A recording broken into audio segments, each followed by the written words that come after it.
Chapter 1. Another Monday morning. It was just another boring Monday morning. The sparse rays of sunlight that found their way through the blinder's narrow gaps did little to disturb the man sleeping deeply on the bed. However, the serene peace was short-lived as the accursed sound of his alarm began its daily ritual of ruining a good dream. Jake, previously enjoying the sweet embrace of his blankets, was startled awake, fumbling around until his hand finally found his phone. Grumbling, he rolled out of bed and started his usual morning routine, preparing for yet another day at work. He went for a warm shower, a quick breakfast, got himself dressed, before he finally grabbed his stuff and headed out the door. The entire morning routine was done in less than half an hour. Walking down the stairs to his car, he had an intuition that the day was going to be interesting. He didn't know why everything was as usual so far, but he couldn't entirely dispel the feeling. Maybe someone brought donuts? Traffic was terrible as usual, living in a big city and all. He spent most of the time not actually driving, but sitting in the endless queues of the morning rush. He had considered cycling, or maybe running to work, but then he would have to shower and get dressed at work, and that just sounded bothersome. As he finally pulled into the parking lot, he got out, grabbed his bag, and headed on inside the corporate office that had been his workplace for the last couple of years. The building itself was a massive monstrosity of glass, with way too many floors. It wasn't all that out of place, though, being surrounded by similar structures. As he got inside, he was greeted by the receptionist, Joanna. She was a middle-aged woman, who always wore these large earrings and more makeup than an entire class of high school girls would need in a week. If Jake had to describe Joanna in the easiest way possible, it would be a soccer mom stuck in a perpetual midlife crisis. The reception was located only a couple of meters away from the elevators, so greeting her in the morning was a natural routine for most employees. "Morning, Jake. Had a good weekend?" she asked, with far too much energy for this early in the morning. "Same as always, how about you?" Jake answered politely, knowing what was to come. "Oh, it was great. You know me and Mike tried to," she replied with vigor, explaining in great detail, giving Jake déjà vu to last week, where the exact same scenario seemed to have played out. After the far too long conversation about inane subjects with her, the arrival of the elevator finally saved him, allowing his escape as he headed on up to the 14th floor. Stepping out of the elevator, Jake was met by a calm, open office space. "Seems like I was one of the first to arrive today," he thought, as he found his way to his desk. Booting up the computer, he started going through the emails that came during the weekend. Jake had worked in this office for a bit over 2 years now. His job was what many would describe as boring, yet he somehow found it peaceful to immerse himself in the spreadsheets, financial reports, and whatnot. He worked in the financial department, and if he said so himself, he was rather good at what he did. He mainly worked with investments, his official title being a business analyst. Jake had a knack for picking out the excellent stocks and avoiding the bad ones. He had always had a good gut feeling about those kinds of things. The office slowly got filled up as more and more made their way off the elevator. After the initial morning greetings and polite social exchanges, the noise slowly died down as everyone got busy with their respective tasks. No donuts, he noted internally with great disappointment. As he sat there, having finished up the most immediate tasks, he began to feel a bit tired once more, clearly having not gotten enough sleep. Most others in the office had learned by now that he wasn't one for small talk, so most left him alone. Just the way he wanted it. Jake had always been a rather laid-back person. Cautious and a bit withdrawn, he had always been a bit of a loner and chose activities based on not interacting with others. Heck, when his dad forced him into doing some kind of sport to get him out of his room, he chose archery as he could do that entirely on his own. All in all, Jake was content with his life. He had a well-paying job, a good family, a nice apartment, great colleagues, and his future was looking bright if he said so himself. He wasn't an extraordinary person, but just another face in the crowd, and he kind of liked it that way. Standing out meant unnecessary attention, and he would prefer to avoid that. As he finished his thoughts, his superior, Jacob, walked over with a big smile on his face. "Hey there, buddy. Me and the others are heading out for lunch, you wanna come?" he asked cheerfully. Sure, sounds good," Jake replied tentatively. He liked Jacob. Jacob was the kind of guy that people would call a born leader. Excellent social skills, an affinity for reading people, and making you feel comfortable around him. He was one of the few people that Jake called a friend. Following him was a guy called Bertram. Big and brooding would be one's first assumption, but he was actually a big softy. Apparently, he had taken care of Jacob while growing up and was something like a butler or something. All he knew is that Jacob's family was filthy rich. It was quite honestly a miracle that Jacob hadn't turned out to be an entitled brat, instead of the man he was today. He was popular in the office by every metric, especially with a certain clientele. His handsome looks, tall stature, and overall charm certainly did him no harm when it came to the women in the office. His hair always seemed to sit impossibly perfect, his suit always worn perfectly, and what seemed like an eternal relaxed smile adorning his face. They managed to get along mainly due to the man's ability to carry a conversation longer than a few sentences, even with someone like Jake. The fact that Jake wasn't the type to create problems in the office, but only deliver reliable results, naturally only made their relationship easier for both sides. Which was also the reason why Jake agreed on going to lunch. Because with Jacob along, he knew it wouldn't be entirely awkward. Jake got up and made his way to the elevator together with Jacob and Bertram, talking along the way about work and the meeting they had planned for after the lunch break. He spotted Joanna with Mike, her husband, getting into the same elevator he, Jacob, and Bertram were heading into. Said elevator quickly got cramped, as 3 others were already in the elevator waiting to go down.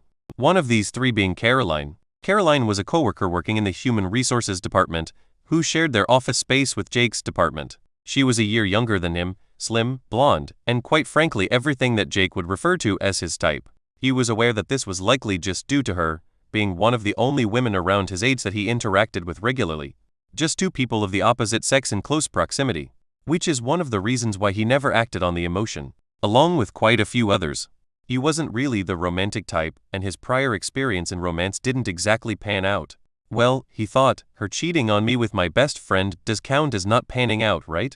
Thus he only managed to give her a nod and a small good morning to her, despite it being noon. Jake was barely able to hold his embarrassment back from showing, but luckily she appeared to just take it as a bad joke. Jake was perfectly aware that Caroline barely saw him as a friend and had no romantic interest in him whatsoever. Jacob, on the other hand, she clearly had her eyes on. Not that he could blame her. Jacob was a great dude, no matter how you put it, and he could simply not bring himself to dislike him, despite him being Jake's unaware, one-sided, rival in love. Jake himself was what one would describe as rather average in the looks department. Not too fat, not too slim, short brown hair, brown eyes, and a face that couldn't be described as handsome nor ugly. The only thing he had going for him was his above-average physique, mainly stemming from him still doing archery for fun in his free time, even having a homemade practice range at his parents' place. This, coupled with his gym membership and actually going, made him maintain his healthy lifestyle from back during a time he still dreamed of being an athlete. Ding! The sound of the elevator closing quickly brought him back to reality, as the descent towards the ground level began. And just as his thoughts began to wander on what to get for lunch, his thought process was interrupted once again. Ding! A sound eerily similar to the elevator filled his head, while simultaneously, words appeared before his eyes, in his mind. He barely managed to make them out before he blacked out. Initiation of the 93rd universe confirmed. Introduction and tutorial sequence commencing. Chapter 2. Introduction. Initiation of the 93rd universe confirmed. Introduction sequence commencing. Welcome to the introduction. Preparing as Jake opened his eyes, he was greeted by the voice once again welcoming him to an introduction. And something was preparing? What the hell was going on? Several seconds passed, and despite his eyes being open, he saw only complete darkness. His body felt numb all over, and the only thing he could feel was a creeping headache. He tried opening his mouth to no avail as he started panicking internally. Had he been kidnapped by aliens? As his thoughts started to spiral, the voice suddenly sounded out again. Preparations complete. Starting introduction light filled his eyes as he was temporarily blinded by what seemed like a huge spotlight shining in his face. As his eyes slowly adjusted, so did the feeling to his limbs return. He found himself looking down at his legs, noticing himself sitting in a chair. As he slowly looked up, he found someone sitting across from him with a table placed in between. The room itself reminded Jake of an interrogation room with the 2 chairs, a table in a small closed-in space, bar the 2-way window. The other difference was how perfectly clean everything was. The walls and floor were white, the table white, the chairs white, and despite there being no apparent light source, the whole room was somehow still well lit. "Hello?" Jake cautiously asked at the person across from him. She looked human at a glance, but had no discernible features. A bald head, completely white eyes with no pupils, and a chest that looked far too flat and undetailed to be natural.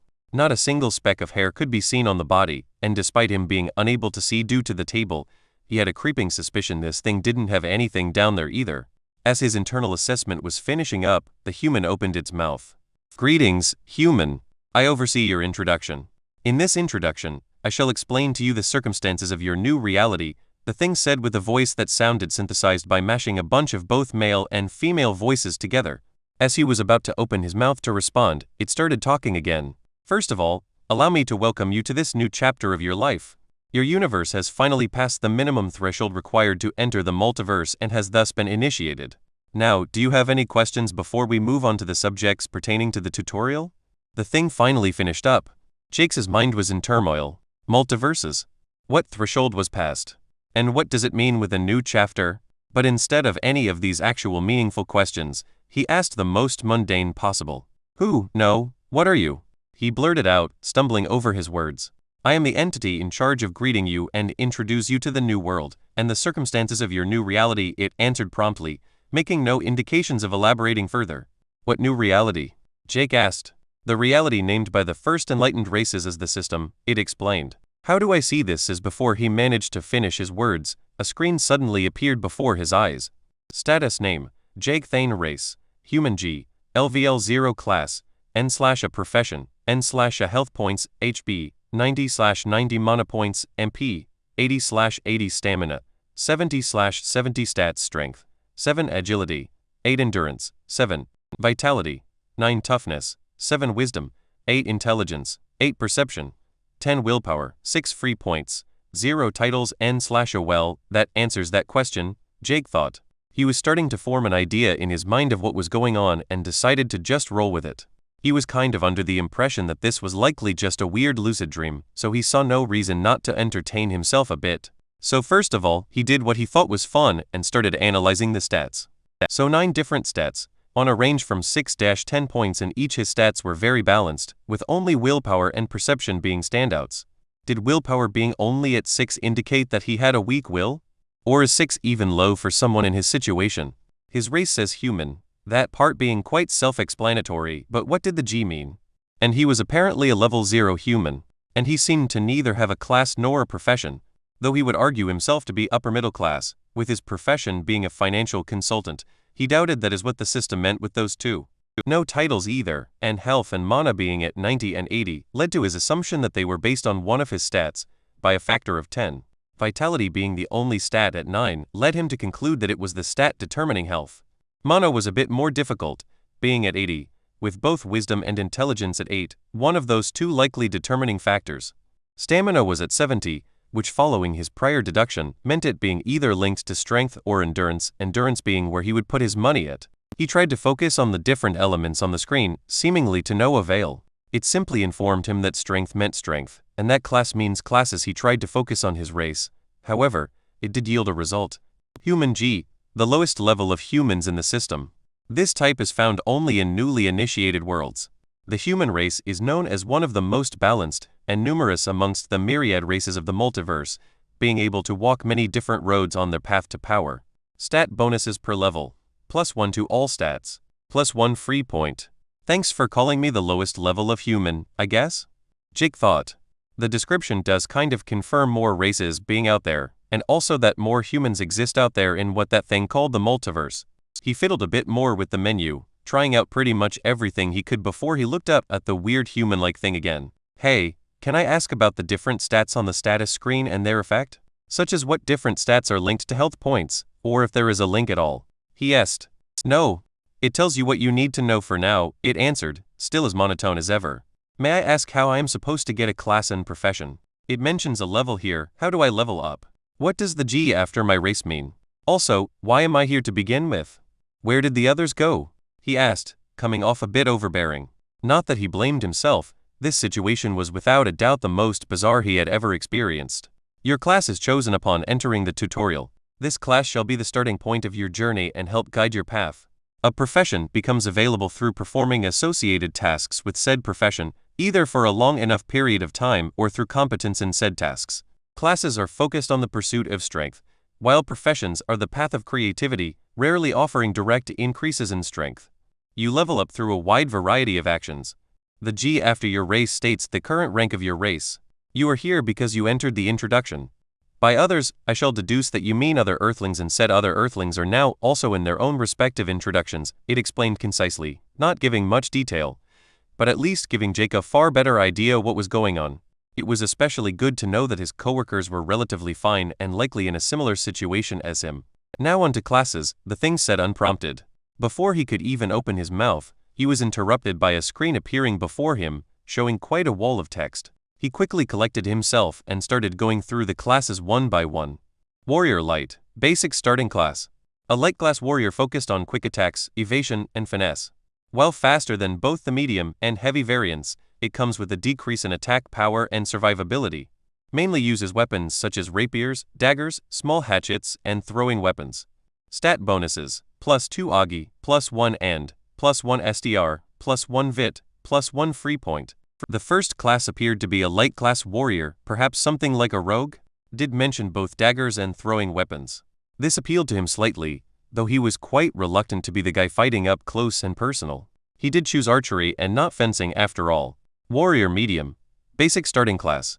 A medium class warrior, focused on a balanced approach to combat, finding a compromise between speed and power.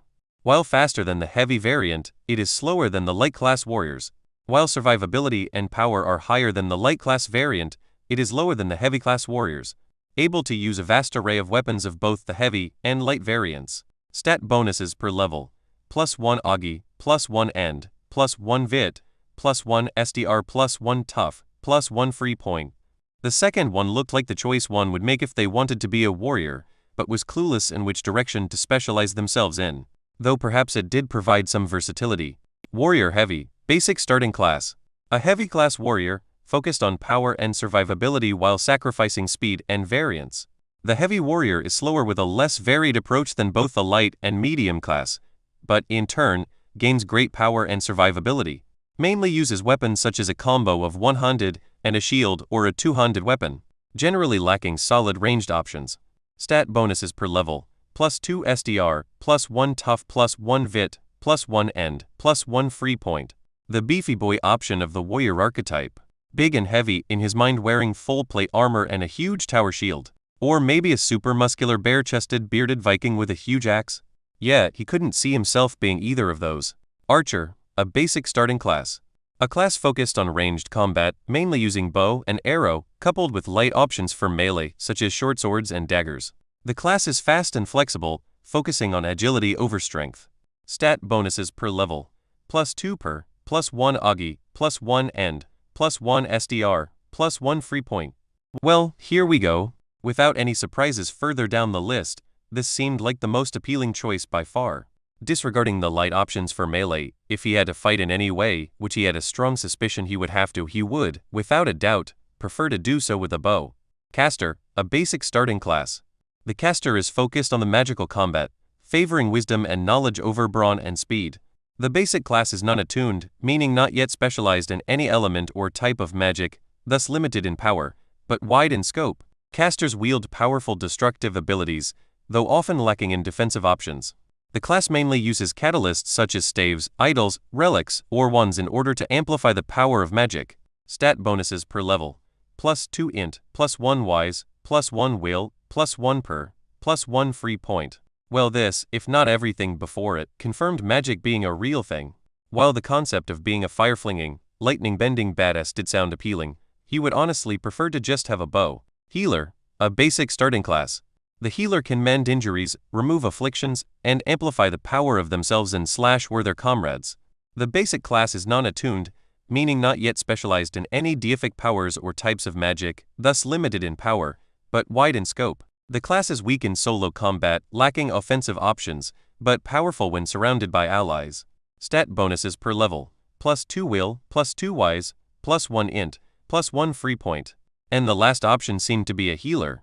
All classes were basic starting classes, meaning no special overpowered starting classes. At least not for him. He also noted that all classes provided a total stat boost of 5 per level and 1 free point. Compared to race, classes seemed to offer more specialized stats, but less overall, though that may just be due to him being human. The healer class did not appeal to him at all, though it did have quite an interesting line about deific powers. Does this imply the existence of gods? Could you become a priest of some kind down the line, perhaps?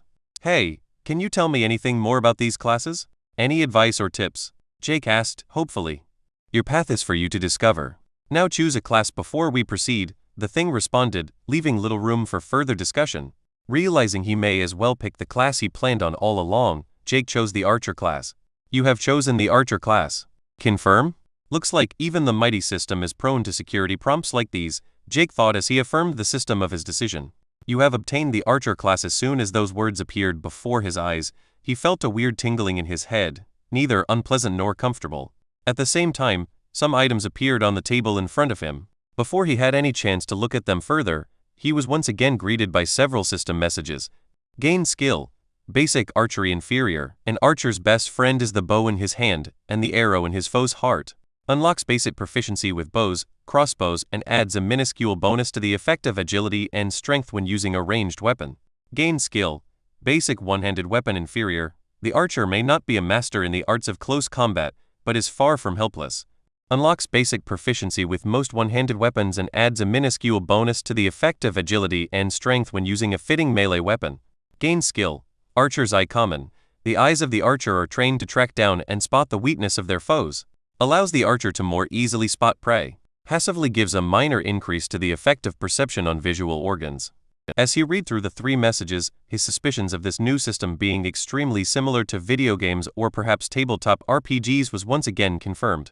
All three seemed rather basic, especially the two skills that literally had basic in their names, both only being inferior in what he assumed to be their rank. The last one seemed a bit more interesting, being less basic and even considered a common rarity skill.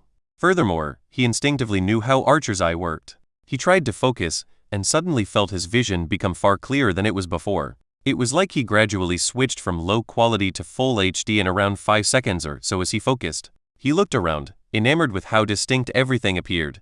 As he deactivated the ability, and his vision returned to normal, he looked at his resources and saw that stamina had dropped from 70 to 68, with mana and health both remaining maxed out.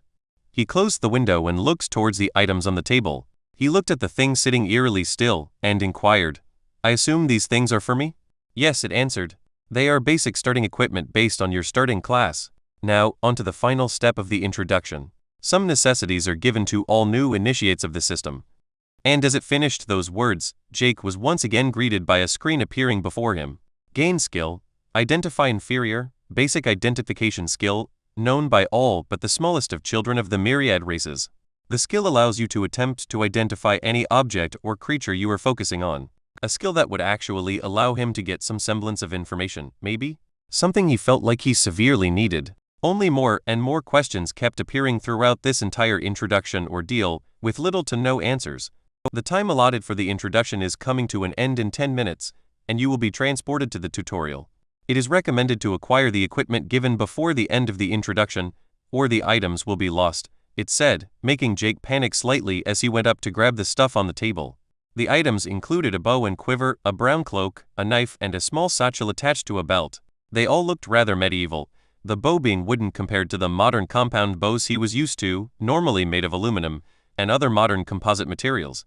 The string itself was made of what seemed like silk, perhaps. He was honestly unsure.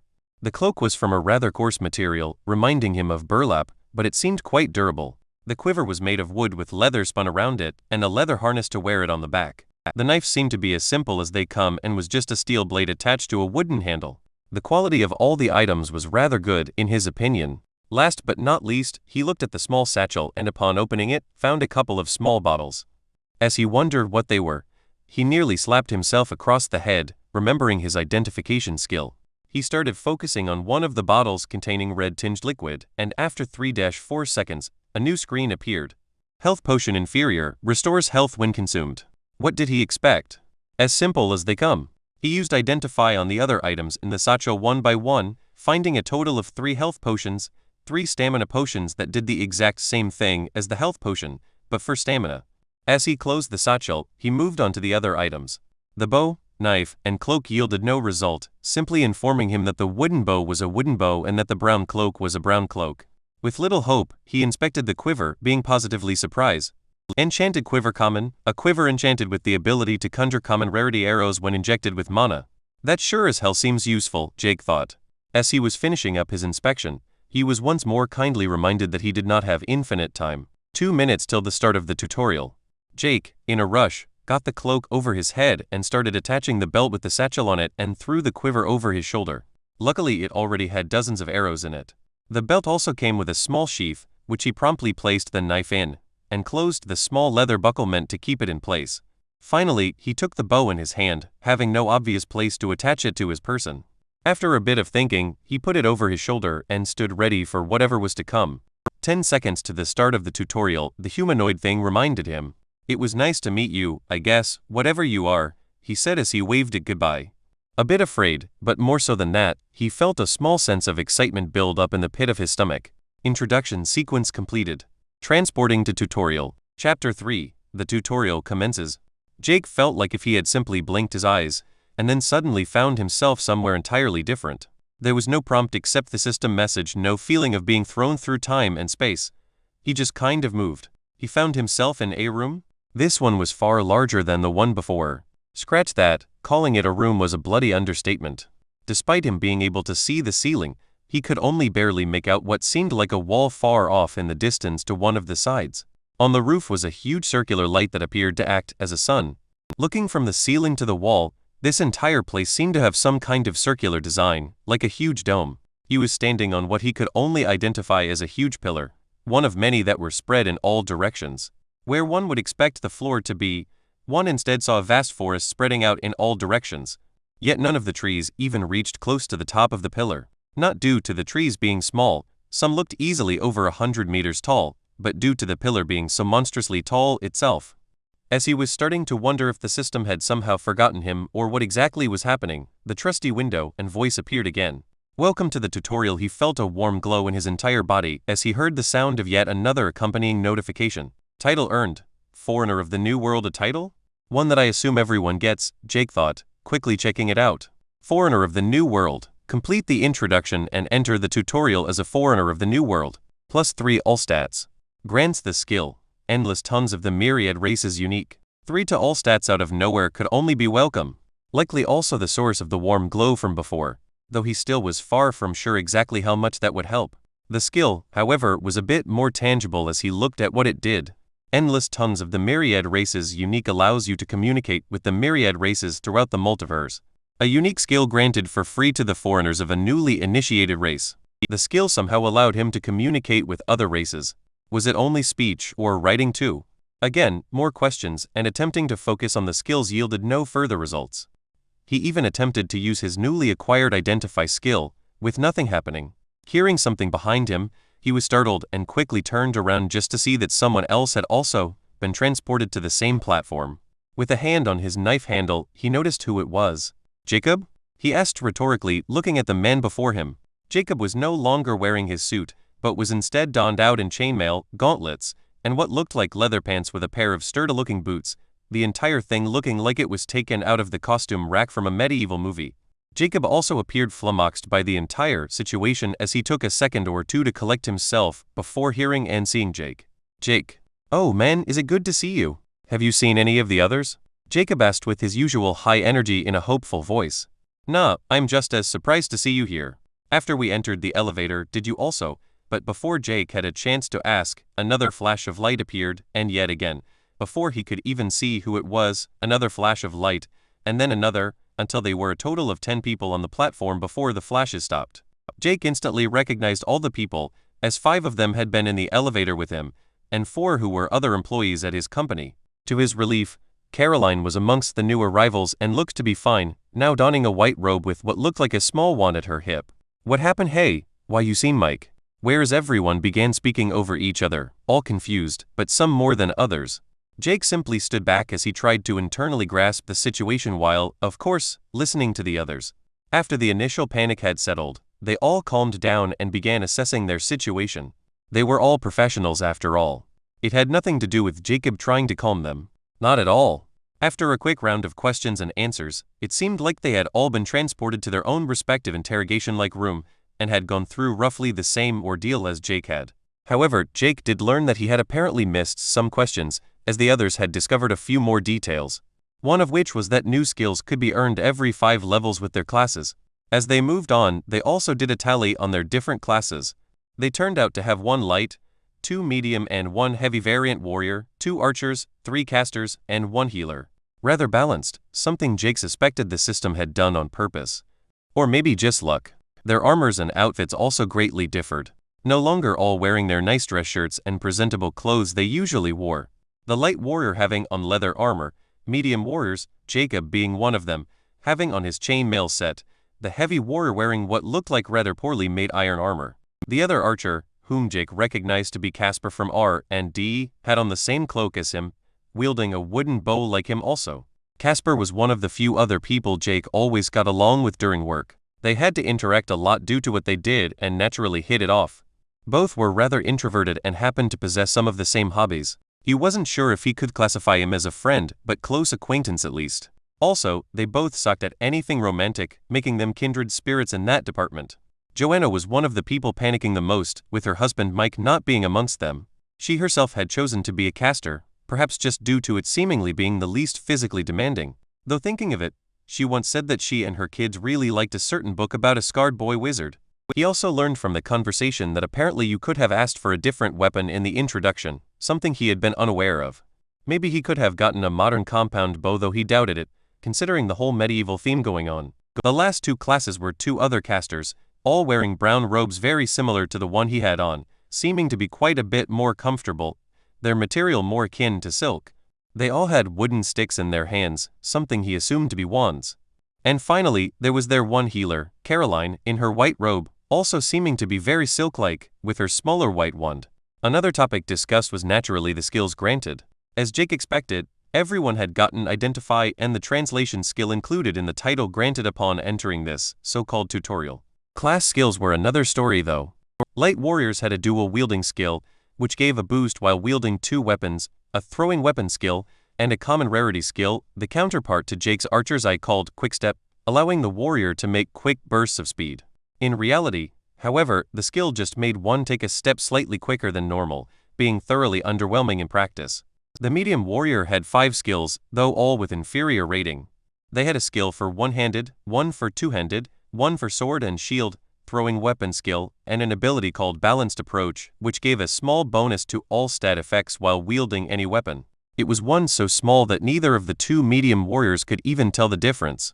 The heavy warrior had the same sword and shield skill, a two-handed weapon skill, and a skill called Toughen Up, which allowed the warrior to make the effect of toughness increase temporarily.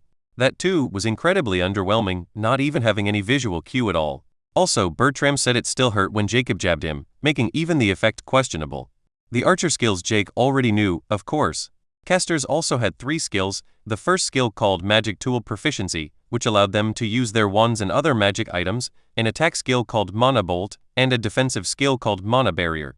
The barrier sucks too, being so weak that a casual swipe with a sword could break it, but the Mana Bolt seemed quite powerful. The healer class had 3 skills also, one called Heal, which unsurprisingly enough, allowed the healer to heal things, one called Regeneration, which turned out to be a passive aura that allowed allies of the healer to regenerate health faster, and the last skill the same one as the casters, allowing them to use magic items. Of these skills, Jake was especially interested in the aura, and how exactly it determined who were allies and who weren't. Another thing they also determined was that the identification skill didn't work on other people. It did not even return a basic message. There simply was no response. It seemed that either the rarity of the skill was too low or prohibited for some reason. Jake looked towards Caroline and decided to ask about the aura, but he was interrupted before he had any chance to. Everyone, look at the other platforms. I think there are other people on them, the heavy warrior Bertram said, grabbing everyone's attention. As Jake looked over at the nearest platform, his improved vision came in handy, as he was able to make out some details. There appeared to be 10 individuals on the other platform too, and as he looked around, so were there on all the others around him. He still saw some bursts of light on some of the other platforms, but after a minute or two, it was all silent and the tutorial started for real. Tutorial commencing. Tutorial panel duration, 63 days and 21:47:11. Tutorial type, survival. Completion criteria, survive the duration of the tutorial. Tutorial rules, collect tutorial points. TP. Tutorial information. The Great Forest below is filled with danger and opportunities for the new initiates to experience. Beasts roam the forest, hunting for prey. Kill the beasts to acquire TP while gaining strength. Perhaps even a chance to hunt the beast lords will present itself. Tutorial point rules. Gain TP upon killing beasts split amongst the contributors. Upon killing another initiate, half their TP will be split amongst the contributors. Final rewards based on TP and the number of survivors.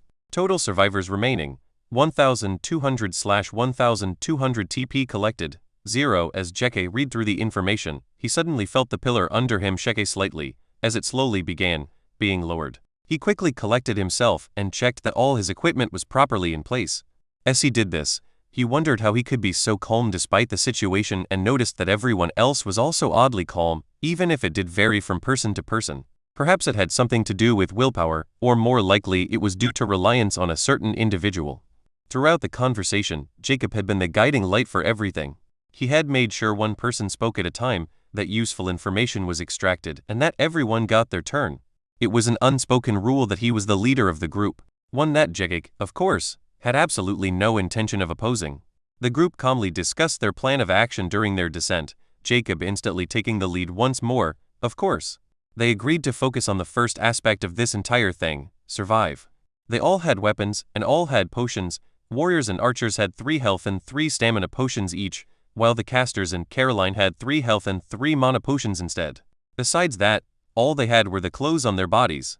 The rest of the internal discussion mainly revolved around the tutorial's weird details, such as the seemingly utterly random duration. They also reached an agreement that hunting down beasts was a necessity. None of them was a fan of it, but they had to eat somehow. Based on the tutorial rules, it didn't appear possible to shy away from violence. They also collectively agreed that they wouldn't antagonize any other survivors unless they didn't have any other options. Jake didn't agree with everything, but didn't want to play devil's advocate or start any unnecessary fights. He had already noticed from before that maybe he was a bit of an outlier. He didn't really understand the unwillingness to hunt. He himself felt quite excited at the notion. First of all, we will have to locate water, food, and shelter. The flora does not appear to be the same as that on Earth, so we can't trust our current knowledge of what is and what isn't safe to eat. We should try to see if the identify skill can help with distinguishing edible from poisonous plants. The system also mentioned beasts, so hunting will likely also be an option, if not necessary, to secure a source of food, Jacob said. But we also have to be wary of the other survivors. We shouldn't be aggressive, but let's not be taken as pushovers either. Chances are we will have to hunt beasts, as the system says, to get stronger and survive. If we work together and do our best, I'm sure we can all make it home safe. The small speech was a bit superfluous, considering they had already gone over those points, but seemed to get everyone on the same track. Jake was once again reminded of why Jacob was the youngest department chief their company had ever had. He had achieved this, relying solely on his competency and charisma, plus a bit of nepotism, but that was almost expected in the job market in this day and age, or, well, before this day and age. The only thing that put Jake slightly off was spotting Caroline staring at Jacob with stars in her eyes. Not that this was either the time or place for such silly thoughts. The pillar was getting closer and closer to the ground. As they finally reached below the crown of the trees, Jake was able to spot several bird-like creatures hiding in the trees, though he was unable to make out any details. 2 months he would have to survive 2 months in this forest. When they were only a few meters from the ground, Jake steeled himself for whatever was to come. The pillar finally reached the ground, and they found themselves in a clearing. The pillar below them oddly seemed to phase through the ground, only leaving grass beneath their feet, leaving no evidence of the massive pillar ever having existed. Taking a deep breath of the fresh air, Jake clenched his fist around his bow. He felt a bit nervous. But more than that, a weird feeling began bubbling up from deep inside of him. Excitement. His boring world had changed, and he had no intention of making this damn forest his grave. Chapter 4. First Battle. The group had previously considered their immediate plan of action upon reaching the ground, with the first objective being to find somewhere safe to set up a camp. The artificial sun in the sky seemed to have moved a bit during their short stay, indicating a day-night cycle. Bertram had made the educated guess that nighttime would prove even more dangerous than daytime. If beasts filled this forest, they guessed some of them had to be nocturnal. One couldn't ignore the threat of other humans taking advantage of the cover of darkness either. After walking out of the clearing where the pillar had sunk into the ground, they wandered into the forest. The tension of everyone increased as they found themselves in a far more confined space. The first objective was to hopefully find a source of water to place their camp close to. Due to the tree's dense crowns, it was impossible to spot anything from up on the pillar, so they had to go in blind. As they walked, gawking at the environment, Jake was weirdly relaxed. Despite his vigilance of whatever may lurk behind the trees around him, he had a feeling that nothing would sneak up on them. He listened for potential danger still, of course, a difficult task as it wasn't exactly the silent kind of forest. Birds sang, distant roars of beasts rang out frequently, and the rustling of the leaves as the wind swept through was louder than what he was used to. This was likely linked to his slightly higher perception. As their frontline heavy warrior, Bertram, went over a small hill, he suddenly came to a stop, Jacob quickly walking up to stand beside him. Jake was all the way in the back, but he could still hear them due to their proximity. "What are those things?" Bertram asked as he looked down the hill at another small clearing. Jake walked up beside them, being the last to arrive. He looked down at a group of what he assumed to be the mentioned beasts of some sort. "They look like large badgers.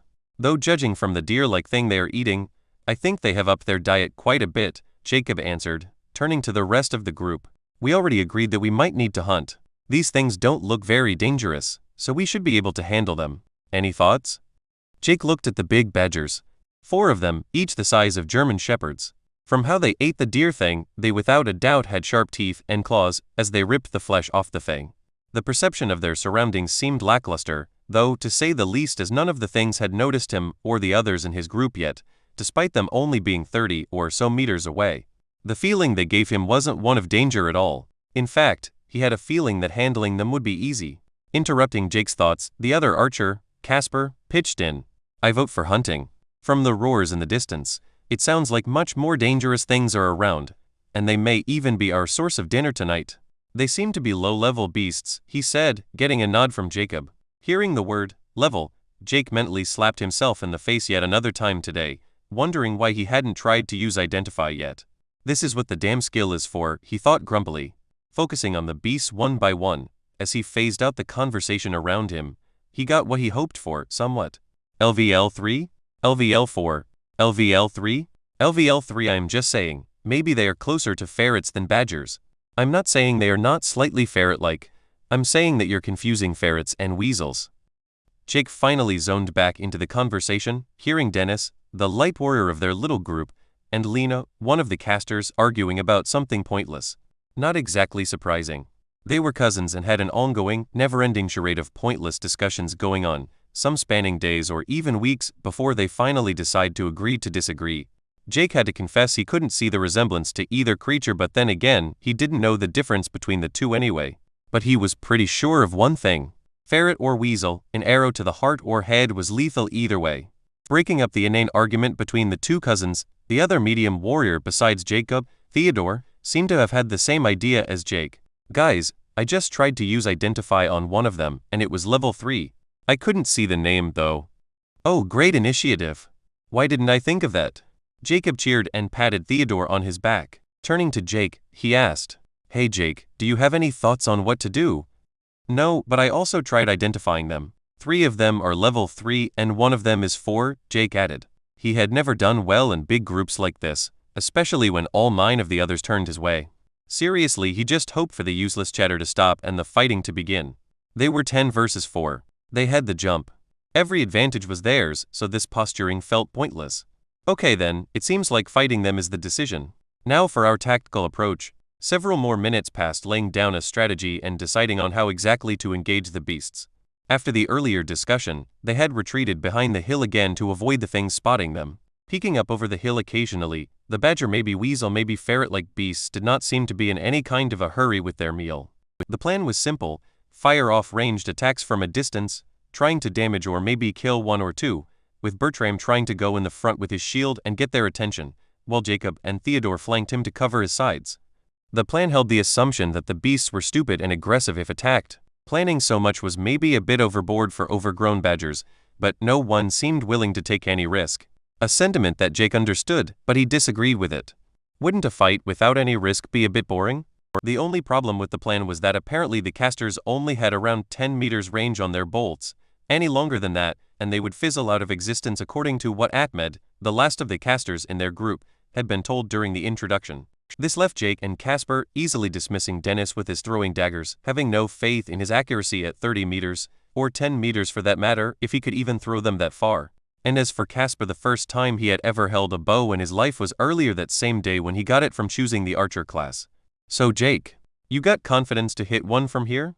Jacob inquired, seemingly not holding much faith in the plan they had spent the last 10 or so minutes making. That the planning had been a waste, Jake agreed on.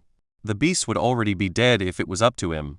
"Of course," Jake answered, once again slightly less awkward than before with everyone staring at him. His well-hidden frustration at the passive group outweighing his social anxiety. He took out an arrow from the quiver on his back and inspected it. Wooden shaft, steel tip, with fletchings made of a kind of feather he did not immediately recognize. The weight was good and balanced, the arrowhead sharp, and overall it seemed to be of good quality. "Okay, ready when you are," Jacob said, getting ready along with everyone else. From the looks of everyone, the lack of confidence was all around. They weren't fighters. The only one who appeared to have some kind of proper training was Bertram.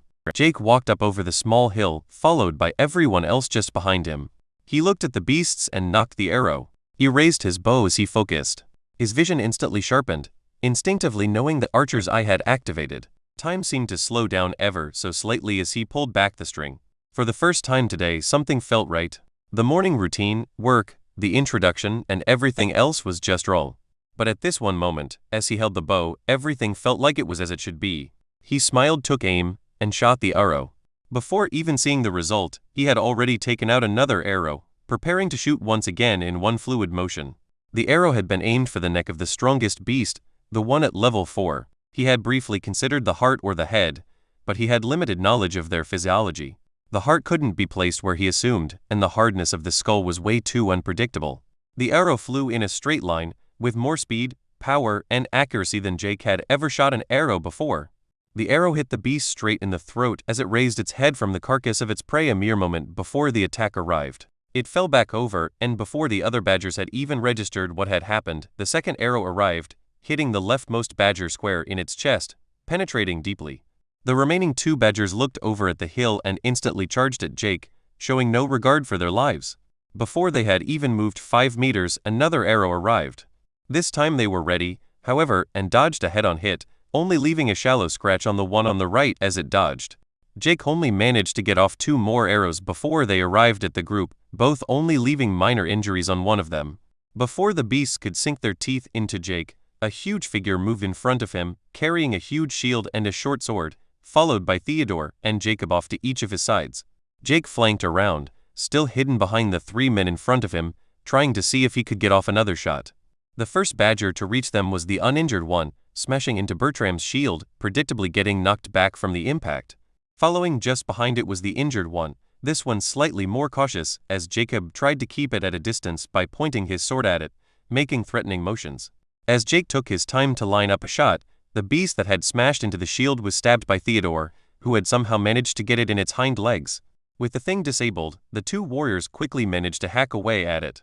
Jacob was still attempting to take on the injured badger, swinging his sword back and forth, with the beasts jumping around trying to attack him while not getting hit by the sword. Jacob had gotten several scratches on his arms already, and the badger also seemed to have taken a couple of hits. Jake aimed his bow, and just as the badger jumped away from the swipe of the sword, Jake released the arrow, hitting the badger in the side. Before the thing had a chance to collect itself, Jacob's sword fell, cutting into its head, promptly ending its life. Bertram and Theodore had also managed to finish off the last badger around the same time. Looking at the 2 initial ones he had hit, both were also dead. The first one he had hit in the throat had died instantly, while the other one had managed to run a couple of meters towards them before it succumbed to its injury. Judging from the blood, Jake had hit something important, likely even the heart. "Holy shit, we did it!" yelled Theodore, swinging his bloody sword around. Behind them, Caroline was rushing up to Jacob. She started mumbling some words, and a white light appeared around her hands as Jake saw cuts and bruises on Jacob's arms slowly heal. Jacob thanked her and looked over at Jake with a weird look in his eyes. Jake did not feel like having any unnecessary social interaction, and as the adrenaline slowly wore off, he looked at the system messages he had missed during the fight. "You have slain Badger Cub, LVL 4. Bonus experience earned for killing an enemy above your level. 8 TP earned. Ding. Class, Archer has reached level 1. Stat points allocated, plus 1 free point. You have slain Badger Cub, LVL 3. Bonus experience earned for killing an enemy above your level. 4 TP earned. You have slain Badger Cub, LVL 3. Bonus experience earned for killing an enemy above your level. 2 TP earned. Ding. Class, Archer has reached level 2. Stat points allocated, plus 1 free point. Ding. Race, Human G has reached level 1. Stat points allocated, plus 1 free point. You have slain Badger Cub, LVL 3. Bonus experience earned killing an enemy above your level. 2 TP earned. Well, Jake thought, that was a bit more than expected. He felt good. Right. The warm glow from the increased stats sure helped, but it was more than that. He had won. It was an easy battle, but it still felt great. The feeling when he hit each of the badgers still clear in his mind, the satisfaction that came with every kill. He wanted to hunt more. Chapter 5, Big Pig. As Jake was still basking in the feeling of his level-ups and post-battle euphoria, he opened his status window. The reverie of his colleagues was of little interest to him, as while he enjoyed the victory, he didn't exactly view it as some monumental achievement. They were overgrown rodents. Badgers are rodents, right? Probably not. Moving on. Status, name, Jeke Thane race, human G, LVL1 class, archer, LVL2 profession, N/a health points, HB, 130/130 mana points, MP, 120/120 stamina, 111/130 stat strength, 13. Agility, 14 endurance, 13 vitality, 13 toughness, 11 wisdom, 12 intelligence, 12 perception, 18 willpower, 10 free points, 3 titles. Foreigner of the New World. Thinking back, he hadn't opened the window since the introduction, not even to confirm his class or title. And it sure had grown. His agility alone had nearly doubled with the title and levels added together, going from 8 to 14. With perception being the stat increased by 2 points per archer level, it had grown by an entire 8 points. And he could feel it. Sounds were clearer, his vision sharper than ever, save for when he focused on using Archer's Eye. It could be his imagination, but he felt like his perception was still increasing as he stood there, venting down. Either the new stats only applied their bonus gradually, or perhaps one simply needed time to get used to them. Got to experiment with it, he thought as he smiled to himself. Stats were truly a weird thing. During the fight, he had moved faster and been stronger than ever before at the level of an athlete in peak form, at least. Yet it had all felt so natural that he hadn't even questioned it for a second. It was almost scary how easy it was to adapt to your body's performance going through such huge changes. Deciding to write it off as system magic, he dismissed the status screen, finally noticing that everyone was either staring at him or the dead badgers. "Thanks, Caroline," Jacob said, as he gently pushed the now blushing Caroline away from him, turning to the rest of them as he praised them. "Good job, everyone. Especially you, Jake." Jacob seemed back to normal again, the same passive smile and glint in his eyes as before. The tension after the fight had left everyone by now. On a side note, Jake had entirely ruined their carefully made plan by killing half of the beasts before the fight even began. The only beneficial part of the plan still applicable being what to do with the corpses after. They needed a source of food, so badger meat. Yay? Figuring out how to transport the badgers was a hassle, as no one wanted to pick up the dead and bloody animals. Especially not the one killed by Bertram and Theodore, as it was a complete mess, filled with holes. They ended up only taking the 2 killed by Jake at the start of the fight, as they were the most whole. The carrying went to Ahmed, who felt bad for not contributing in the battle, and Dennis, who just seemed eager to help. No one even addressed or asked Jake to take anything. Not something he was going to complain about. As they walked forward, still looking for any source of water, Jake checked his quiver and took note that he was down to 54 arrows, having fired 6 in the previous fight. Focusing on the quiver, he once again identified it. Enchanted quiver common, a quiver enchanted with the ability to conjure common quality arrows when injected with mana. Now I just have to figure out how to inject something with mana, he said to himself, only to figure out 4 seconds later that injecting something with mana was way easier than he had anticipated. He just had to hold it in his hands and then think really hard about doing it. It was almost instinctual. As the mana slowly left him, it felt a little weird, but not really uncomfortable. In the quiver, he saw arrows slowly appear, seemingly growing out of the sides of it. After half a minute or so, there were once again 60 arrows in the quiver. Trying to inject any more mana seemed to have no effect at all. Looking at his mana, he saw that he was down to 102/120. So 3 mana per arrow. Got it. Damn, this would have been useful back in the day, he thought to himself while admiring the magical quiver. Before adding, or not, as I didn't have mana. He had considered recollecting the arrows, but there were several reasons not to. First of all, he would have to clean the arrows somehow before they were useful again. Secondly, their penetrative power would be reduced if already used once, if only by a little. Third, he could just magically conjure them. And if he started getting low on mana himself, he could just have one of the warriors fill it back up since they didn't use their mana for anything else. All of that was ignoring how time-consuming it would be to recollect the arrows when it only took seconds to conjure new ones. As they kept walking, Jake quickly ended up at the front, walking beside Bertram. Bertram seemed to hesitate about something, but eventually opened his mouth. "Jake, were you in the military or something? Or maybe you went hunting from time to time?" he eventually asked. Jake was a bit taken aback, not expecting that kind of question. No to both. But I did a lot of archery when I was younger and still practice when I visit the old folks back home. Why are you asking? Jake was honestly confused. If he had to say so himself, he did decently in the last fight, but that was it. I just thought you handled yourself so well back there, nothing more, Bertram said, not pressing further. Though he didn't seem like the answer satisfied him whatsoever. Jake nodded at him and turned his head forwards again, scanning the foliage. One thing he had noticed was the complete absence of insects or grubs or any of the smaller animals, really. There were birds up in the trees, but even they were all roughly the size of pigeons. No insects were good, though. Normal animals seemed to have mutated, or perhaps become something else entirely.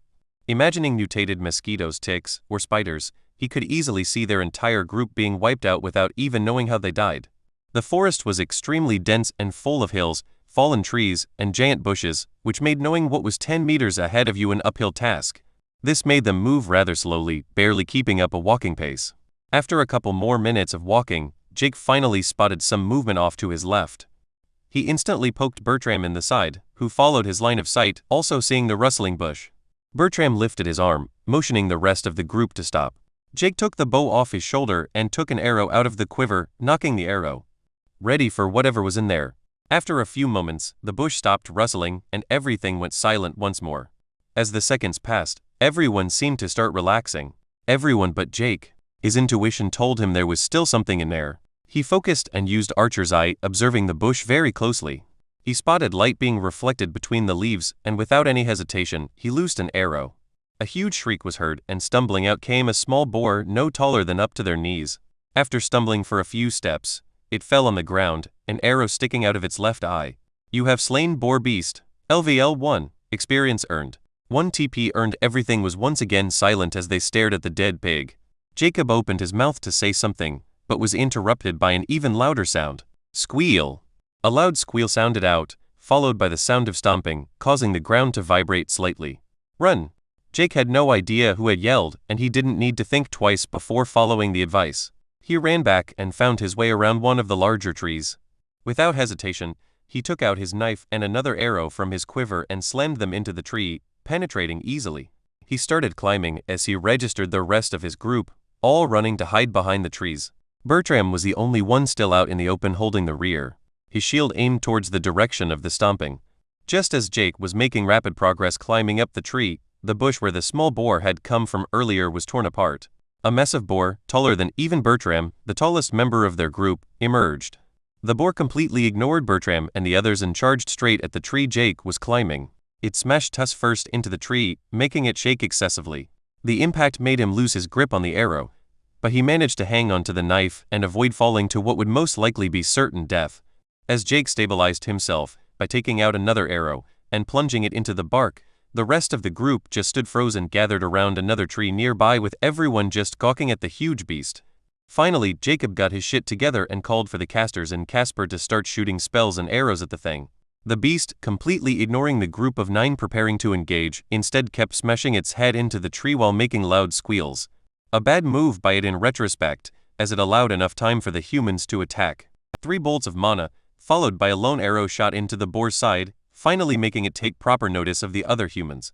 The mana bolts made small explosions as they smashed into it, leaving small holes and burnings its hide, while the arrow seemed unable to even penetrate the hide.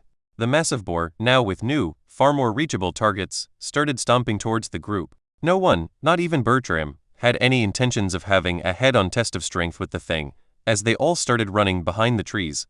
This had the effect of making it unable to charge towards them, as it tried in vain to impale anyone. They kept dodging behind trees, making use of the beast's inability to make tight turns and maneuver properly, buying time for Jake to climb up to a branch and secure a foothold. From his new vantage point, Jake started shooting arrows at it. Compared to the arrows fired by Casper, Jake's penetrated its thick hide and embedded themselves in the beast. Once more, it tried to charge him, but it only ended up smashing into the tree harmlessly again in its stupidity, doing more damage to itself than anyone else. What followed was what seemed like ages of Jake shooting the boar, the casters firing mana bolts whenever possible. Meanwhile, the warriors tried to keep the beast's attention on them by making loud noises and waving their hands and swords at it. It all seemed to be working rather well until they all heard a yelp. Jake saw that Joanna had fallen over something and was now lying prone on the ground, within mere meters of the boar. She appeared completely out of it from the fall and didn't even look like she was trying to get up. The boar was stupid without a doubt, but it was at least smart enough to recognize a vulnerable prey when it saw one, as it instantly shifted its attention to her. Bertram tried running to help her without hesitation, but he was too far away and too slow as the beast charged Joanna. It didn't even try to skewer her on its tusks, it simply charged over her, its massive hoofs smashing down on the ground with every step. As it ran over her, a loud snap was heard, followed by Joanna screaming in pain. Before it could turn around and attack her again, Bertram finally reached it and stabbed his sword into its side, penetrating with nearly a third of his sword. The blow made it instantly change its focus to him as it apparently completely ignored the screaming woman. With a fast swipe of its head, it smashed its tusks into the heavy warrior, sending him flying back and into a tree with a loud thud, still leaving the sword stuck in the side. However, this entire sequence of events did allow Dennis to reach Joanna and start dragging her behind a tree. From his vantage point, as he continued bombarding the beast with arrows, Jake saw everything. Nothing to do about it, he thought as he kept up the assault. He should at least make use of the space created by the woman's ineptitude. The beast was starting to look like a porcupine with all the arrows sticking out of it, and with the occasional mana bolt burning its flesh, the beast had started getting visibly slower in its movements. It huffed loudly, now staring red-eyed at Dennis, who was covered in Joanna's blood. Before the beast could start another reckless charge, it was hit in the eye by another arrow fired by Jake. Attempting to grab another, Jake noticed his quiver was empty as the beast charged the tree he was in once more. The blood was visibly pooling in the undergrowth, and the boar itself looked like it had been dipped in a bath of red paint. Another 2 mana bolts hit the boar in its hindquarters, and Casper was still firing arrows, though only dealing minor damage. The beast was on its last legs by now, and the warriors finally felt confident enough to go closer. All of them started stabbing it, save for Bertram, who had been knocked into the tree pretty hard earlier. He was still conscious but struggling to get back up. With a few more stabs, the warrior swords and the continuous blood loss made the beast finally fall. You have slain Iron Disc Boar. LVL 10, bonus experience earned for killing an enemy above your level. Experience split with the rest of your party. 302 TP earned. Ding. Class, Archer has reached level 3, stat points allocated, +1 free point. Jackie felt the warm glow of the levels, but decided that bothering with the notifications could wait. Jake jumped down from the tree and rushed to where Joanna was lying. Caroline was already with her using her healing magic. As he got closer, he was initially relieved that she was still alive until he saw her lower body. One of the legs was completely ruined, while the other was missing entirely from the knee down. The massive weight of the boar having smashed it entirely into paste. Use the healing potions too. Atmid yelled, taking out one of his and handing it to Dennis, supporting her head. He quickly uncorked the bottle and poured the red liquid into Joanna's mouth. The effect was immediate as the smashed leg started rapidly healing, and Theodore quickly grabbed it and put it in a proper position, ignoring the screams from the former receptionist. The leg healed, but the situation on the dismembered one was less positive. While the wound did close, no new limb was regrown. Bertram slowly walked over, holding an empty bottle in his hand. Judging from his condition, he must have also consumed a healing potion. Joanna had lost consciousness, likely due to the pain, and the mood had turned even more somber than before. There was no post-victory celebration this time. We need to move. This much blood is bound to attract something, Ahmed said with a sigh. Dennis and Theodore decided to carry Joanna with one supporting each shoulder. The 2 badger corpses had both been dropped when the boar rushed at them, and quite frankly, no one felt like looking for them. That is if they hadn't been utterly trampled to pieces by the jeep-sized beast. As they started walking, Jake took his quiver in his hand and began conjuring more arrows in case another fight broke out. They couldn't let a minor setback like this stop their hunt. There was still daylight left. Just as 4 arrows had been generated, Jacob and Caroline both slowed down and ended up walking beside him. Jake was confused about what they wanted when Jacob turned to him and looked him in the eyes. Why did you do that? Chapter 6, Questioning. Jake was taken aback as he looked at Jacob with confusion clear on his face. Why did I do what? With a lowered voice, making sure no one else could hear them, Jacob elaborated. Why did you decide to provoke the boars without any thought, not consulting anyone in the group? Look what happened. Joanna lost her damn leg, Jake. We are in a god-forsaken forest filled with monsters that want to eat us, and within mere hours, one of us is crippled. What do you suggest we do now? Bunker down and hope nothing finds us for over 2 whole months. Or what, leave Joanna behind to die? What exactly was your plan when you decided to shoot into a bush, without having any goddamn clue what was in there? There are other people in this forest too. What if it had been one of them? What the fuck is wrong with you? Jacob got visibly redder in his face as he kept barraging Jake, also getting louder and, of course, getting the attention of the others. Everyone was staring at them by now, and looking around, Jake spotted open hostility in some of their eyes, with others looking down at the ground. Bertram and Casper the only ones truly neutral, both just looking sad. That is beside the one person who didn't have any emotions visible on his face, Ahmed. However, he didn't seem inclined to voice his opinions. Jake had never seen Jacob this angry before. Right, what was I thinking? He just saw a reflection of something. In hindsight, it was the eye of the small boar. Something in his head told him to shoot. It was just instinct. He indeed hadn't been thinking. From the beginning he hadn't. Except for his internal pondering. When it came to any kind of combat or tense situation for that matter, he gladly ran on autopilot, allowing his instincts to take over and intuition to be his guiding light when making split-second decisions. I am sorry, I don't know. Jake couldn't properly express himself, his incompetence at social situations once again evident. On the one hand, he did feel bad about the outcome of the situation, but he didn't truly think it was his fault. Not taking the shot would have been stupid too. It could have been a predator waiting to ambush them or even a trap of some kind. Besides, it was a foe they could clearly handle. The only reason why Joanna ended up like she had was that she screwed up and tripped. You don't know? Well, you should know. Just think, for God's sake. We are humans, not beasts who attack anything we see. Think about the consequences. We are a group, a team. What would have happened if we weren't here? What if you had been alone? Jacob got more and more aggrieved with Jake's passive demeanor and lack of feedback to his critique.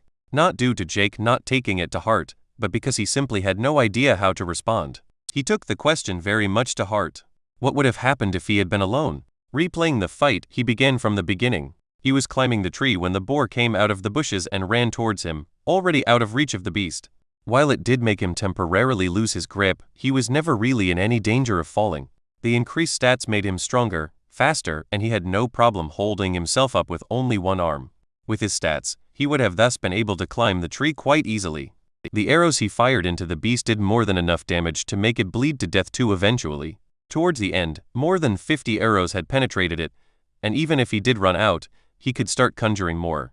Ultimately, the boar would be forced to leave or stay below the tree and wait for him to keep shooting. And judging by the behavior of the thing, it likely would have stayed until it succumbed. The tree was more than strong enough to take the hits, having barely taken any damage. With its circumference easily being large enough for 7-8 grown men to stand holding hands around it, he saw no scenario where it would be falling over. So, to sum it all up, if he had been alone, he would have gotten solo experience and TP, and no one would have gotten seriously hurt, though the fight would have taken longer. On top of that, Jake had an inherent unwillingness to ignore his own instincts and intuition. As most people would, he assumed. While he in his work life before the system was very calculating, always taking an analytical and data-based approach, he also relied on his guts a lot. The same for tests in university. He trusted his intuition to an almost unhealthy degree. When it came to archery, and pretty much everything else in life, he had come to prefer taking everything as it comes, trusting in his own judgment. And he felt like his instincts and intuition had only gotten stronger after the system came. Even taking a more objective look at his performance in this tutorial so far, he had made little to no mistakes if he was alone, that is. He had made correct split decision choices. With every arrow he shot, he never second-guessed if he should shoot or not. What if he had hesitated to climb the tree for even a second? He would likely have been squashed to mush in between a tree and a giant pig. With how every beast they had encountered so far acted, the small boar was likely going to attack them as either way, making the fight with the big boar inevitable. The result of his actions may not have been optimal, but he still adamantly stood behind it. Killing the small boar had been the right decision, and his performance during the fight was as good as anyone could expect. I did what I deemed best, and I do stand behind the decision to kill the small boar.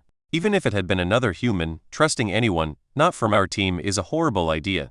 The tutorial actively encourages us to kill each other, don't forget that, he started, finding confidence he didn't quite know he had. Jacob, this new reality of ours is one where magic exists.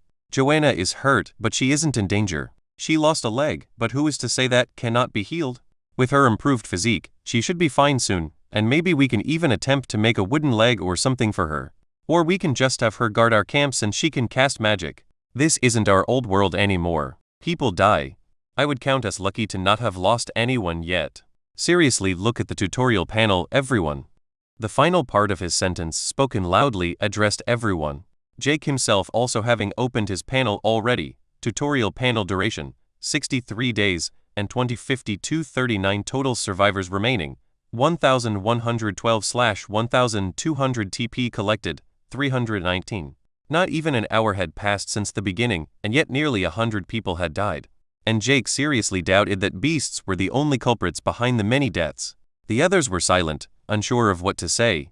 It was no secret that Jake had been the main contributor of the group so far, performing the best in combat and scouting ahead for potential dangers. He even led them away once from an area where Jake felt like strong beasts were fighting each other. Despite them having only been here for so little time, and only been in 2 fights, Jake had more than shown his proficiency. Even Jacob, the de facto leader of their group, had to admit that Jake had been the one doing most of the heavy lifting so far. Jake, I just want you to remember that we are a team. Consult with us, tell us your thoughts before just jumping into motion. To not be making the decision for all of us. Jacob's side, not willing to dwell on the topic anymore. Being relieved seeing that Jake had no intent to either. Let's keep moving forward. The following half an hour was uneventful, Jake still walking at the front with Bertram just a bit behind him, and the rest of the group silently following his lead. Finally, as it was also starting to get slightly darker, Jake heard the subtle sound of running water off in the distance. He once again thanked his improved senses and told the group what he heard. Everyone was relieved, and after only another 5 minutes, they made their way to the top of a hill and saw a small river running just downhill. It was minimal, barely a couple of meters wide, with depth only to one's ankles, but a source of fresh water is a source of fresh water. Quickly the group found a clearing just a bit downstream, and all settled down on the grass. For the first time since the beginning of this tutorial, everyone finally relaxed, everyone resting except Jake, who was sitting with his quiver in hand. Jake had conjured more arrows on the way but started getting a headache. A symptom of low mana, it seems, as his mana had dropped down to 11/120. Stamina was still looking fine at 1/140. The maximum had been increased by 10 due to the point in endurance given by the level up in his class. Looking at his stats, he was once again reminded of his 4 unallocated free points. The biggest challenge in the prior fight had been his ability to deal damage. Against small targets, his arrows dealt major damage, and he could aim for vital spots. Like the boar, large creatures were simply too big to get affected much by the small arrows. There were weak spots, like when he hit the eye, but the other weak spots were normally protected. It took him his entire quiver of arrows to down one big piggy, and that was with help. But he wasn't sure if a couple of stats in strength or agility would in any way enable him to do any serious damage. There was simply too much fur, skin, flesh, and muscle to get through before he hit any organs. Saving the points seemed like a waste too. After thinking a while, he decided to put 1 point in strength, 1 in agility, and 2 in perception, just following his class distribution. Looking at his stats, not much had changed except the points from a single level up and the free points. Stats: strength, 15 agility, 16 endurance, 14 vitality, 13 toughness, 11 wisdom, 12 intelligence, 12 perception, 22 willpower, 10 free points, 0 looking around. He was clearly not the only one consulting his menu screens. The chatter started shortly after, everyone just happy to finally have a modicum of safety. No one spoke to Jekik, which was fine as he was happy just to listen in. Everyone had gotten a single level in their race and class from the kill on the boar it seems, Bertram even gaining 2 in his class. He had already gotten 1 level in his class from the first fight with the badgers, but his contribution against the boar seemed to net him quite a lot. After having relaxed for 20 minutes or so, the peace was broken by Jacob getting up, urging the group to not waste what daylight was left. Distributing tasks, they began gathering firewood, checking the perimeter, and getting materials to perhaps make some basic tools. Theodore had the idea of taking some of the vines lying around and perhaps making some makeshift rope. The vines were very thin, but rather strong and could be weaved together. Surveying the perimeter went to Jake, who ended up killing 2 more badgers who were lurking in the bushes just outside the clearing. They were only level 2, giving no levels and only 4 TP. Having not enough mana to recharge all his arrows, Casper gave Jake some of his arrows to fill up his quiver. Afterward, he started spending his own mana to conjure more, effectively acting as a mobile arrow factory. This also allowed him to ask Jake for tips related to archery and combat in general. While even Jake was surprised by his own level of competence in combat, he was more than confident and willing to give advice on how to handle a bow. He had tried to go pro when he was younger, though he didn't exactly go around bragging about it, mainly due to the fact that he had to give up that dream because of an injury, leaving a bit of a mental scar. He demonstrated proper forms, advised on aiming, proper motions when taking arrows from the quiver, knocking them properly, drawing the bow, and finally releasing the arrow, all in one fluid movement. Casper at his side, trying to follow along with the movements while throwing in a question here and there. Around the two archers, everyone was busy trying to make at least a barebones functional camp, and Atmet volunteered to try to skin and prepare the two badgers Jake had killed that skulked at the outskirts of the clearing. His goal was to make it possible to cook them. Jake and Casper were left alone to their own antics, spending hours of training with their bows. As Jake thought back on all his knowledge of how to use a bow through teaching Casper, he was pleasantly surprised by the system suddenly giving him a notification. Skill upgraded. Basic archery inferior. An archer's best friend is the bow in his hand and the arrow in his foe's heart. Unlocks basic proficiency with bows, crossbows, and adds a minuscule bonus to the effect of agility and strength when using a ranged weapon. Advanced archery common. An archer's best friend is the bow in his hand and the arrow in his foe's heart. You have shown improved proficiency with a bow, making the weapon even more familiar to you. Adds a minor bonus to the effect of agility and strength when using a ranged weapon. The stats bonus effect went from minuscule to minor, though Jake still had no clue exactly how big the effect was. His bow did not really feel any more familiar than before, perhaps because he already felt very comfortable with it. Casper, while not getting any skill upgrade, still showed quite an improvement in his abilities. While it was certainly getting darker, there was still quite a bit of sunlight left in the day, and the dinner preparations were far from ready. Jake still had a few things he wanted to test. Looking at Casper while thinking of what to do, Jake got a brilliant idea. Chapter 7. Training and Rest. Oh, for fuck's sake, that hurts. Jake growled after being hit by yet another arrow.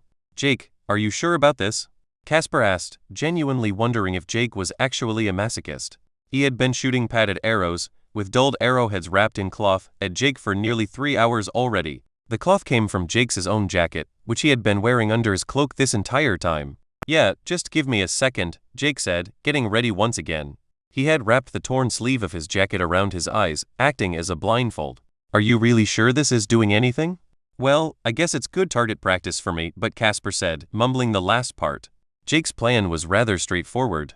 He would have Casper shoot arrows at him while blindfolded while trying to react to them without relying on sight.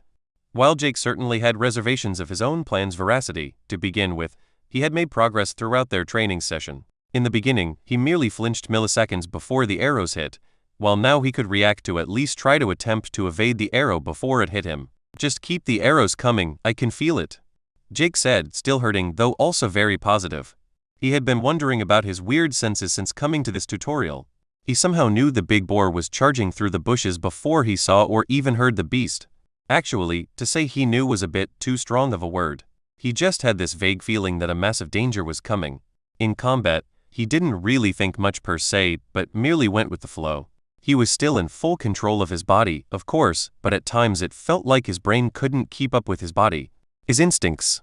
He just did what felt most natural at the time. And the results spoke for themselves. And that was how Jake got the idea for this kind of practice. He wanted to train his senses, and allow him to understand exactly what was happening to him and why it felt like he had a new sixth sense. He had suspected it had something to do with being an archer or maybe tied to the perception stat, but Casper didn't have the same experiences as him at all. With the big boar he had felt that the boar was coming for him as he had just begun climbing the tree. His logical mind then took over, concluding it would hit the tree, allowing him to strengthen his grip and avoid falling. At the beginning of their impromptu practice session, Casper had merely thrown small sticks and cloth-wrapped stones at him.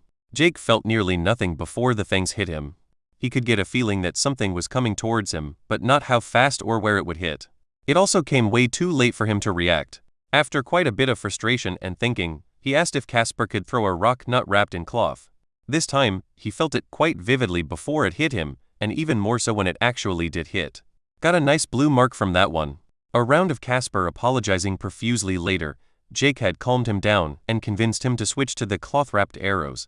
They still hurt like hell, but at least they were not able to cause any real damage. Well, he had lost a few health points, but it was barely noticeable, and they were regenerating quite quickly.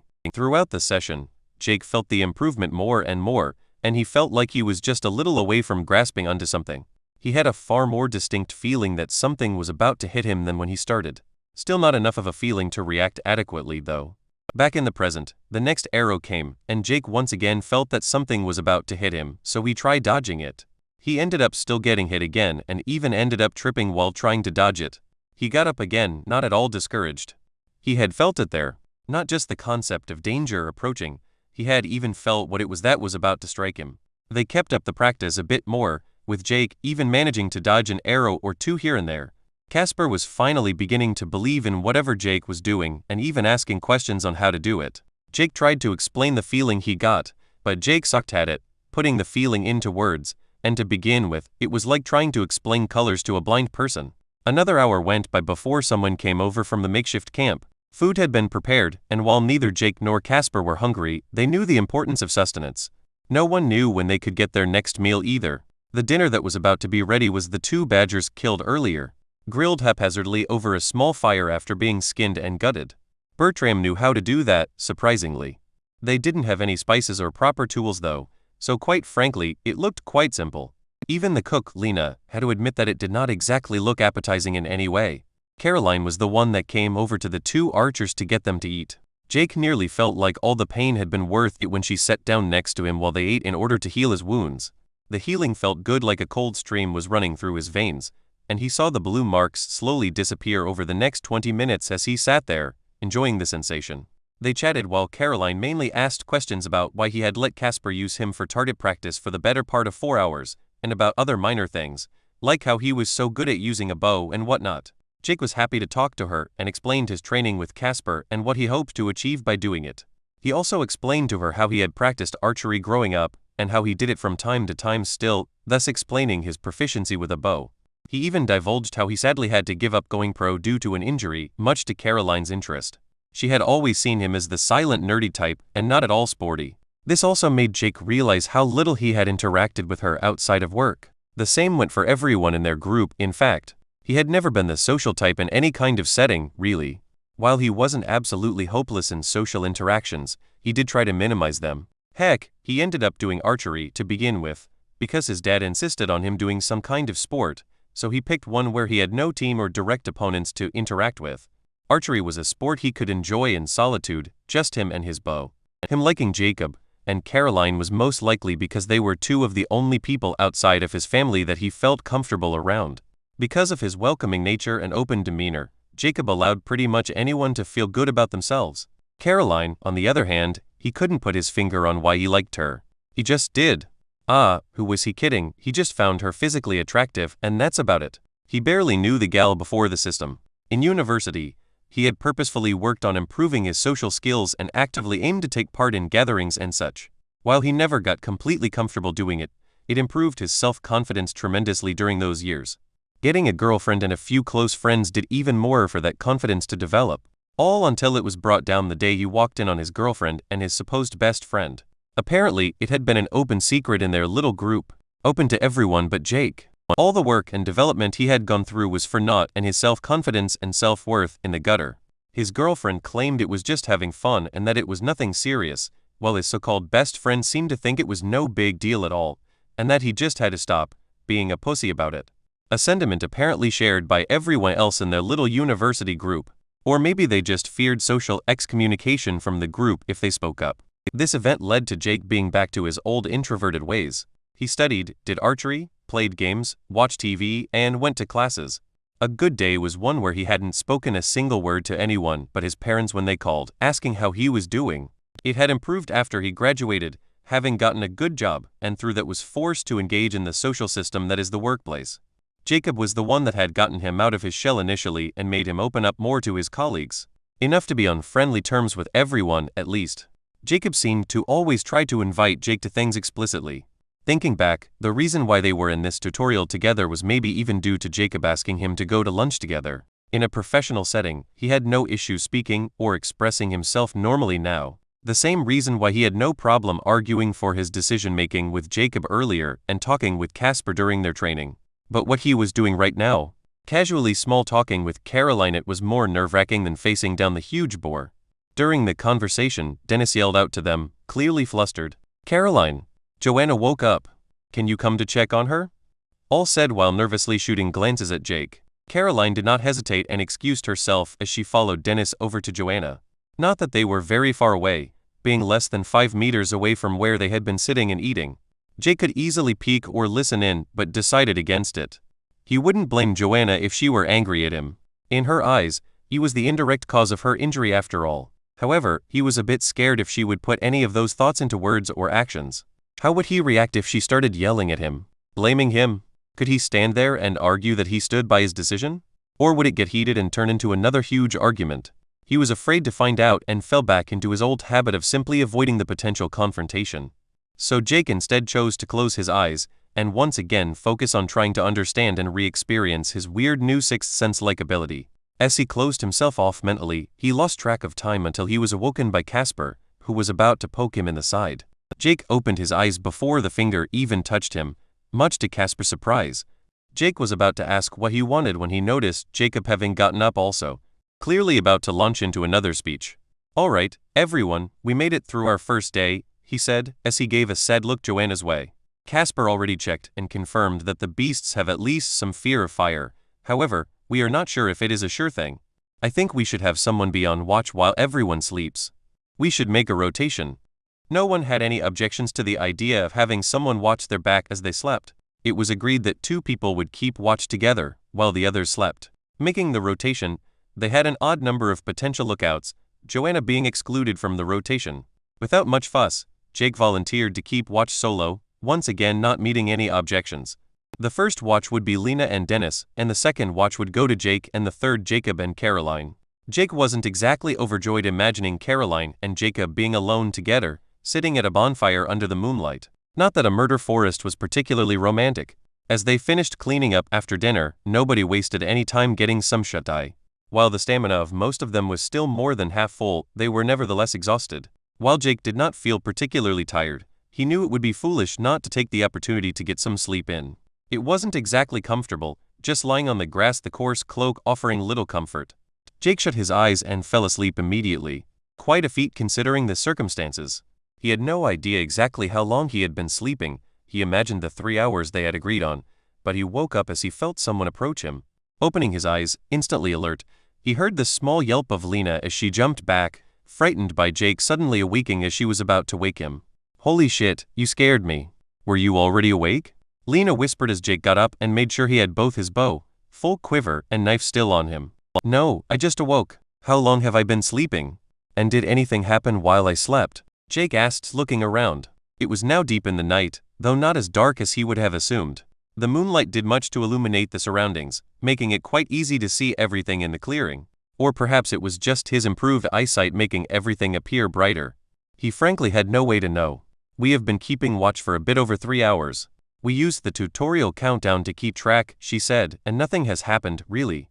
A couple of small animals and what looked like more of those badgers were on the outskirts of the clearing, but they didn't even exit the bushes or get close to us. Scared of the fire, I think. That or my awesome magic."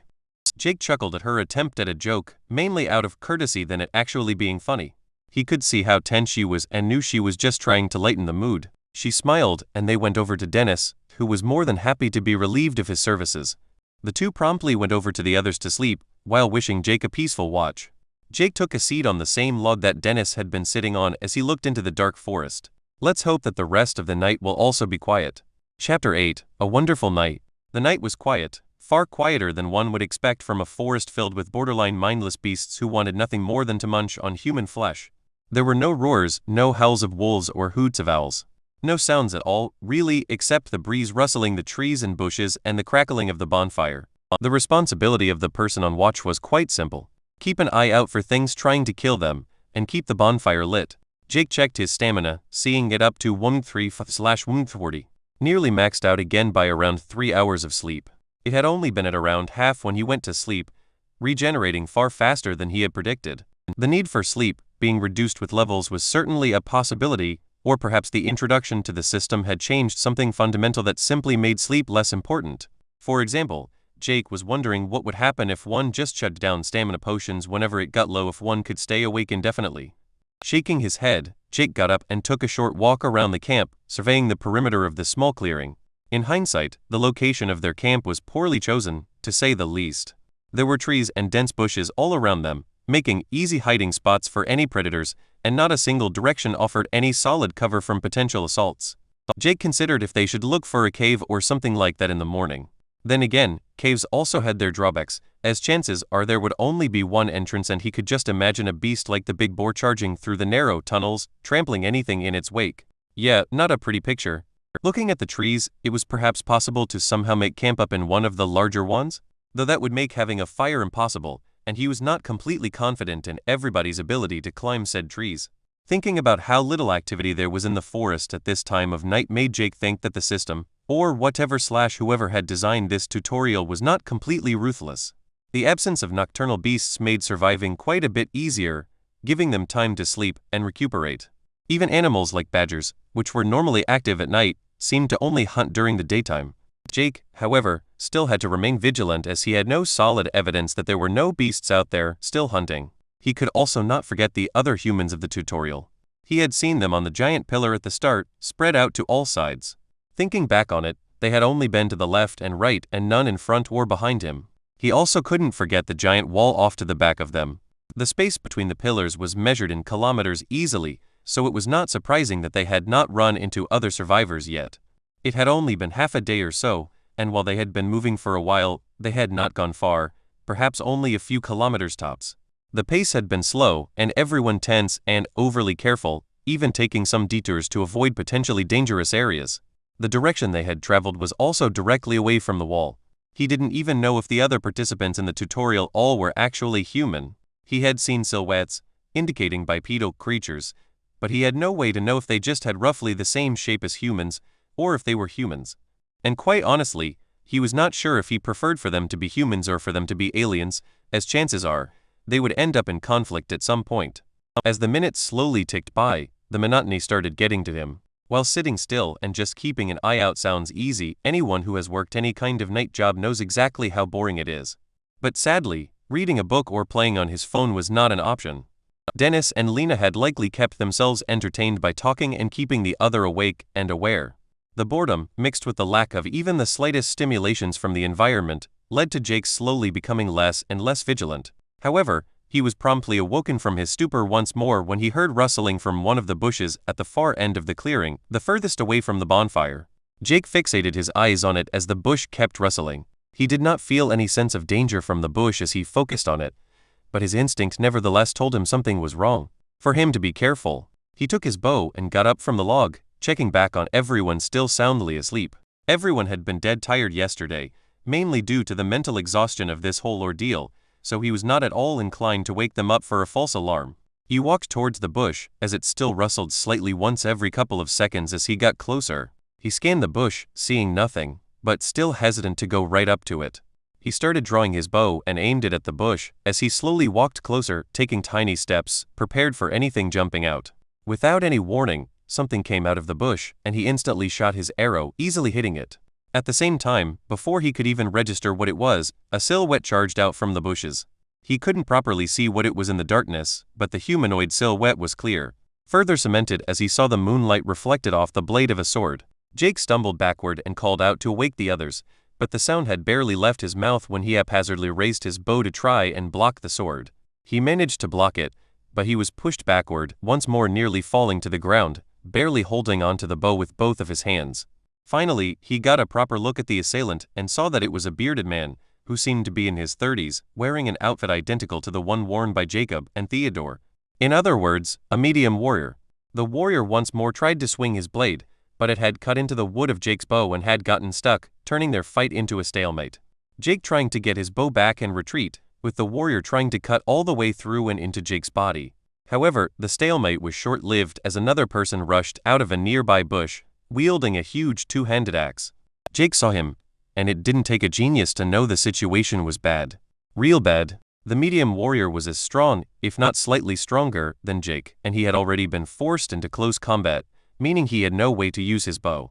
The others back at the camp had awoken by now, but they were scrambling and confused, with not even one of them having a clue what was going on. Jake and his attackers were a good 25 meters from the bonfire, hidden in the darkness. Jake was at a loss what to do as the axe-wielding warrior got closer. He had no time to think, so instead of thinking he just reacted. Less than a second before the axe smashed his head in, he let go of his bow just as the warrior tugged, making him fall backward from his own momentum. Jake took the opportunity to pull back as the axe smashed into the ground where he had just stood. the weapon now stuck in the ground, making the heavy warrior his next target. Charging forward, he tried stabbing the heavy warrior with his knife, but was blocked by his armored arm. Without any hesitation, Jake pulled an arrow from his quiver and, making use of the arrow's length, managed to hit the axe wielder's eye with an overhead blow, just reaching across his guard. The arrow barely penetrated, but it was enough to buy him time. Turning around, the medium warrior was once again upon him, but he managed to block the first strike with his knife. The warrior took a step back and swung his sword once more, but this time there was a slight red gleam around it, as it moved faster and was far stronger. Jake's attempt to block it was met with severe pain in his wrist as the knife flew out of his hand. At the very same time, he felt a distinct sense of danger from behind him. No, it was not the feeling of danger, but that of sure death. Time seemed to get slower, as Jake's senses were stimulated like never before. He felt the battlefield. The axe wielder had gotten up once more, bleeding from his eye, but had managed to pick up his axe ready to attack again. The medium warrior was already upon him once more, raising his sword for another strike. Even more importantly was that behind him an arrow was flying for his head. For the first time ever, he completely embraced the feeling of these new, unfamiliar senses. But even more so than that, he completely and unquestionably followed exactly what his instincts told him to do. Something had been unlocked, and he more than willingly accepted it. He swayed slightly to the side, raising his left hand behind his back as he caught the arrow. The same motion easily dodging the overhead blow from the medium warrior as he slammed the arrow into the man's hand, making him yell out in pain as he dropped the sword. The axe-wielding warrior behind him once more tried to strike him, but he dodged the blow by ducking beneath it as if he had eyes behind his back. In the same motion, he caught the falling sword that the medium warrior had dropped earlier. In a swift, fluid motion, he smashed the sword into the axe warrior's kneecap, making him buckle over as he screamed. Instead of trying to finish him off, Jake went for the medium warrior with the intent to finish off the now disarmed man. Jake ran towards him and cut him once across his arms as he raised them to try and block, with the second blow slicing his neck open, spraying blood all around him, also drenching Jake from head to toe. Another arrow flew his way, but Jake merely swayed slightly, making it miss him, as he once more ran for the axe-wielding heavy warrior who was trying to pick up his axe once more. Jake, however, did not give him time to do so as he, in full sprint, kicked him in the head. Before the disorientated warrior could recollect himself, Jake lifted the sword and stabbed it downwards into the skull of the kneeling man. With his entire weight behind the blow, the sword still ended up only penetrating a few centimeters, but it was more than enough to pierce deep into the brain, killing him instantly.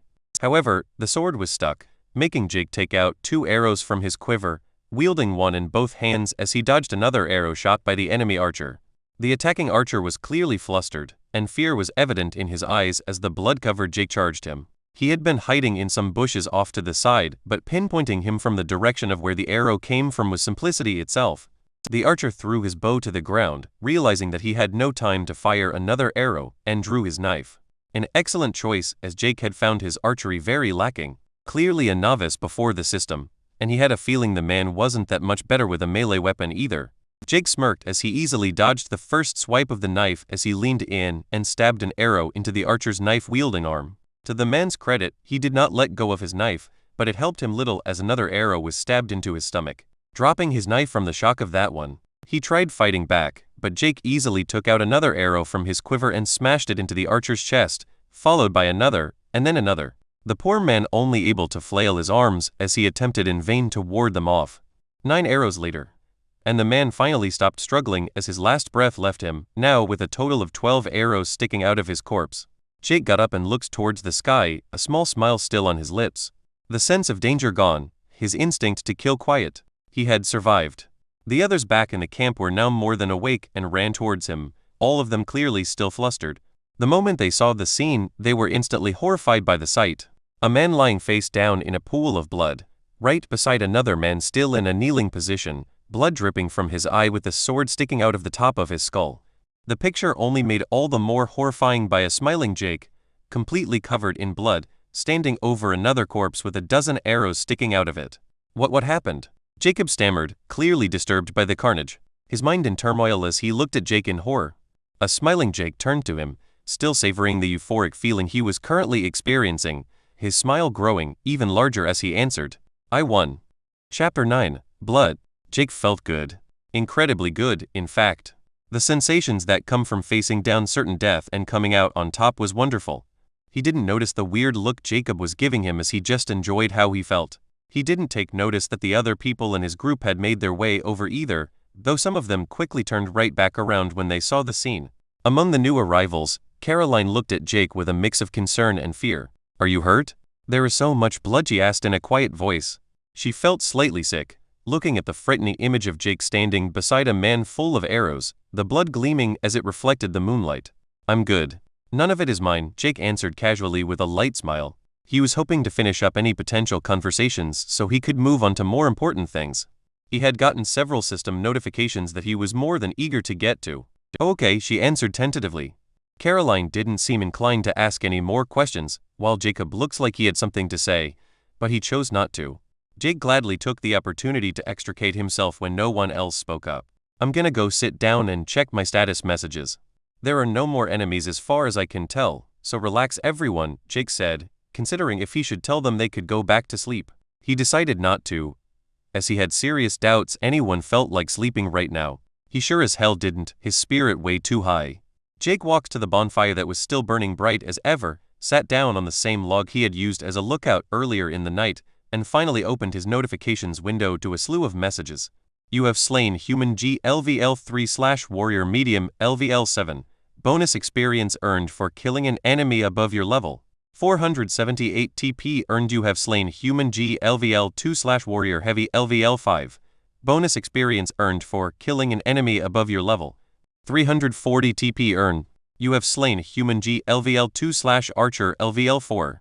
Bonus experience earned for killing an enemy above your level. 294 TP earned. Ding. Class: Archer has reached level 4. Stat points allocated, +1 free point. Ding. Race: Human G has reached level 2. Stat points allocated, +1 free point. Ding. Class: Archer has reached level 5. Stat points allocated, +1 free point. He had won, not because of his stats, but purely due to how he fought. They were amateurs, Jake even doubting they used all their skills during the fight.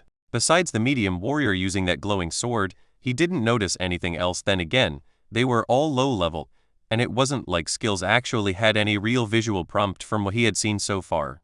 In fact, he should instead maybe be surprised that the guy had a skill to make his sword glow like that, to begin with. Looking at his gains from the fight, the stats and levels were nice, but the real gains came in the next few notifications, though they were a bit different from any earlier ones. Bloodline detected. Processing. Bloodline analyzed. Bloodline awakened. Bloodline of the primal hunter. Bloodline ability unique. Dormant power lies in the very essence of your being. A unique, innate ability awakened in the bloodline of the newly initiated human, Jake Thane. Enhances innate instincts. Enhances the ability to perceive your surroundings. Enhances perception of danger, +5% to perception. A new skill had been unlocked, or was it an ability? He was clueless as to what the whole bloodline business was about. His family background was nothing extraordinary, as average as one can be, and yet he apparently possessed an innate ability tied to it. Not that he was going to complain just because he was a bit confused. The effects of the ability were, in Jake's honest opinion, awesome. It also explained why he had these weird senses that none of the others seemed to have. More amazing was that the description even included his name. That was kind of cool in its own right? What he gathered from his own experiences, along with the description of the ability, was that it had 4 effects. The first one was the enhancement of instincts. Without a doubt, this was the explanation behind his performance in combat and the at times supernatural reaction time he possessed. His ability to react was way beyond what his stats should allow him, and the reason why he at times felt like his body couldn't keep up with what he wanted it to do. The second part of the ability was the one to perceive his surroundings. The 360 degrees perception he had experienced during the fight made him act as if he had eyes in his back. He could not explain at all how it worked. He just knew where everything was. Even now, it was still active. He felt the bonfire's flickering flames and every particle of smoke that entered the air.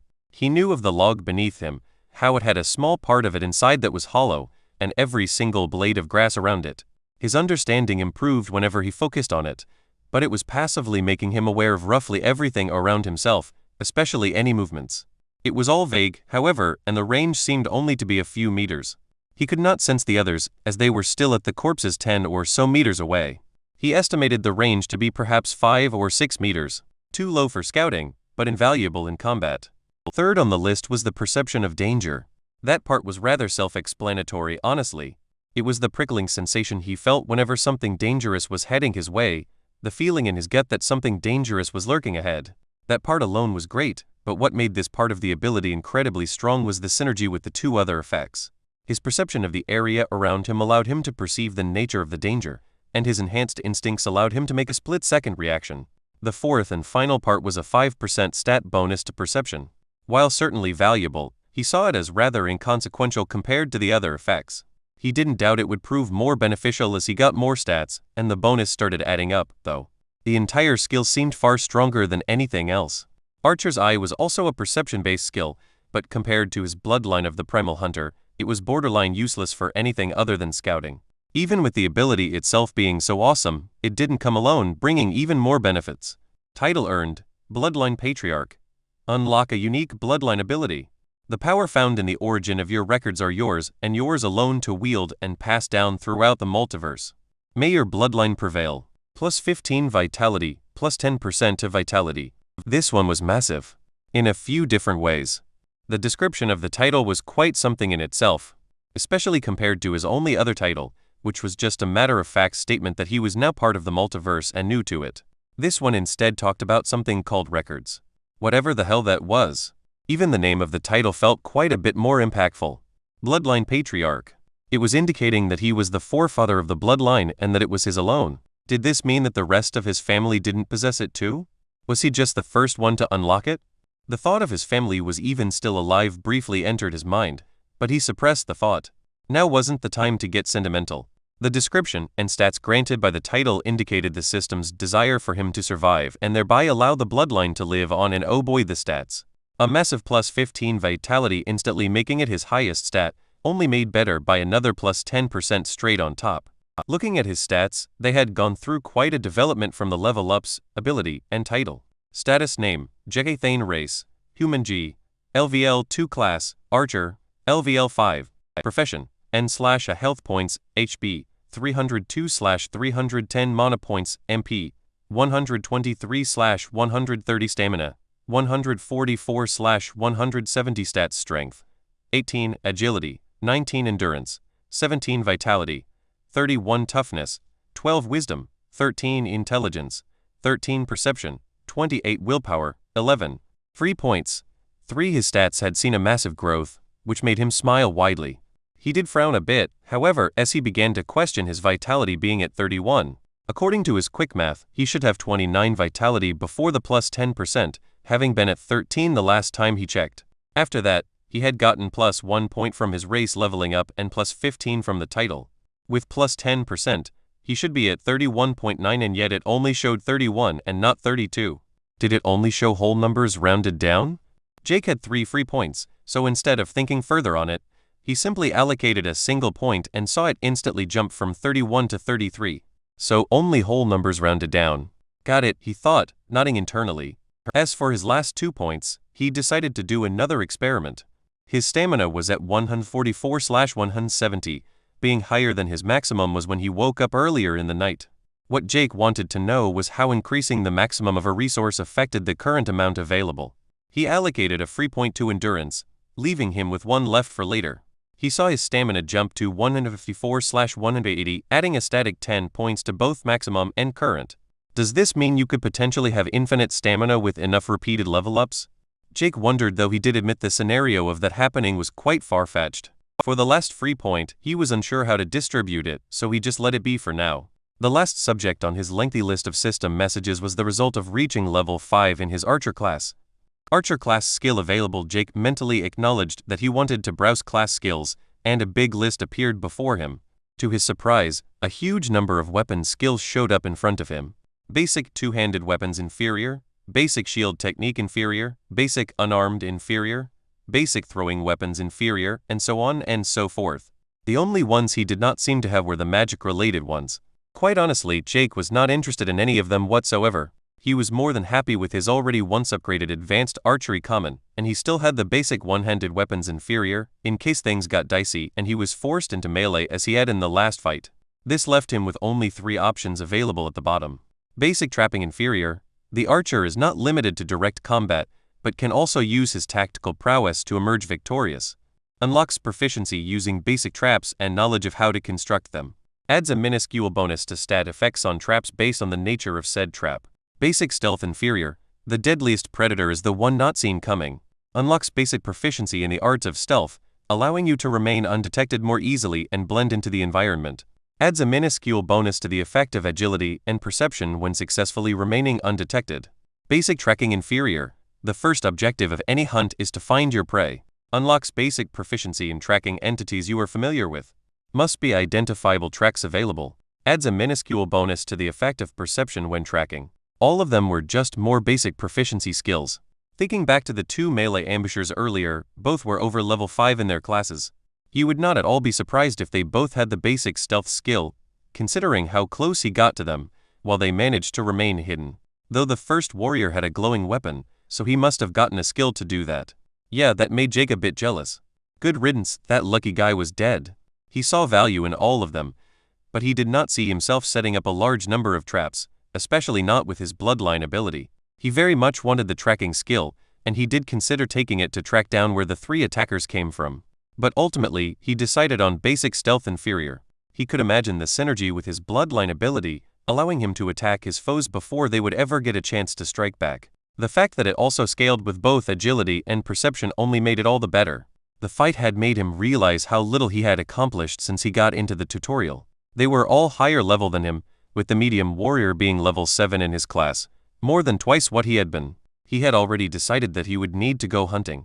He picked the skill and felt the same feeling as when he got his class the first time. This time far weaker, though. It gave him something he wasn't quite sure if he could call knowledge, but he still instinctively understood it. Maybe it was due to his bloodline ability, but he doubted it. Either way, he now knew how to sneak a bit better than before. It was small, subtle things and far from a complete guide on becoming a master thief. Closing all the menus, he felt very satisfied with himself. Perhaps a bit sad that getting a new skill was so anticlimactic. No ability to shoot laser beams or to shoot down the 8 suns with 8 arrows was gained. Jake finally got up from the log and stretched his back. The smell of iron instantly reminding him that he was still covered in blood. Or more accurately, his cloak and face were covered. He took off his cloak, seeing that his shirt and pants underneath were spared from the torrent of blood. Quickly he sprinted down to the small river nearby, cleansed his face, and sprinted back up to the camp once more, the entire trip taking less than a minute. As he felt refreshed, he also began to feel oddly naked. He immediately realized that he had no weapons on him whatsoever. His knife had been disarmed, and his bow had been hacked into. He saw that the others were still over at the corpses, and Jake started walking over. He first got to the dead archer and picked up the bow he had dropped, seeing it identical to his old one. The only difference being that this one was undamaged. While picking up the bow, he couldn't help looking at the dead archer, arrows still sticking out of him, though the blood had long stopped seeping out. The men's eyes were still wide open, showing visible horror.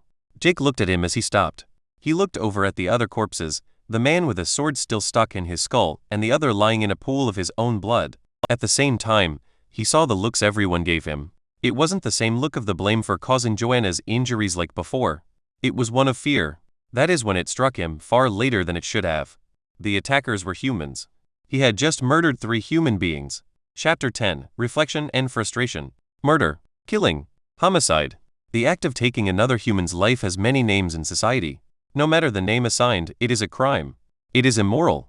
And even if morals were completely ignored, the act of removing another member from society is, in most cases, a detriment to said society.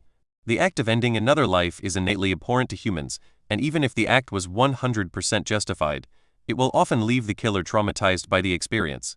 In many comics, whenever a hero kills a villain is the moment he becomes a villain himself. It is seen as a turning point for the character his or her fall to the dark side.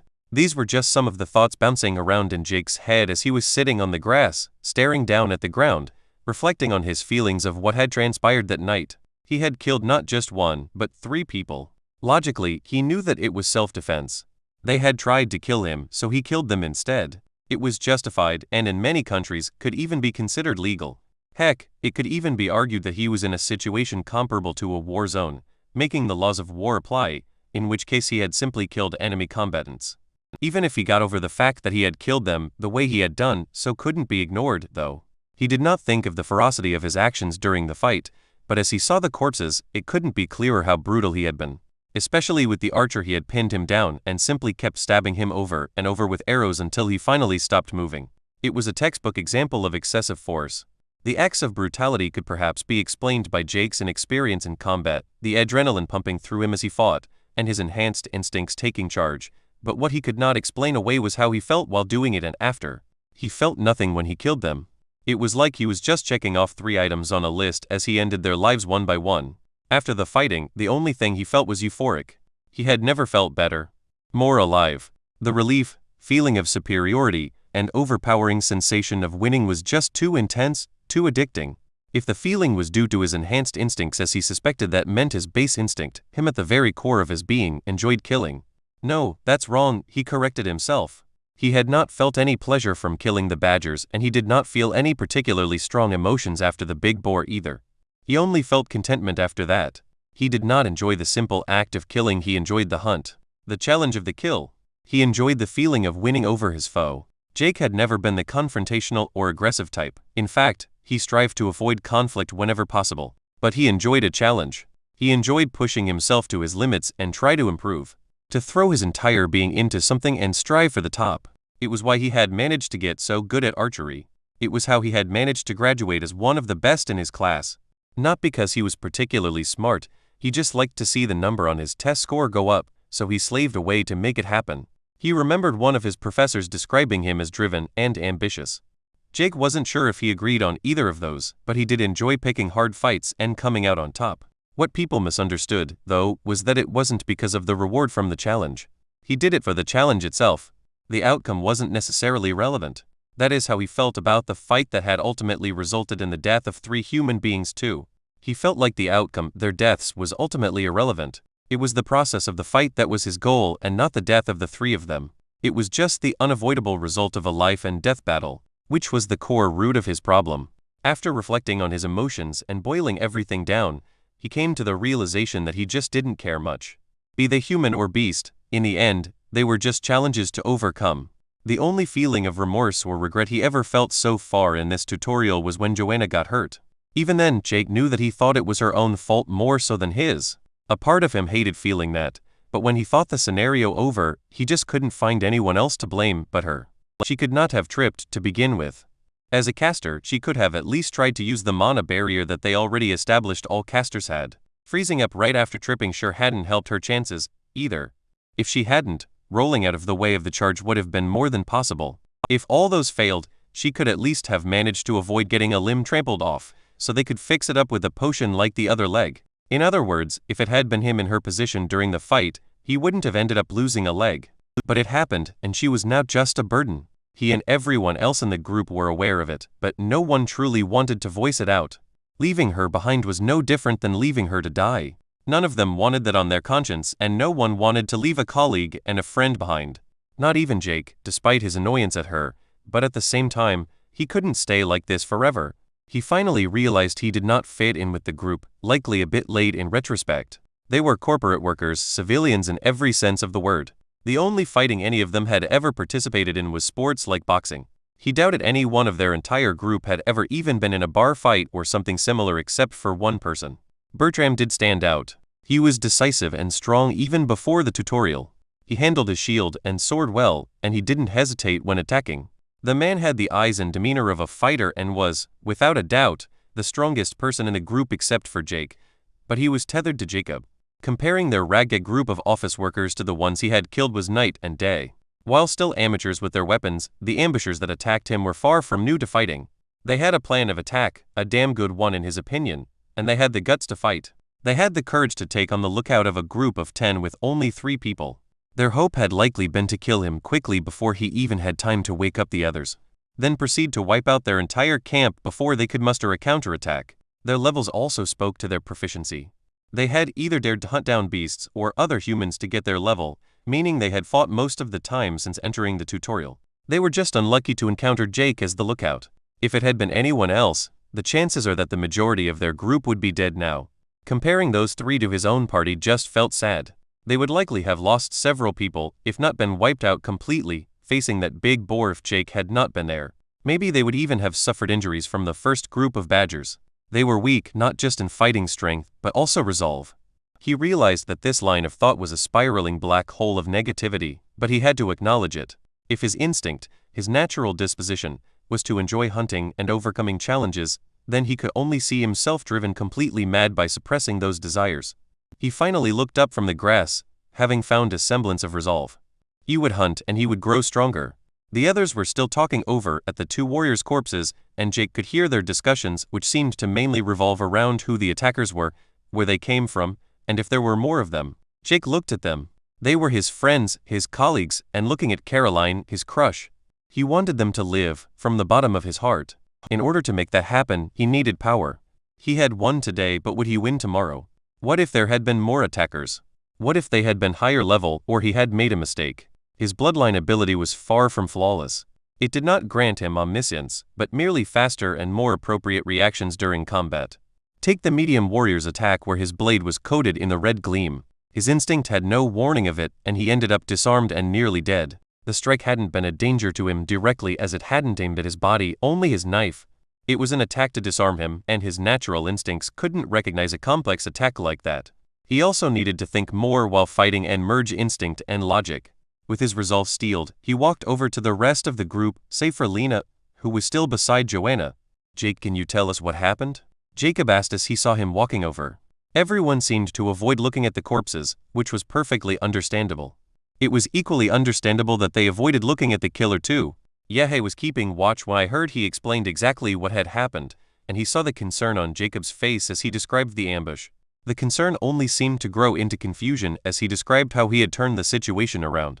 "But why would they attack us without reason?" Caroline asked. "Experience, equipment, and tutorial points," Jake answered promptly. He then went on to explain the points he had gotten along with the levels. He purposefully left out the whole bloodline thing, though. The fact that one of the assailants had been level 7 came as a big shock to them, as the strongest of them, Bertram, was still only level 2 in his class after the boar kill. But to just murder someone, Caroline mumbled as she instantly gave Jake a mixed look. "It was self-defense, Caroline.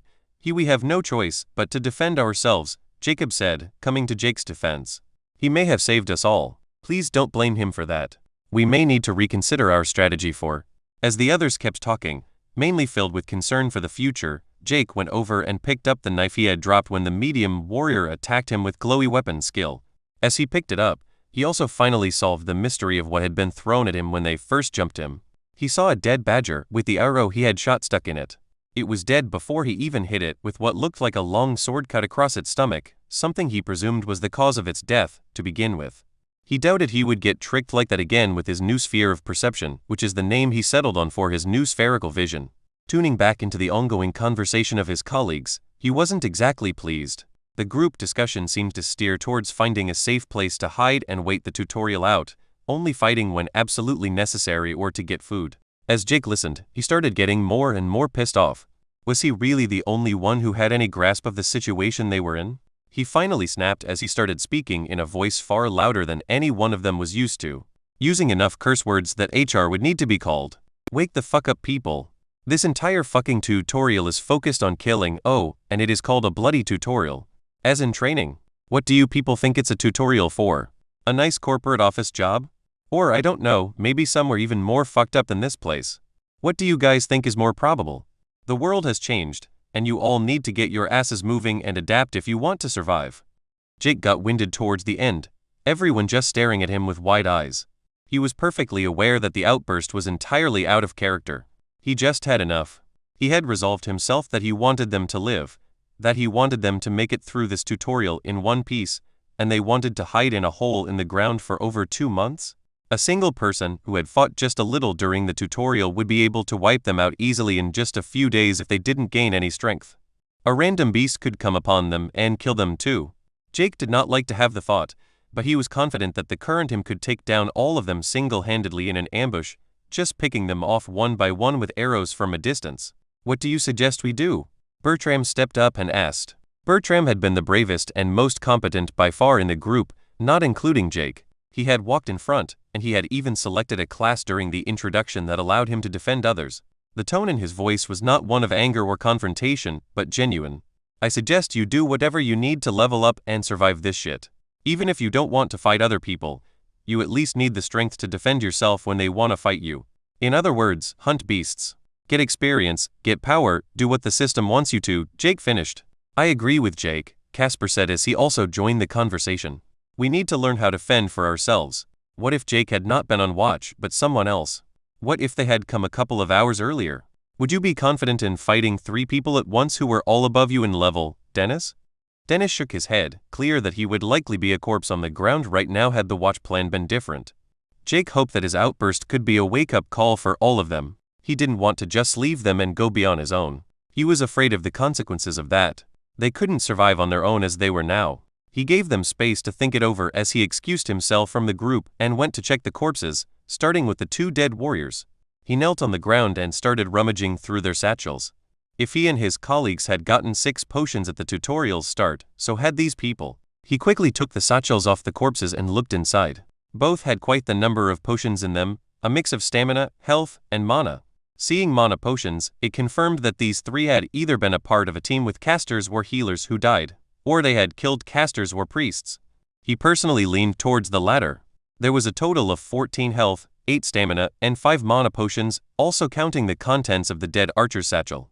He turned to the group once more, who had simply stared at him as he looted. It was still dark, but the fire from makeshift torches they had brought over made the scene well lit. The problem was that the forest was still too dark to leave. They would have to wait for morning before they could do anything. For now, try and get some more rest. It is still my turn to sit lookout, so I will. Get some energy. Tomorrow we hunt, Jake said, sitting down on his log once more, doubting any of them would get even a wink of sleep. Chapter 11. Friend or Foe? Jake kept his promise of being on the lookout for the rest of the night. It turned out to only be a couple of uneventful hours until the artificial sun rose once more. Looking on as the scrambling group got up and gathered their things, he seriously doubted they had gotten any sleep at all. Their current campsite was compromised, and they had no clue if more enemies would come, so they needed to find somewhere new. Their entire initial plan of finding water and food and all the usual survival crap turned out to be a damn waste of time. While they still needed food and water, they needed levels far more, so sitting in one spot was just stupid. They got packed up, and Jake was surprised to see even Joanne up and about with a makeshift wooden leg. It was essentially just a big stick of wood bound to her thigh and what was left of her leg. It looked uncomfortable and certainly not fit for any big movements, but he saw determination and grit to keep going on her face. Jake felt respect for the woman as she refused help, and they started walking. They started moving further away from the huge wall in the distance. Jake had a theory based on where the pillars had been and the wall only being visible behind them, that this entire place had a spherical design. The fake celestial bodies also indicated a dome shape. Moving inwards toward the center of the dome would hopefully allow them to find more beasts. They had been very sparse in the outer area after all. It took little time before they came across another group of beasts. This time it was a group of deer-like creatures, the very same that the badgers had been eating on the first day. There were 7 of them total, and after using Identify he found them to be between level 2 and 4 with the biggest among them at level 5. Jake decided not to interfere, first of all, because he was not sure how much experience killing the lower-leveled enemies would give, and because the entire purpose of this exercise was for everyone to build fighting experience.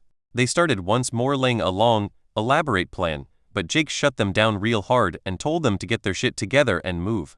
They had 3 casters and an archer, plenty of ranged firepower to take down some of them before the fight would even truly begin.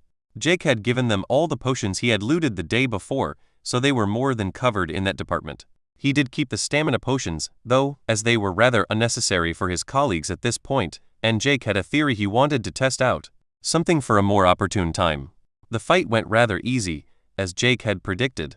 Bertram easily tanked the biggest deer and even an additional one, while Theodore, Jacob, and Dennis took on 1 each.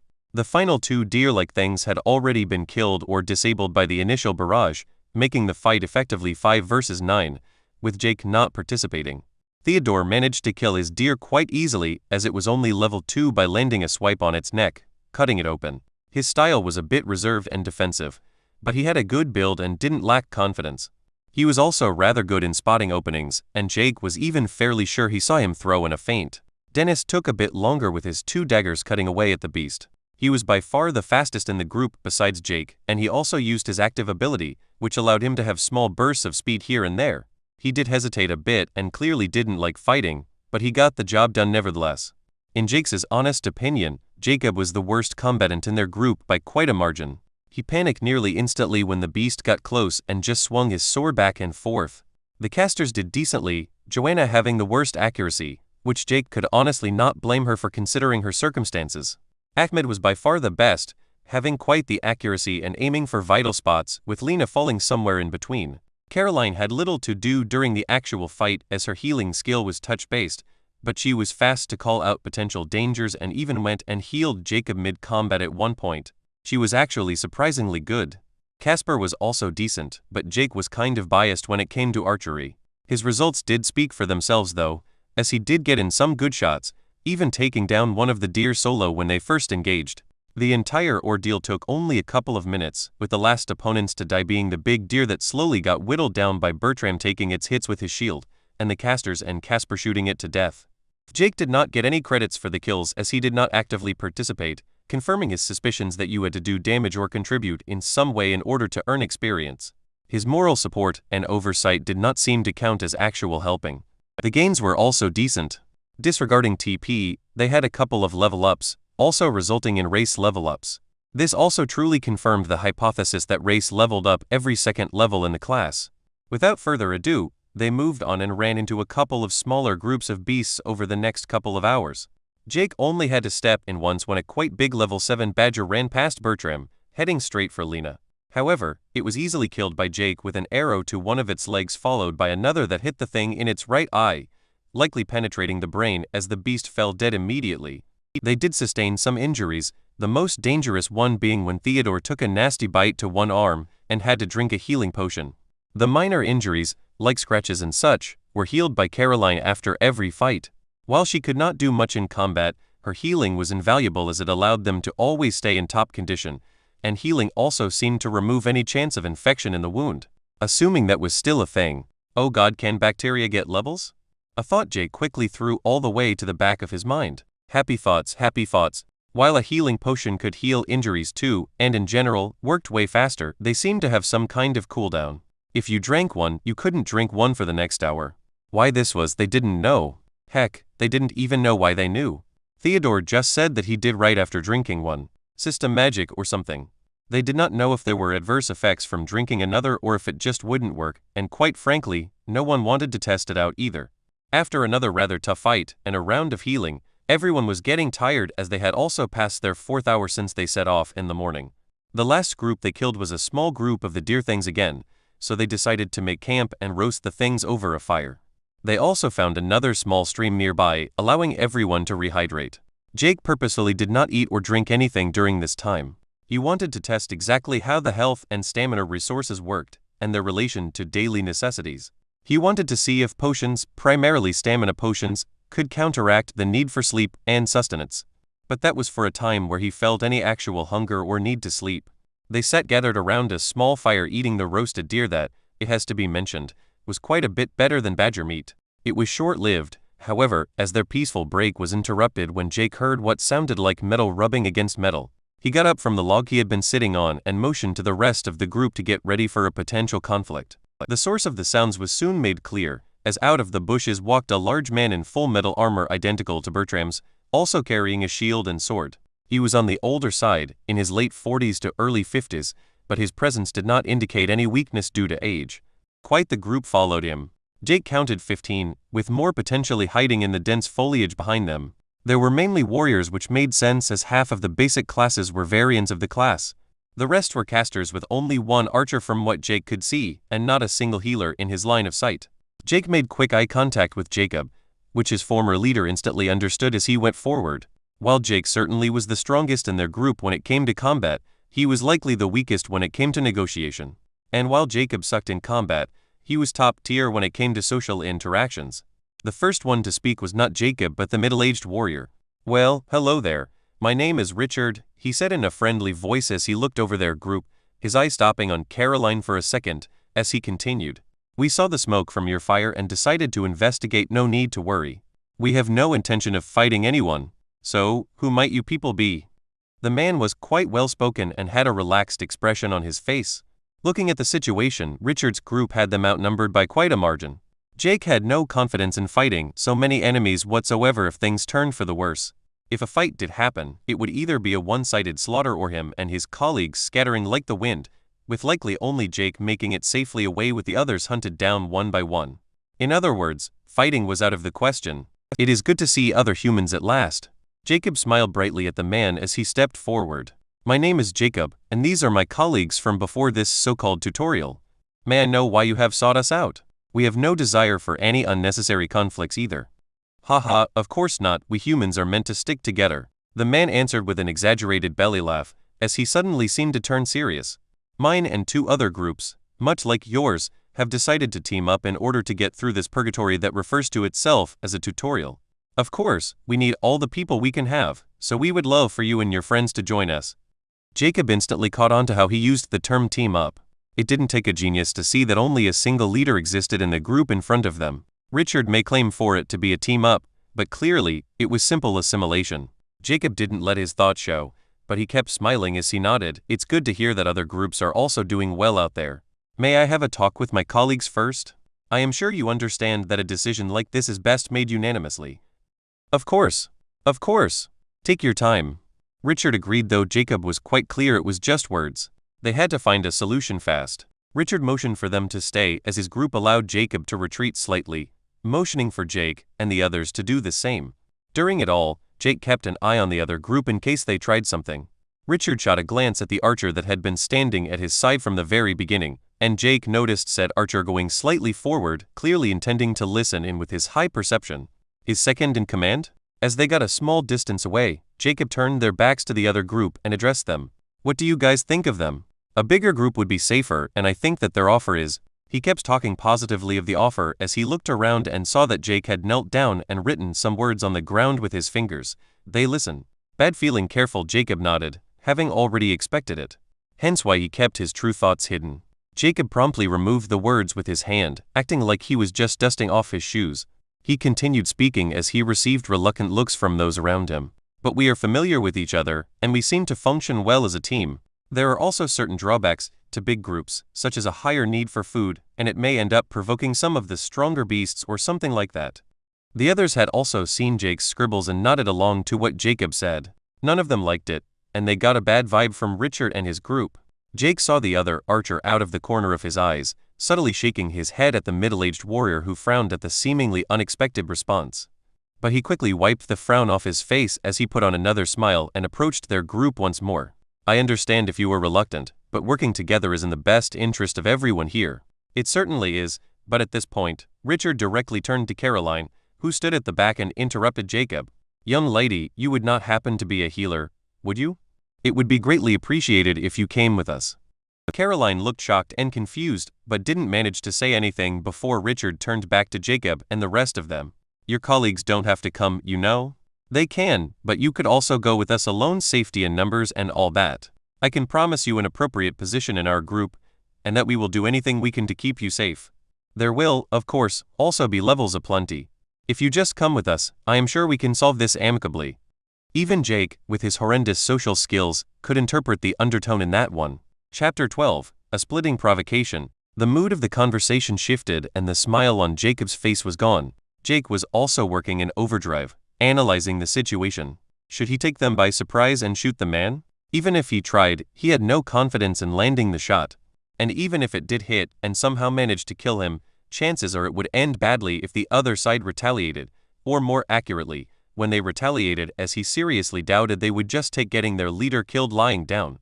Caroline was also looking incredibly nervous at this point, hiding a bit behind Bertram, who had a stoic look on his face. The situation was tense to say the least. She did not look at all like she wanted to respond positively to his invitation. Richard looked on as he flashed a light smile, but his eyes were still rather cold. The ones behind him also seemed to have tensed up too and had their hands close to their weapons. He finally started talking again, breaking the silence before they reached a breaking point. I'm just going to be honest with you all, healers are scarce in this place. We had one, but he died within an hour of entering the tutorial. 3 groups, 30 people, and only 1 fucking healer, he said as he spat on the ground, clearly frustrated. So, young lady, I am serious when I say that you would be treated well. We need you far more than you need us. He turned back to Jacob again, continuing. You agree that we humans are meant to stick together, right? We have no healer. We have only a handful of healing potions. There are no medical supplies, no hospital, no doctors, no nothing. Does she not have a responsibility to help her fellow man? I want to solve this peacefully with everyone walking away happy, but I don't exactly have a choice here. We need a healer, one way or another. We only need the healer. The rest of you are free to choose what you want to do. Just know that her joining us is non-negotiable. Not having a healer is just too risky in this place, and I have already lost too many good men and women unnecessarily. If you and your colleagues join us, you will be treated like everyone else. We will make hunting parties based on optimal setups, with the healer joining my own party naturally. I can even promise that if you don't wish to fight, we offer protection as long as you contribute in other ways. Just think it over carefully. Richard seemed to be done talking as he gave them space once more. He had thrown the ball in their court, and now the question was just what to do. They could try and run, but they were clearly outnumbered, and their levels too low. Jake had a feeling that the majority of the opposing party was at level 5 or above. He said they had run out of healing potions, which indicated that they had done plenty of fighting. Fighting is off the list. The second option was to join them. Jake did not like that option at all. He got a bad feeling from them. He did not doubt that Caroline would remain unharmed, but what about the rest of them? Would they be used as meat shields or what? They would clearly not allow them to act autonomously in fear of them leaving with Caroline. The third option was just to hand her over. They would likely let them go, as while humans were worth hunting, they were far more dangerous than beasts in most cases. Additionally, they would have to try and not antagonize Caroline more than necessary. Jake doubted anyone would want a healer who wanted nothing more than to kill the people she healed. Or worse, refused to heal at all. Needless to say, Jake was not a fan of just handing her over. One reason was that they would end up with the same issue that Richard's group currently had. He was hesitant to voice his thoughts when Theodore started talking. Maybe we should just go with them. Imagine not having access to any kind of healing or medicine in this shithole. It would make even the best desperate. We don't even know them, why are we taking an antagonistic position? Looking around at the others, quite a few of them nodded, while others stayed silent. Jake could easily see Richard smiling in the other group, clearly approving of the direction their conversation was currently taking. Theodore did have a good point, though. They were clearly desperate. Who were they to reject helping the other group? Without a healer or health potions, a single bite or claw wound could become infected and fester, making even small scratches and injuries fatal. Jake also thought back to his own objective. He had decided that he wanted to try and help his colleagues learn how to fend for themselves. If they joined a larger group, they would be significantly safer from the beasts. According to Richard, Caroline, one of the few people Jake actually cared about, would be safe for sure. He did not doubt the middle-aged man when he guaranteed that he would do anything to protect her. Who would be stupid enough to piss off or kill a walking hospital in a forest filled with dangers? Jake, however, was not at all open to her going alone. It would leave the other 8 without a healer. He also had serious doubts that Caroline would ever agree to leave them behind, especially not Jacob. As the discussion continued, Richard and his crew patiently waited, as the decision to join was slowly reached. But there were still reservations. How would they be treated?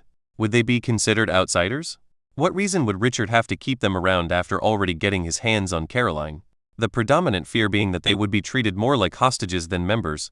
Jake had said nothing so far. He had kept silent, listening and taking in the conversation. Richard seemed not to care what they thought as long as they joined. No, Jake needed insurance. He needed something that would keep them safe and treated well. He had no intention of joining either way. He had decided to go his own way last night already. He needed strength and he needed power. And he did need power. He could feel himself becoming restless from not progressing. It would be foolish not to grasp an opportunity to rise above what he currently was. More importantly, he also wanted to. He wanted to hunt, fight, and encounter challenges. And he would not be able to do that if he stayed with any group. Jake thought of his desire to hunt. He thought back to right after he had killed the 3 attackers the day before, and the feeling of accomplishment and fulfillment, the feeling of power. Basking in the feeling, he channeled his bloodline, as a faux smile of never-ending confidence appeared on his lips. Richard, is it? What's your level? He asked in a calm voice. Richard looked over at them, truly noticing Jake for the first time. A young inconspicuous man completely covered in the cloak given out to all archers. He found nothing remarkable until he looked at the man's face. His eyes were practically glowing and he had a confident smile on his face, with a trace of excitement hidden deep beneath. Not a single sign of fear or worry evident, almost as if he wanted a fight to break out. I am level 9 in my class, and we have a couple of others in our group at level 7 and above, Richard answered truthfully, not being afraid of sharing it. The ones before him were clearly office workers or something similar before this tutorial. The only odd one out was the archer, who gave him a bit of a different feeling. Either way, they had leveled from entering until now, only resting for a few hours. They had played it safe due to not having a healer, but he doubted a single individual could outmatch them. He also doubted the man was actually strong, as his colleagues couldn't hide their confused looks at how he acted. Or did he even have his own allies fooled? And who might you be? You're level 2, if you don't mind? Jake looked back at him with a small sigh of disappointment. It was not an act either. He had genuinely hoped that the man was stronger. From what he had seen, level 10 seemed to be a power spike for monsters, and humans may experience something similar. Well, that's slightly disappointing. I was hoping for you to be stronger, Jake said. As for my name and level? I am Mr. Eat-It, and I am level go fuck yourself. Richard's smile faded significantly. Jacob, Caroline, and all the others were gobsmacked at what the hell Jake was doing, openly provoking the man. Especially how Jake kept up that weird daring demeanor, despite them being outnumbered so badly. Had he gone crazy? I thought we were close to reaching an agreement here? Richard asked, more than a little annoyed at the unexpected development.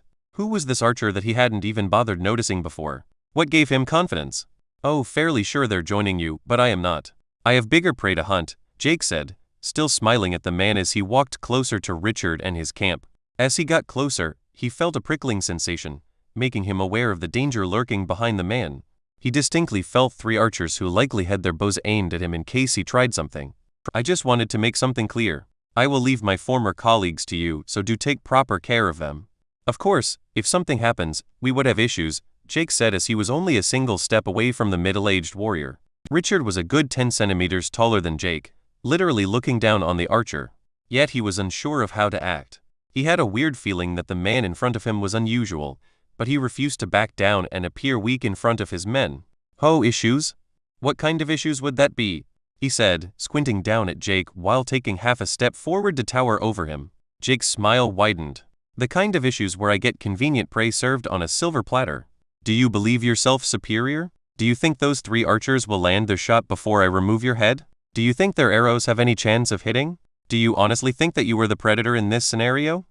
Jake said as he opened his arms wide out to the sides, watching Richard tense up as he dropped this smile and turned serious as he looked at the man. Because you're not. You can take them, train with them, fight with them, and survive with them. But I will be watching. A single misstep, and I will hunt you and all your pals down one by one. Sweet dreams. Jake turned around and started walking away. In his fear, he saw the archer that stood just behind Richard had begun drawing his bow, but Richard raised a hand indicating for him to stop, only to see Jake had made the exact same motion, making both of them stop as it became clear the man could somehow still see them with his back turned. Jake walked back to his colleagues, who stood there and looked confused at him. You are leaving us? Casper managed to mutter out. Yeah, it was my plan all along. I have my own goals for this tutorial. If you join them, you should have a much higher chance of surviving than on your own. Don't worry, I will check in occasionally. Jake said, smiling at them. Not the threatening, borderline maniac smile that he had given Richard, but a friendly one. Do take diligent care of everyone, Jacob, and don't let them bully you or anyone else, he finally said, as he turned towards the forest intending to leave. Wait, Jacob called out and ran up to him, hugging him and covertly passing him one of the satchels he had been carrying. One containing all the health potions from the attackers last night as well as Jacob's own 3 health and stamina potions. Finishing the hug and distancing himself, Jacob looked at Jetic and smiled. Take care out there, my friend, and please do come back and check in whenever you can. Jake nodded and walked away from their camp. There was no heartfelt goodbye from any of them, but Casper, who yelled to take care. He had a strong feeling he wouldn't see them for quite a while, but even without showing himself, he hoped the power of the threat would remain. However, he was pretty sure that dear Richard would give him an opportunity to truly hammer it home soon. He had seen Richard whisper something to the archer as Jake walked back to his colleagues earlier. Looking over once more, he saw said archer he had guessed to be his second in command now gone along with some of the light warriors. Jake smiled as he entered the bushes and walked at a brisk pace directly away from the clearing. He could not see them anywhere in his sphere, but he knew they were coming. Richard did not strike him as a man who took threats very well, and sending a team after him to remove a potential threat was perfectly in character. Picking up the pace, he started sprinting to create some distance. His heart was still pumping from his acting before. He didn't quite know how he had found the confidence to do that, but in some ways, wasn't there a thrill in that kind of challenge too? Excitement bubbled up in his stomach as he found a spot that was simply perfect. He smiled as he thought of his pursuers. They would arrive soon, he felt it. He started retracing his steps for 10 or so meters by stepping in his old footsteps. As he got close to a tree, he had purposefully walked close to it on his way here for this purpose, after all. Moving in accordance with his basic stealth skill, he felt it activate as he quickly climbed the tree, finding a good hiding spot among the leaves. Soon they would be upon him and he was ready for them. All thoughts of how they were human beings, not even entering his mind for a second. Today they were simply prey. They seemed to have misunderstood something, he thought as he waited. I am the one hunting them. Chapter 13, Nicholas 1. How troublesome, he thought as he pursued the archer on Richard's orders. Nicholas, an archer himself, was silently running through the forest with 6 of his companions. 4 archers and 3 light warriors made up the hunting party.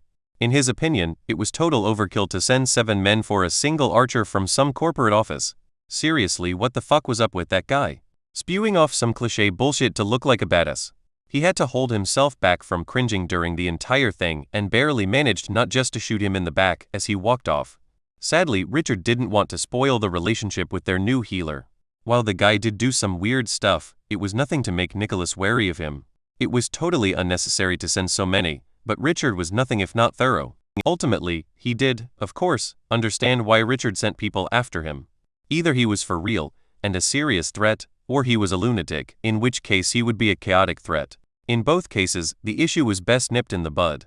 Nicholas himself had been one of the people who entered the tutorial with Richard, and he worked for the man before the initiation.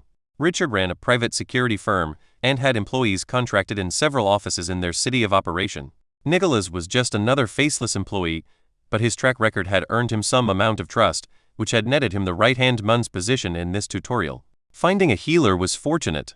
Having none was quite honestly hell, especially for the warriors who often got minor injuries, being forced to be in melee and all that.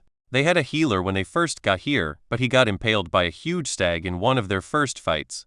This left them with only a limited amount of healing potions, made worse by having to waste them on what a healer could fix in minutes for just a bit of mana. Even luckier was that the healer was a part of a team of laymen who were clearly inexperienced when it came to battle. And yet he had been asked by his boss to pursue some archer with a big mouth who decided to play cool. He did not buy the guy's bullshit at all. He personally wanted to just bet on the guy getting himself killed, but Richard was not the kind of man you rejected. He was their leader, with pretty much everyone just calling him boss. Earned not through nepotism or posturing, but sheer competence. Nicholas didn't question his decision, but it did suck a bit that they had to take in a group of weaklings. He doubted a single one of them was even level 5. At least the healer chick looked nice, and the red-haired caster was quite good too. The one he found the most annoying was that crippled middle-aged woman, the very definition of a burden in his opinion. I am sure Richard will find some way to fix it, he thought. How would they be to blame if the newbies had unfortunate accidents during combat? As long as they could get the healer on their side, all was fair game. They had been running for a while and finally reached the area where Mr. Big Myth had entered the forest, as they all entered stealth. They had a rule that every archer and light warrior had to pick stealth at level 5, as Richard wanted a strong scouting force, and as this situation proved, assassination team. They snuck through the underbrush as they scouted ahead. The guy had not exactly been sneaky, leaving clear footsteps in the underbrush. While none of them had a tracking skill, it did not mean that tracking was impossible. You just had to do it the old-fashioned way. As they followed the footsteps, they suddenly seemed to stop in the middle of a small clearing. Before any of them could react, he heard something pierce through the wind, followed by a thud. The light warrior, at his side, falling over with an arrow stuck in the back of his head, dead as dead can be. What the fuck, was his immediate internal reaction as he acted. Take cover! He yelled as he ran for the trees, quickly hiding behind one. Peeking back into the clearing, he saw 2 corpses, one of the archers now also dead, shot during their retreat. What the fuck is going on? He activated Archer's eye and started looking up at the trees. He had a feeling their attacker was up in one of those, and it didn't take long before he spotted the enemy. It was another archer based on the fact that another arrow flew out from a tree crown. Nicholas knocked an arrow, and went out from behind the tree, firing where the arrow had come from. He got no feedback from his shot as he quickly backed behind the tree once more. He peeked around it once more, his high perception and skill both working on overdrive. Before he found anything, he heard another scream sound out. He charged over to where the scream came from, dashing between trees. Arriving at the location, he saw a wounded archer with an arrow in his chest, and luckily, he was still alive. Nicholas quickly ripped the arrow out and took out his last health potion, making the man drink it. The wound visibly healed, and the now healing archer opened his mouth. I got a shot in, he barely managed to say, still heaving for breath as his lungs healed. In the stomach, I think. The man fell, still out of breath, while the potion did its magic. Nicholas left the man to lick his wounds, as he heard more yelling from his comrades all around him. Jake was still smiling to himself as he examined the arrow in his stomach. He considered ripping it out and drinking a healing potion, but looking at his health, it had only gone down a measly 50 points. Not even 1/6 of his total health after his new title. Ripping it out would only make it bleed more, making him lose more health, and quite frankly, it barely affected him. It hurt like hell, but it was more than manageable. His initial ambush had gone well, killing 2 of them right off the bat. He also felt the sensation of level ups, but he decided to ignore the system messages for now. It wasn't the time to get distracted. However, the third target he had gone for had been prepared and had been outside his sphere when they spotted each other, resulting in them both landing an arrow on the other. Jake narrowly missed the man's heart, but still landed a fatal blow. If the man did not have any healing potions, he would bleed out in minutes, or drown in his own blood as it filled up his lungs. Jake wasn't a doctor, but he was pretty sure it would be one or the other. From the bush he was now hiding in, he focused on his sphere as he moved out, sneaking in between trees. He saw a lone light warrior hidden behind a tree in his sphere, the tree itself posing no obstacle to his perception ability. His initial plan had worked out perfectly, baiting all of them into the middle of a small clearing, and then attack, making them split to all sides. Divide and conquer and all that. Jake threw a small rock to the left of the warrior as he approached from the right. The man turned instantly towards the sound, and Jake promptly charged forth, sliding up behind him, putting his left hand across the man's mouth and using his right to slit his throat. The man managed to yank his dagger behind in an awkward last-ditch effort, hitting Jake in his left shoulder. The man went limp with Jake holding him until he got the notification. When it came, he let the corpse go as he looked at the knife wound on his left shoulder. It hurt, but it barely did any damage and he could still easily use it. 3, maybe 4 down. At least 3 to go, including the archer leading them. He had seen the archer in charge of their little assassination troop. He was fast, faster than Jake, indicating that he had a higher level. And not by a little either, Jake estimating the man to be at least level 7 or 8. Jake began sneaking towards his next target as he tried to stay hidden. He had already decided to leave one alive to send a message if possible, but it sure as hell was not going to be their leader. He had already spotted the one he wanted to function as his messenger. It was a young archer, could not be more than 17 or 18. Jake was looking at him at this moment and could both see and feel him shake in fear. He kept throwing glances towards the clearing where the 2 corpses were. Jake decided to ignore the kid and instead started looking for another target. From the way the kid had frozen up, Jake saw no scenario where he would prove an issue. Jake felt no one in his sphere as he moved and saw nothing either. He closed his eyes and focused on his hearing. At first, he heard nothing, but the ambient sound of the wind and the occasional beast or bird, until he picked up another, more relevant sound: labored breathing. He silently snuck towards the sound of the breathing, and soon the last light warrior appeared in his sphere. Unlike the others, this one had decided to cover himself in leaves and parts of the underbrush, practically invisible in combination with the basic stealth skill as he lay prone on the ground. Jake doubted he would even be able to spot him using Archer's eye. Luckily, Jake did not need his eyes to see him. The man was hidden well if you looked at him, but with an omnidirectional sphere, what he was doing barely counted as hiding. Jake decided to get a vertical advantage and climbed a tree to ensure his attack would prove lethal. From up there, he had a clear shot right at the man. He sure had done a decent job hiding, as Jake could not even spot him from above, mainly due to him lying completely still. Jake knocked an arrow and drew his bow, aiming for the head. He found it interesting how not a single of the basic outfits for any of the classes provided any protection for the head. Even the heavy warriors didn't have a helmet, despite their otherwise full armor. The only thing remotely close was the hoods on the cloaks that casters, healers, and archers had, but that did not exactly provide a lot of protection against an arrow to the head. The only true protection seemed to be provided by the toughness stat, maybe vitality, and perhaps endurance to some extent. He did not know exactly, but he did remember the light warrior class not offering any stat points to toughness and only 1 to vitality. In other words, their level advantage meant little to nothing if hit, except for maybe 1 or 2 levels in race. Which was exactly what led to the hidden warrior dying without even knowing how.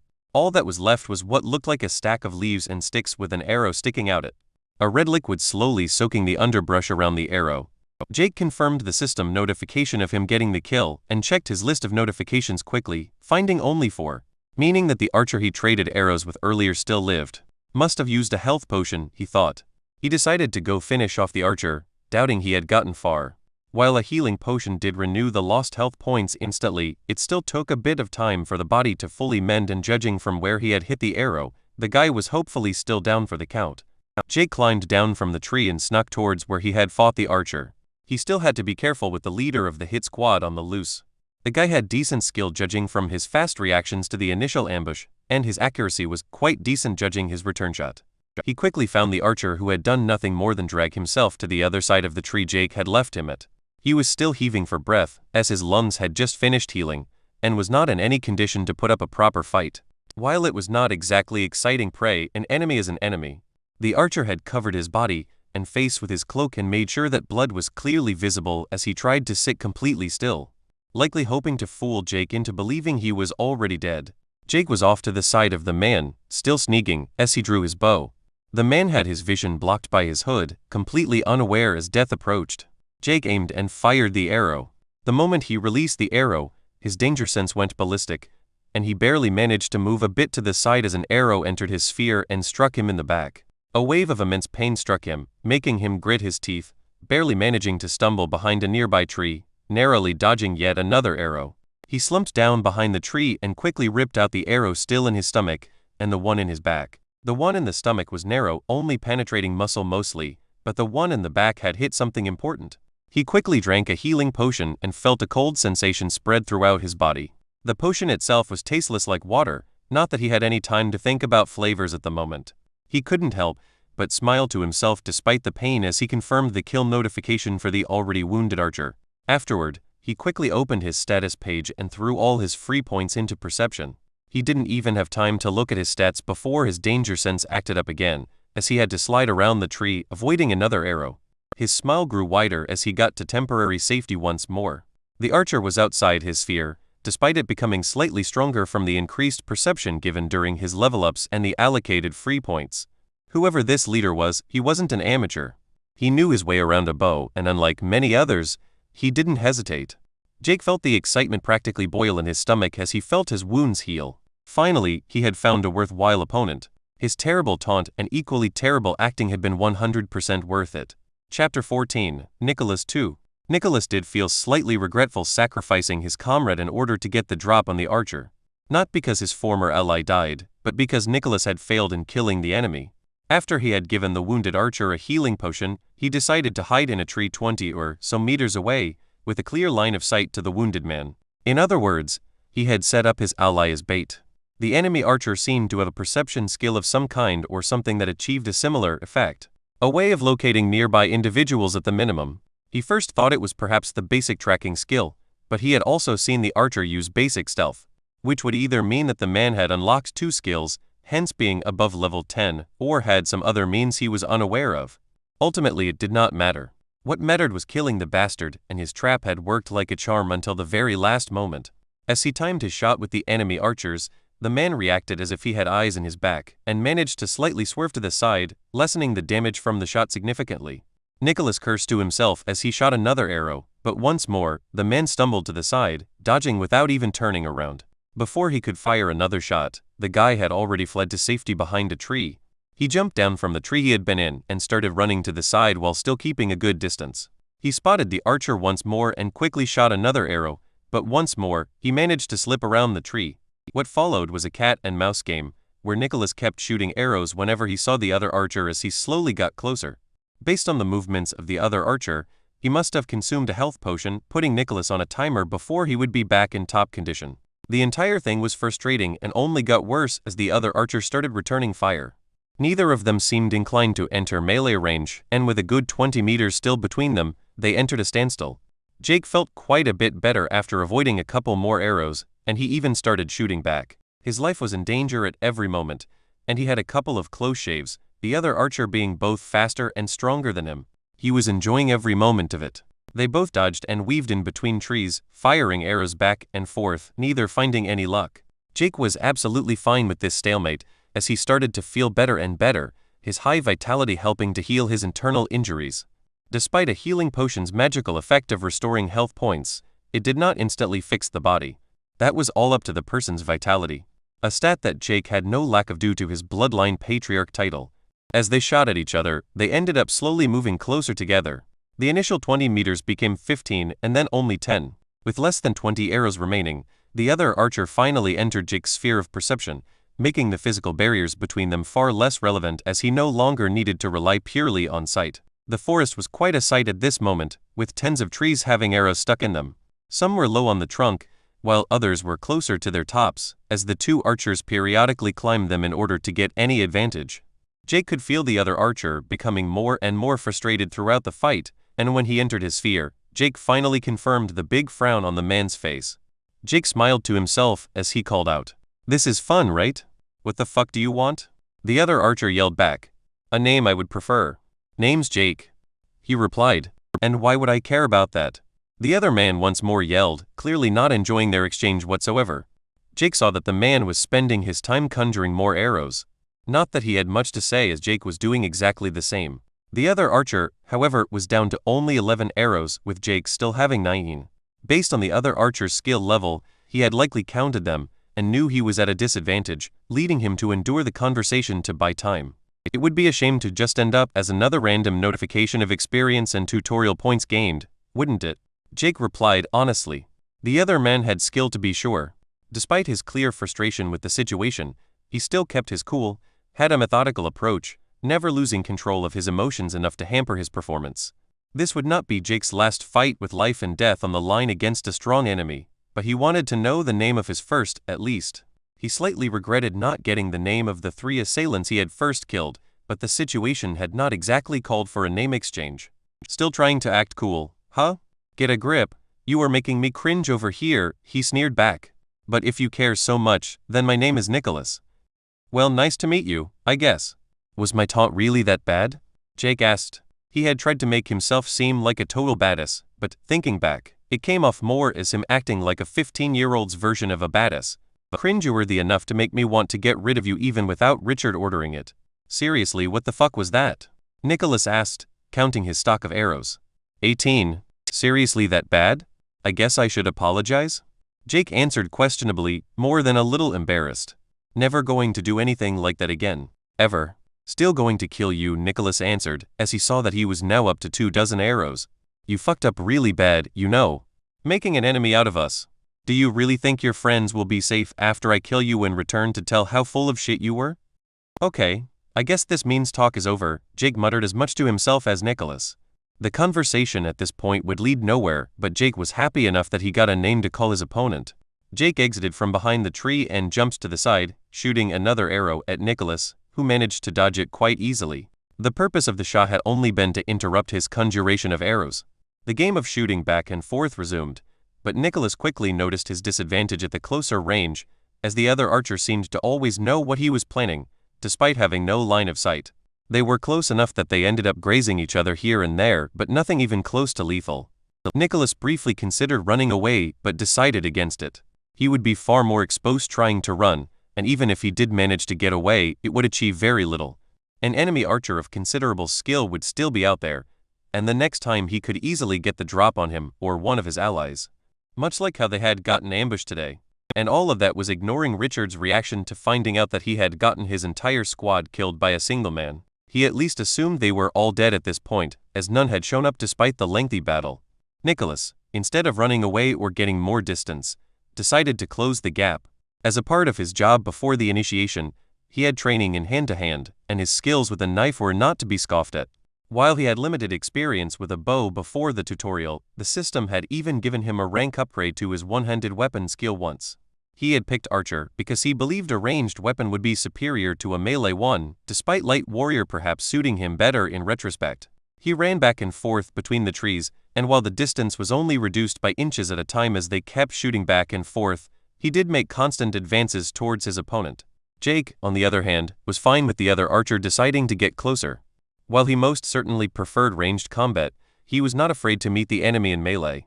Not because he had any confidence in his abilities with a melee weapon, but because he unconditionally trusted his instincts at this point. They were not perfect, and he had taken several wounds during the fight, but it was nevertheless extremely reliable. He suddenly got an idea as something appeared in his sphere while dodging yet another arrow. He kept dodging towards a certain tree while returning fire at opportune times. Finally, he got to the particular tree he had been aiming for, having increased the distance to a good 8 to 10 meters once more. He dodged behind the tree he had been running towards, as Nicholas followed close behind. It was at this tree that Jake had killed the wounded archer at the beginning of the battle. During the course of combat, they had moved around so much that they eventually switched locations from where they had started, as they both circled the forest from tree to tree. This meant that Nicholas could not see the dead archer from where he was now hiding. Jake, on the other hand, standing behind the tree, right next to the fresh corpse. Jake once more smirked as he hoisted up the dead archer, leaning him against the tree in preparation. He then got out from behind the tree, firing yet another arrow. Jake purposely stayed around this tree as Nicholas finally got within a couple of meters. Nicholas charged for Jake as he circled the tree where the archer was hiding. As he got around it, he instantly saw a person coming towards him, and with no hesitation, he stabbed for the throat. He smiled as he felt his knife sink into flesh as he looked at the face of his opponent, hoping to see the look of terror in his face. What instead met him was the dead eyes of the comrade he had sacrificed earlier. Before he could process what had happened, a knife came out from behind the corpse, penetrating deep into his chest. With a cough of blood, he fell backward, the knife being ripped out in the process. A warm feeling spread from his chest as blood poured out.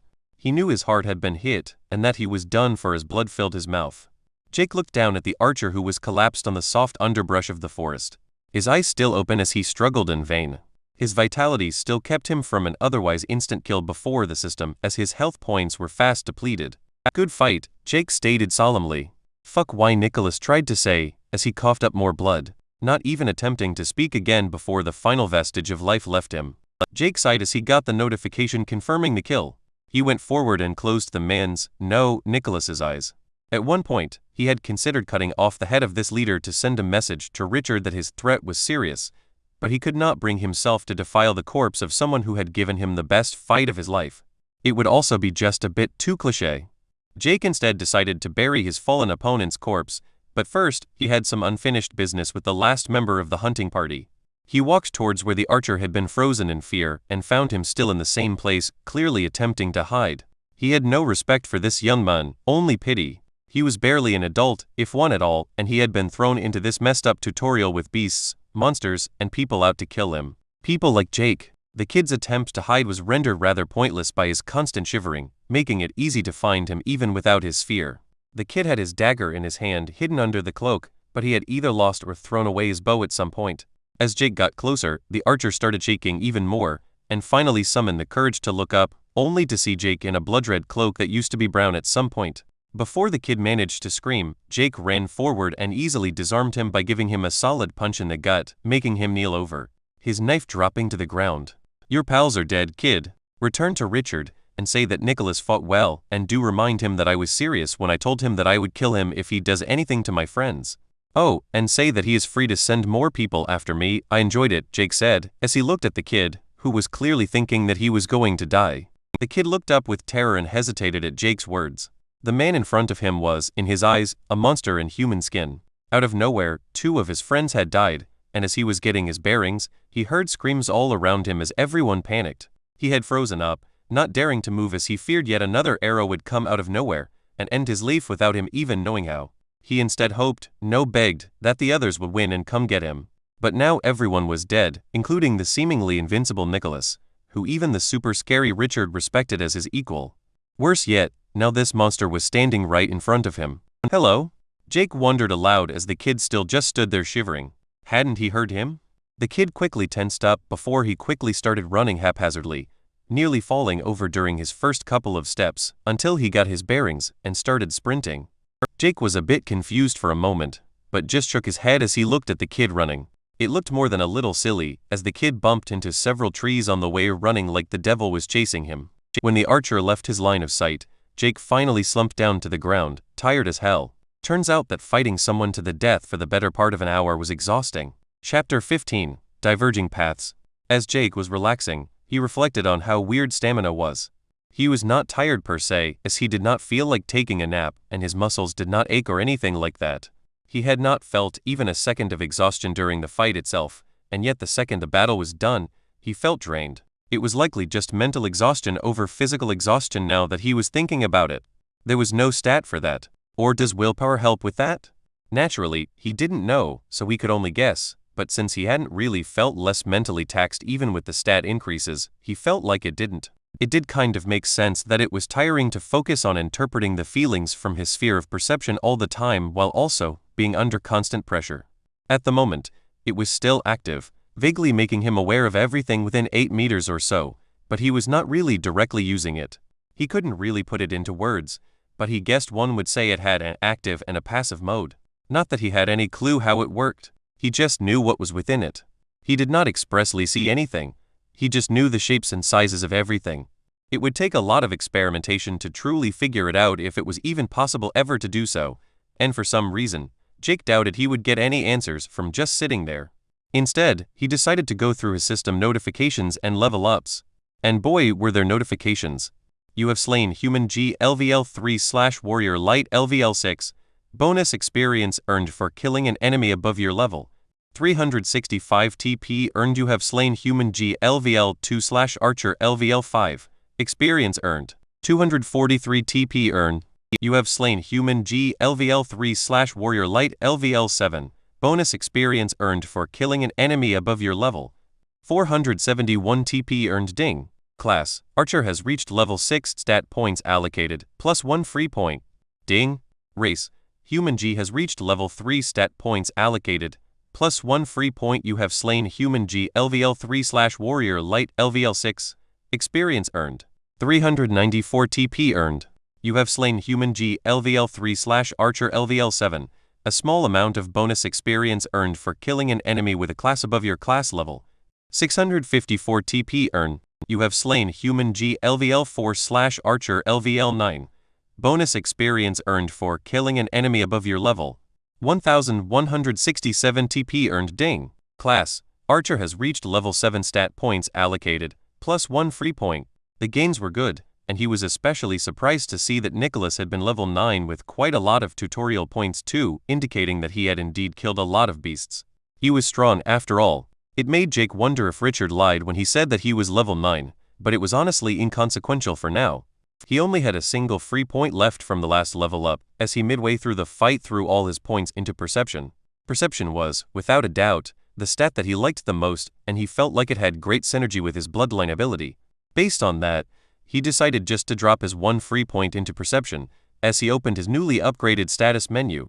Status name, Jake Thane Race, Human G, LVL 3 Class, Archer, LVL 7 Profession, N/a Health Points, HP, 257/340 Mana Points, MP, 88/140 Stamina, 151/210 Stat Strength, 21, Agility, 22 Endurance, 21 Vitality, 34 Toughness, 13 Wisdom, 14 Intelligence, 14 Perception, 37 Willpower, 12 free points, 0 once more. He confirmed the weirdness of the endurance stat. Due to the level ups, his maximum stamina had increased by 40, making his current also increase by 40, which ultimately led to him having more stamina than when he began the fight. He also decided to check the tutorial panel now that he was fiddling with menus. Tutorial panel duration, 63 days and 227:39 total survivors remaining, 987/1200 TP collected, 4,629. So many people have died, and not even the first day has passed, he thought. 213 people dead. More than 1/6 of the total amount of those who had entered the tutorial. Not that Jake helped that statistic in any way, being personally responsible for 9 of those deaths. He had no clue if his TP was a lot or little, but according to the rules, he got half the TP of people he killed, so he assumed it had to be a lot. If Nicholas gave him 1,167, he would have had double that at 2,334, which was still only a bit over half of what he currently had. Not that he had any idea what those damn points could be used for quite yet. His amount of points was rather respectable though, as Nicholas had been level 9, while Jake was only level 7. But it did kind of make sense, as he took the accumulated points of people who had killed plenty of enemies to get to their levels. He also had no clue exactly how much TP different enemies gave. He had gotten over 300 from the level 10 boar, and that had been a shared kill. For the badgers, he got 4 points from the level 3 ones and 8 from the level 4 one. The sample size was way too small, but maybe the points just doubled for every level? Though that seemed insane. It did kind of fit with the level 10 boar giving a total of 512, and him getting 300 plus of that on a shared kill. But that would mean a level 11 beast would give 1,024, a level 12 2048, then 4,096 and so on. It just seemed way too extreme to work like that. A level 20 beast would give a whopping 524.288 points, which was just absolutely insane if true. Granted, he had no idea how strong a level 20 beast would be, but he doubted they would warrant such a huge point increase. Once more, he shook his head at his useless internal thoughts.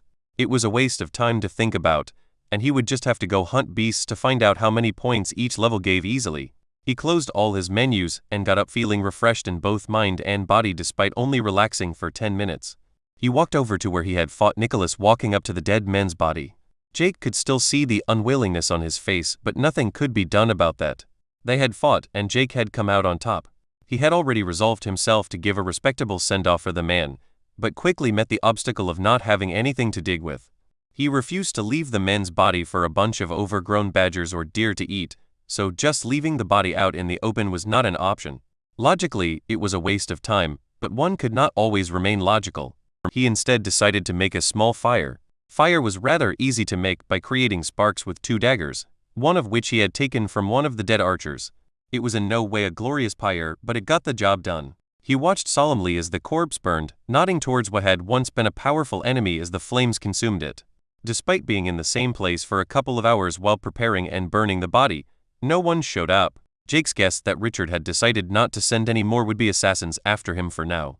With him being done there, he went to a nearby river and washed himself and his cloak. He bathed in full clothes, his dress shirt and pants still on. The only thing he took off was his shoes and socks, as getting them wet somehow seemed too much. After cleaning himself and having his cloak return to being more brown than red, he decided to set out once more and finally get his solo hunting underway. Excited to finally get started, he smiled and ran into the depths of the forest once more, like a child entering an amusement park.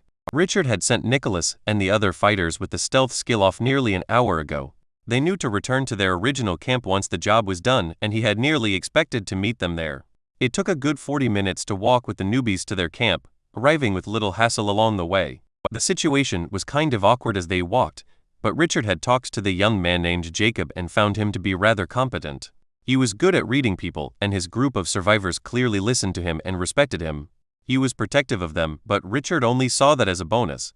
Despite only interacting with the young man for a bit over half an hour, he had already come to have a modicum of respect for him. The only thing he was annoyed at was the lack of information he got on the archer he had sent Nicholas after. Jacob claimed that he had been their co-worker before the initiation, and that was about it. He seemed to barely know the guy. The only thing he knew was that he was good with a bow, and that he tended to like being alone. It was annoying, but ultimately, it mattered little as the archer was likely already dead by the time the point was discussed. Or at least he assumed he was. But the lack of the kill squad who went after him returning made him worried. The young man had been self-confident to the level of being ridiculous, and Richard was starting to fear that it had not all been bravado. Most of it had been without a doubt, as he was pretty sure he remembered one of his lines being from a movie, but the paranoia still crept up on him. Losing a member or two would be more than annoying. They had poured quite a few resources into them after all, raising them all to at least level 5. He had not for a second considered them being wiped out. Nicholas was too good for that, in his opinion. He was at the same level as himself, and Richard had no confidence in fighting the man head-on. He was strong before the tutorial, and in here, he was only stronger. He did have a small fear that Nicholas would one day turn on him, but it did not seem too probable so far. Either way, he saw no scenario of that arrogant bastard of an archer surviving. Arriving at their small camp with the newbies, the new arrivals looked about, with Richard nodding at the progress in his absence. The camp was basic, to say the least, but they had started constructing some makeshift huts using sticks and leaves, with some grander buildings already being planned. If they had to spend over 2 months here, they would have to make safe shelter eventually, and no time was better than the present. After waiting another quarter of an hour, he saw someone running towards the camp, and he didn't immediately recognize him. A haggard teenager with cuts and bruises all over stumbled out the trees, making him get a better look. At first, Richard was happy as he recognized him as one of Nicholas' men, but soon frowned as he noticed him being alone. Getting a closer look, he saw the pure terror still present on the face of the youth. Richard instantly turned serious as several questions quickly popped up in his head. Could they have met a dangerous beast out there? Another group? Where was Nicholas? He took a brisk walk towards the kid as he practically collided with him. Before the kid could open his mouth, Richard cut him off. What happened? Where is Nicholas? Where the hell is the rest of your squad? D-dead, the kid barely managed to stammer out. Richard momentarily froze. Did Nicholas kill them? He asked. If Nicholas had betrayed him, he died what? Richard yelled out, clearly scaring the already terrified kid. The kid barely managed to explain in bits and pieces how they had gotten into a fight and killed off, But Richard interrupted him. If he killed everyone, Richard yelled, taking a deep breath as he looked down on the kid, then why the fuck are you alive? At this point, the other people in the camp had noticed the commotion, including Jacob, who decided to get a bit closer and listen in. He knew that Richard had sent people after Jake and had hoped that his friend could somehow get away. It was an open secret that no one talked about. But it sounded like it had gone quite different than he had hoped. He was honestly unsure whether he should be happy or not that his friend had killed a bunch of people. The young archer was merely pissing himself at this point. He gritted his teeth and explained what had happened in more detail. How they had been ambushed, and 2 people died as all they could do was try and get to cover. He told everything he knew, leaving out only the fact that he had hidden cowardly for the entire thing. He left me alive because he wanted me to deliver a message, the archer said. He told me that Nicholas fought well and that he was serious about what he said earlier. The teenager left out the last part of sending more people. He was scared that it would only make Richard madder and that he would actually do it. If that happened, the teenager was sure that he would also be forced to go. Despite leaving out the last part, Richard was still fuming. He was red in his face, but, at the same time, very hesitant about what exactly to do. He looked at the kid, who, in turn, looked like he was contemplating if he should say something. What else? Spit it out, he said, staring angrily. Boss, he was not normal. He enjoyed it, smiled while covered in blood. A monster. Richard was taken aback. He would normally yell more at the kid, but what he saw before him was not just a scared kid, but someone utterly terrified. Reprimanding him would do no good. He instead turned to Jacob, who stood not far away. Jacob was also shocked at what he heard, especially the last part. He knew that Jake was strong, and he knew that he was rather particular when it comes to fighting, but to describe him as a monster. But as he thought back to during the night, the blood-soaked Jake stood smiling amidst 3 brutally slain corpses. He got it. If he had been on the other side of that, it would have been utterly terrifying. What the hell is up with that guy? Richard finally asked as he looked over at Jacob. Jacob decided to stand his ground. He had heard what the kid said. Jake was out there and he was a genuine threat from the sound of it. He was his group's strongest bargaining chip along with Caroline. And Jacob was nothing if not a good businessman. He is my friend and coworker like I told you, and he is particularly good with a bow. And when it comes to fighting, or hunting as he calls it, he gets a bit in the zone per se. He is weird, he is a loner. I quite honestly don't understand much about him, but the one thing I do know is that he's my friend. Richard looked at Jacob and saw no indication of the man lying about anything. Whatever he is, Richard thought, he isn't worth it. He had lost enough good men for one day. Chapter 16. A bit of hunting. The arrow whistled through the air towards the unaware boar. It penetrated deep into the chest of the beast as it whimpered and walked only a couple of meters before collapsing. The second beast wasn't any luckier as an arrow hit it first in its snout, followed by another to the eye shortly after, ending its life nearly instantly. The final overgrown pig managed only to get hit by a single arrow before it finally saw the attacker. A rather unimpressive man stood on a small hill overlooking the clearing. Brown hair and eyes, a mediocre face, donning a cloak with a color palette a mix between brown and dried blood. It charged at the man and with its head kept low, managed to avoid any fatal hits. However, it helped it little as the archer dodged the boar just before it hit him and proceeded to stab his dagger into the side of the beast. Squealing in pain, it tried to hit him with its tusks, only to once more be evaded and have yet another dagger plunged in its throat. It barely managed to gurgle out a few noises before it, too, collapsed. Jake smiled to himself as he ripped his knives out of the beast, cleaned them on his cloak and put them back in the 2 sheaths he had in his belt. He was starting to enjoy having 2 melee weapons, having kept the one he took from one of Richard's archers. He even considered getting the dual-wielding skill at some point, but that was for when he got his next skill selection. And speaking of levels, he took a brief look at his notification, noticing none had been gained yet.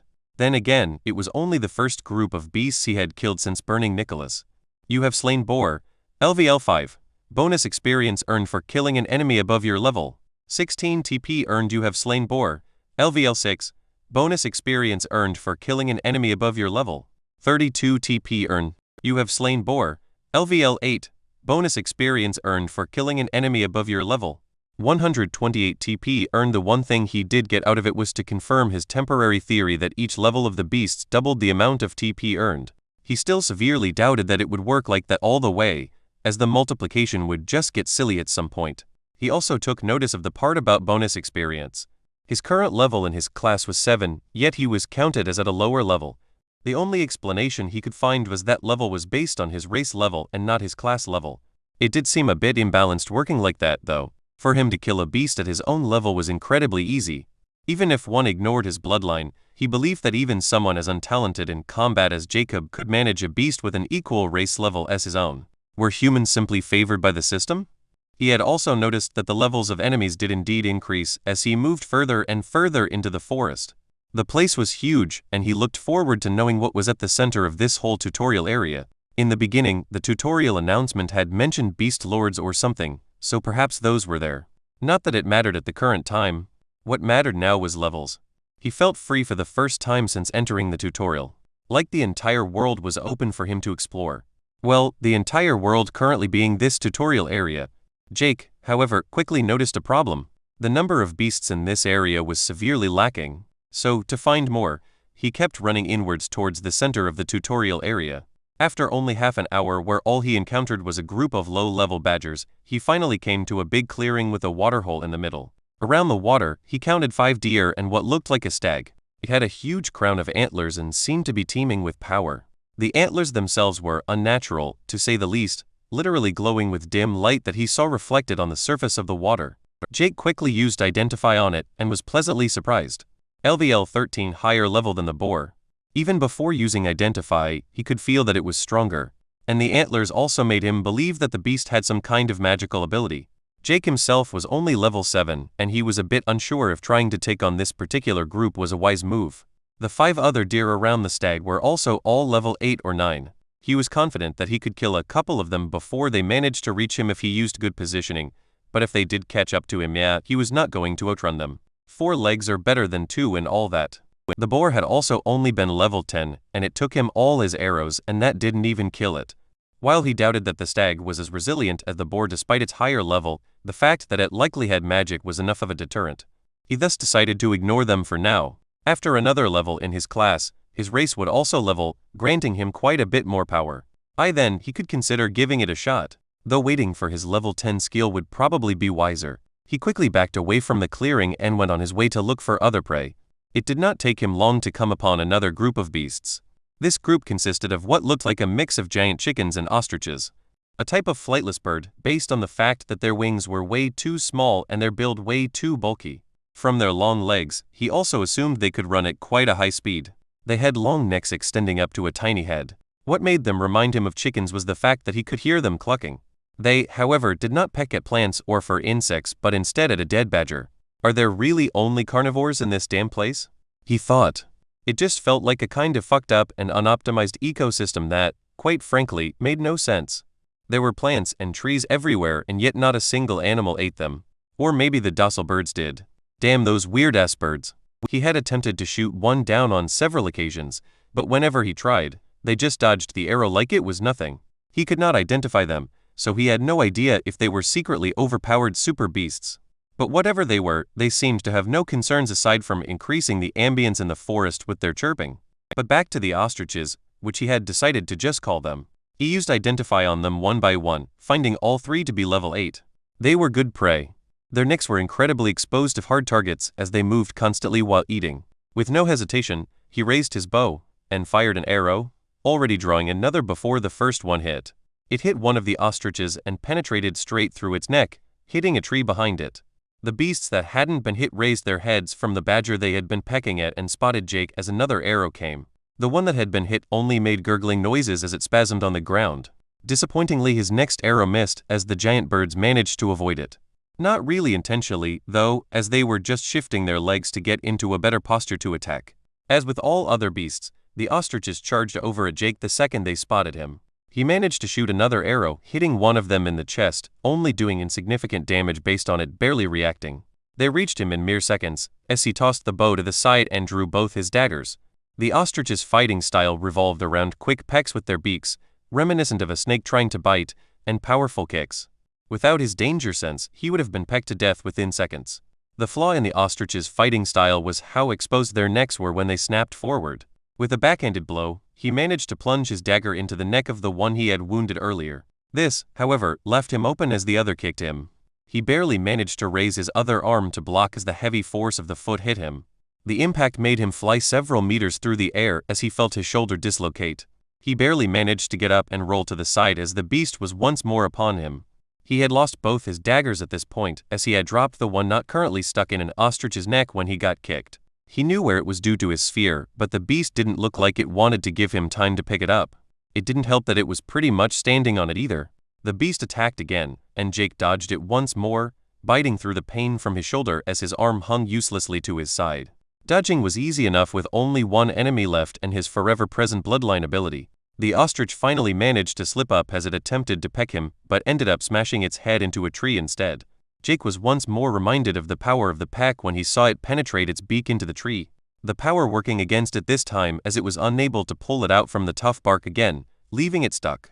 Jake quickly pulled an arrow from his quiver and stabbed it through the exposed and immobile neck. The beast struggled for a bit before it, too, finally fell dead from the blood loss. He quickly checked his notification but was quickly disappointed by the lack of any levels. You have slain ostrich. LVL 8. Bonus experience earned for killing an enemy above your level. 128 TP earned. You have slain ostrich. LVL 8. Bonus experience earned for killing an enemy above your level. 128 TP earned. You have slain ostrich. LVL 8. Bonus experience earned for killing an enemy above your level. 128 TP earned. He was still completely unsure how the hell the system decided on the names of these beasts. Most of them seemed just to be generic animal even if they weren't completely equivalent to the animal. Then there was also the big piggy that, for some reason, was called an iron tusk boar. The tusks weren't even made of iron. Shaking his head, he once more questioned why he wasted so much time pondering on meaningless questions, which in itself was a meaningless question. Looking at his side, he inspected the shoulder that was clearly dislocated, and while he knew that you could snap it into place, it was not something he had ever done or tried.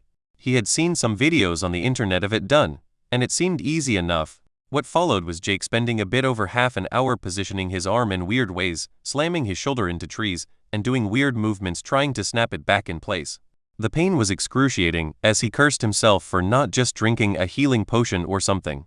Decided to take a break from his self-inflicted torture, he sat down on a stone as his shoulder sent waves of pain throughout his body.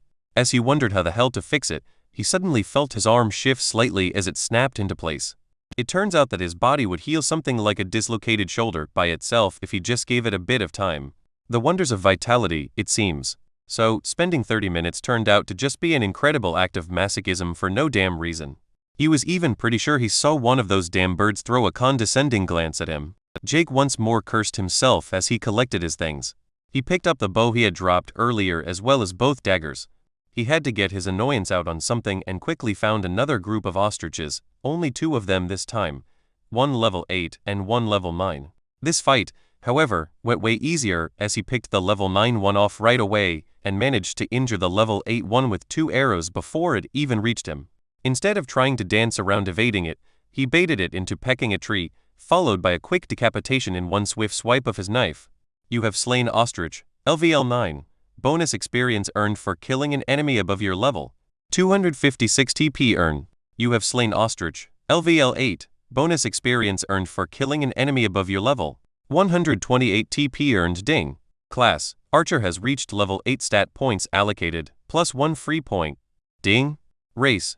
Human G has reached level 4 stat points allocated, plus 1 free point. This fight netted him the levels he wanted. He briefly considered going back for the stag now, but decided against it. The ostriches had reminded him that a beast could easily take you by surprise, and it would be quite stupid to suddenly get insta-killed by some mega magic antler beam. He instead proceeded to hunt down more beasts in the area. He mainly found lower-level deer and badgers, but any kill was worth it.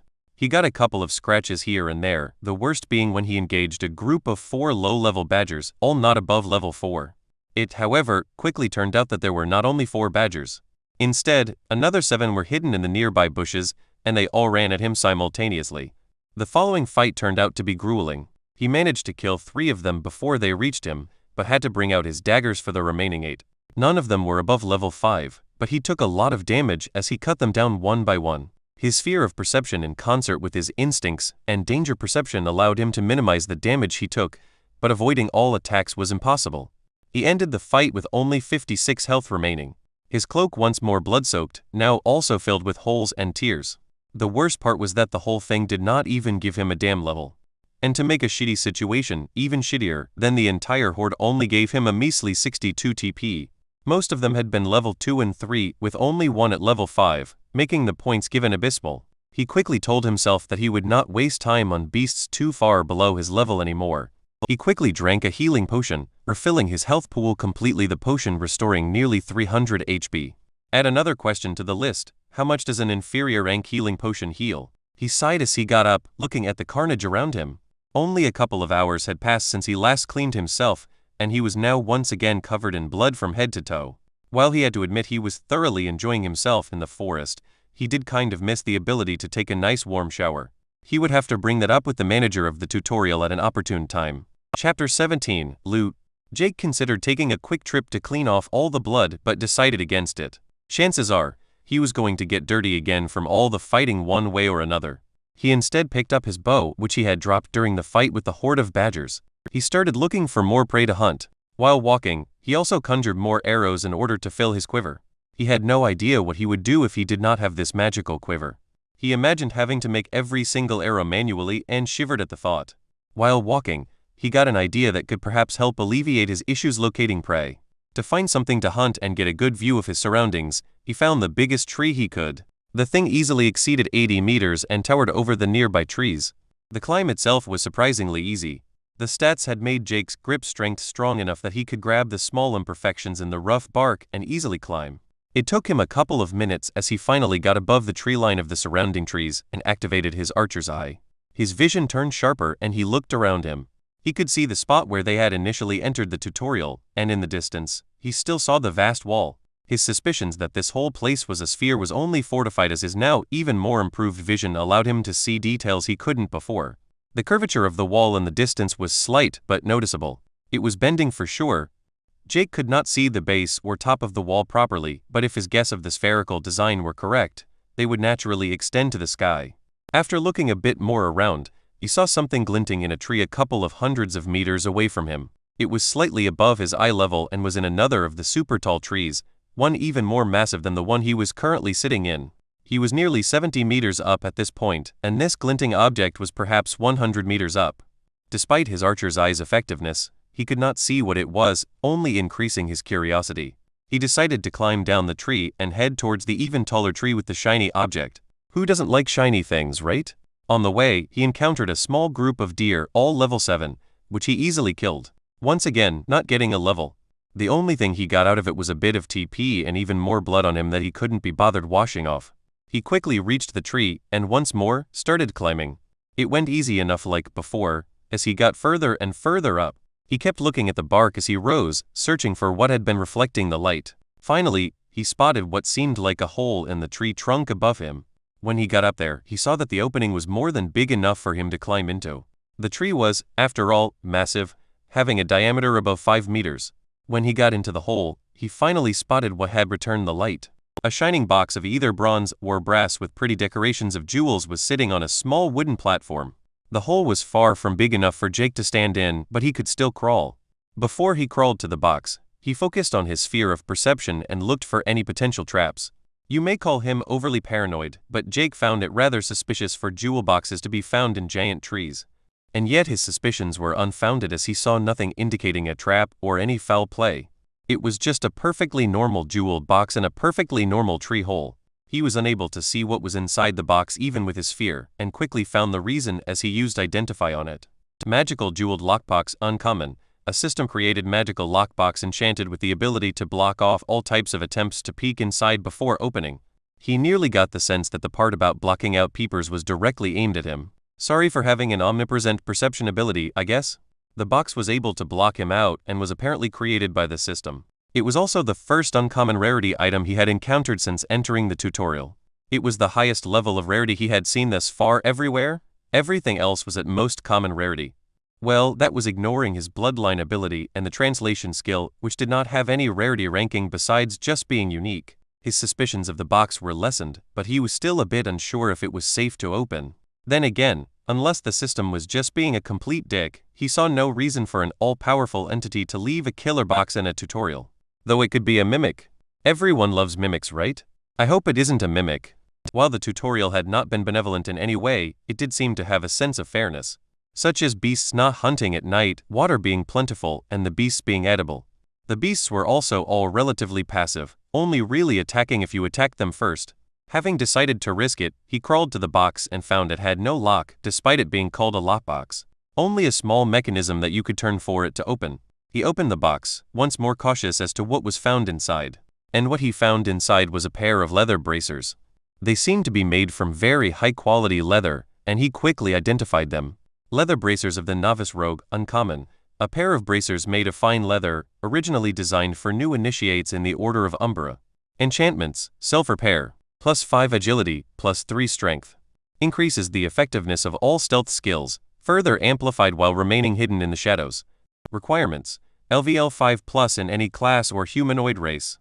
Stealth-based skill. Well, if that isn't something, Jake thought happily reading through the item description. While he had no idea what the Order of Umbra was or whatever, the bonus to the stats and his stealth was more than welcome. Also, the fact that they could apparently self-repair was pretty damn cool. But the mere fact that such equipment existed hidden in this forest was a huge discovery. So far, Jake had not been looking for things like the lockbox with his sphere of perception, that while passively active at all times, did not really make him notice anything that was not moving unless he was looking for it purposefully. He could have moved past several of such lockboxes already. Or perhaps not. None of the other humans he had encountered so far had any equipment not provided during the introduction, so such lockboxes were likely not just lying around. Jake picked up the bracers from the lockbox, and as soon as he had them in his hands, the box slowly sank into the wooden platform. He could see that the box was not actually merging into the tree with his sphere, it was just disappearing. When the final part of the box sank into the wood, all traces of the container having ever existed vanished with it. Very similar to what had happened with the giant pillar at the beginning of the tutorial. He put on the bracers, finding it relatively easy. The leather was strong, far more robust than any other material he had seen with that kind of flexibility. He could likely even block swords and daggers with them, as their cutting resistance seemed extraordinary. After fully equipping them, he didn't actually feel any different. He tried fiddling with them a bit, making sure they were strapped correctly and all. As he was beginning to wonder if they were broken or that he didn't meet the requirements to equip them, he got the idea to inject mana into the braces, as he had done with his quiver. The response came instantly. Jake felt his mana flow into the bracers completely unimpeded, and immediately felt a warm rush through his body, similar to when he leveled up. He felt the strength and especially the agility, as 5 extra stats were not a minor matter at this stage. It was more stats total than a level in his class. Taking out his dagger, he tried cutting the bracers, finding little leeway. What he did find, however, was the small mark he made on the bracers quickly disappear in only a couple of seconds. That repair function sure seemed handy, as he had absolutely no experience in maintaining any of his gear. This could also be seen as his daggers had dulled slightly compared to the beginning, but they remained sharp enough to kill beasts. He had a feeling they would soon start to become dull, though. Finding nothing else interesting in the tree, he climbed down after scouting a bit around, taking advantage of his tall vantage point. Besides the vista being quite beautiful, he also spotted a group of animals that he did not immediately recognize when he was halfway down the tree and decided to make them his next target. He could have spent some more time experimenting with how exactly the equipment worked with the system, but he was far more interested in testing its effects in combat. He could do stuff like that later. Right now, he was looking for a fight. After a brief stroll that was faster than his pre-tutorial top sprinting speed, he arrived at the hill where he had seen the beasts. These were different. They looked like hairless rodents or rats or something. Moats, perhaps? Either way, they were as ugly as sin. Their frightening appearance was only made worse by their size. The beasts were big. Not dog-size big, but pony-size big. Despite them being on 4 legs, they were nearly at Jake's eye height. Inspecting them, he was not very surprised. LVL 10? LVL 10. There were only 2 of them, but both were level 10. The same level as the big boar. But he was different than he was then. He had leveled plenty, and he even had the new bracers that increased his offensive power significantly. These rats had weak defenses on his initial assessment, which made him confident in facing them. Even if he could not kill both, killing one and then escaping would also be worth it. But more so than any logical justifications, he just wanted to fight them. A hunt had to not be utterly unbalanced to be interesting after all. He decided to get a bit more tactical as he climbed a nearby tree. The 2 rats were both situated on a hill, just idling about. He could attack them on the hill, but if he decided to run, they would chase him in a downward slope, which seemed like a bad idea for several reasons. Instead, he would bombard them from a tree and force them to come to him. After finding a suitable tree, he climbed it and got in position. Chances are they could climb trees, so he decided a spot where he could also conveniently shoot down the trunk in case they followed up after him. He knocked an arrow and drew his bow. He lined up his shot and waited for the one closest to him to stop moving. Finding his chance, he released the arrow and saw it fly true, hitting the rat in the side of its head, penetrating all the way into the brain as he had hit its ear canal. He was quite proud of that one. The beast squealed in a noise far louder than anything he had ever heard before. It was loud enough to make his ears ring, as he missed his second arrow due to feeling slightly dizzy. The mole rat thing he hit in the brain earlier somehow started rushing toward him with its friend but was unable to properly run, as it kept stumbling and making spasms. It ended up falling over itself as it started just scratching at the ground. However, Jake had little time to think as the uninjured mole rat still got closer, leaving its squirming friend behind. He managed to get his dizziness under control as he shot another arrow, hitting the now formerly undamaged beast in its back. The mole only hissed a bit as it reached the tree, yanked its claws into the wood, and started climbing in small jumps. Jake turned his bow towards it and had a clear shot down the trunk.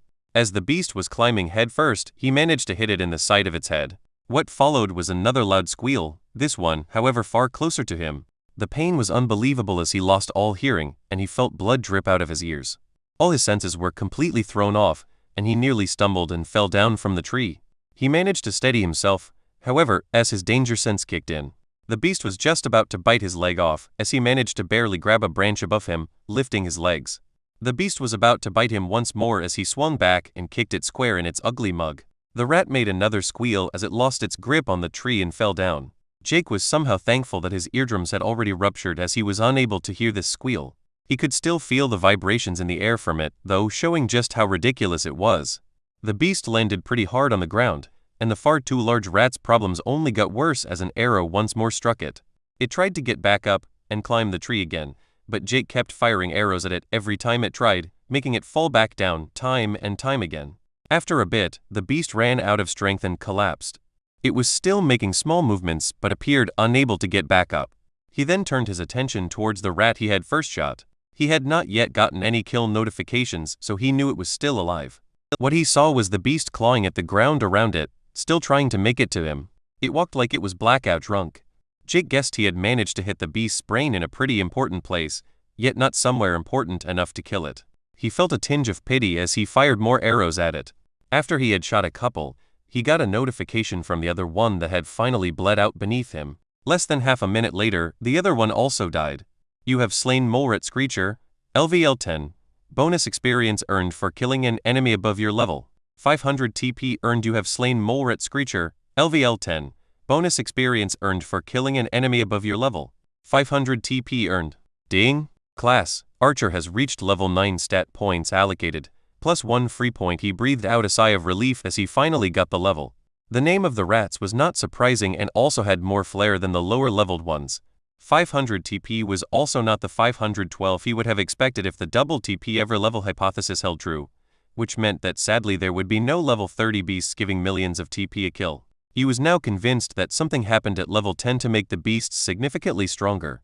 The huge boar and these rats had been far stronger than level 9 beasts. Their stats at least were higher by quite a considerable margin. Jake sat down on the ground to relax for now, as he allowed his ears time to heal. He at least hoped they would recover. His health points had barely been dented, so drinking a healing potion would be pointless. After only a couple of relaxing minutes, he heard something pop, and sound once again returned to his world. He smiled at the wonders of vitality as he climbed down from the tree. There was no time to waste sitting around doing nothing. Time is of the essence and all that. After all, there were more beasts to hunt and from his recent discovery, also loot to be found.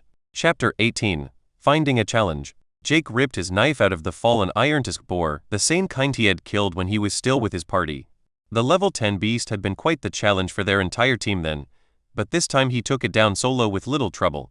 It still took a bit more than 20 arrows in total, but the beast did fall. It was by far the most resilient beast out there. Like its brethren, this one was surrounded by a bunch of small level 1 and 2 boars, all of which were quickly culled during the fight. The boar was strong, fast, and a boss when it came to taking hits. But all it did was charge back and forth, attempting to trample him. He just had to kite it around and make it smash into things until it died. However, his reason for attacking this particular boar group was not solely for the sweet experience. The reason was that he had spotted an object in his sphere of perception hidden within a hollow log in the middle of the pig's clearing. In the log was hidden a small box. However, this box was not a nice jeweled one, but just bronze. Using Identify confirmed it indeed wasn't as good as the jeweled one. Magical Bronze Lockbox Common, a system-created magical lockbox enchanted with the ability to block off all types of attempts to peek inside before open. Nevertheless, beggars can't be choosers. He opened the lockbox and found a small round object. It looked like a stone coin. Not wasting any more time wondering what exactly he was holding, he identified it. Tutorial Equipment Upgrade Token Common. Upgrade any basic starting item from the tutorial to common rarity. An item that was by far the most game-like he had encountered. Just a straight-up upgrade token. Not that Jake was in any way disappointed by the result. The thought of upgrading his cloak or bow was a welcome one. He did not even consider upgrading his knife despite how much he used it. After all, his goal was never to use the dagger unless absolutely necessary, and a stronger bow would allow him to kill things easier. His quiver was also out of the question because it was already common rarity. Quite self-explanatory, really. It was a toss-up between the bow and cloak then. Looking at this cloak, it was tattered and badly damaged, so Jake wondered what the effect of upgrading it would be. If it mended the thing, it nearly made it worth it. The bow would likely increase the damage he could do. He had thought that his increased strength would make the bow less effective by now, as he would draw it fully. He even feared that he would end up snapping it at one point.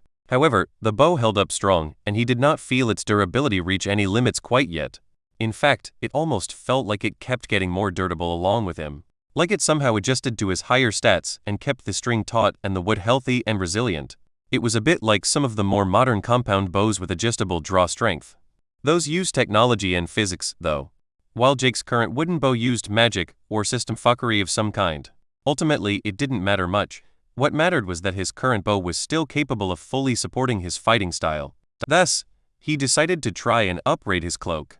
He took it off and laid it across a stone as he held the token up. He wondered how to use it as a window popped up.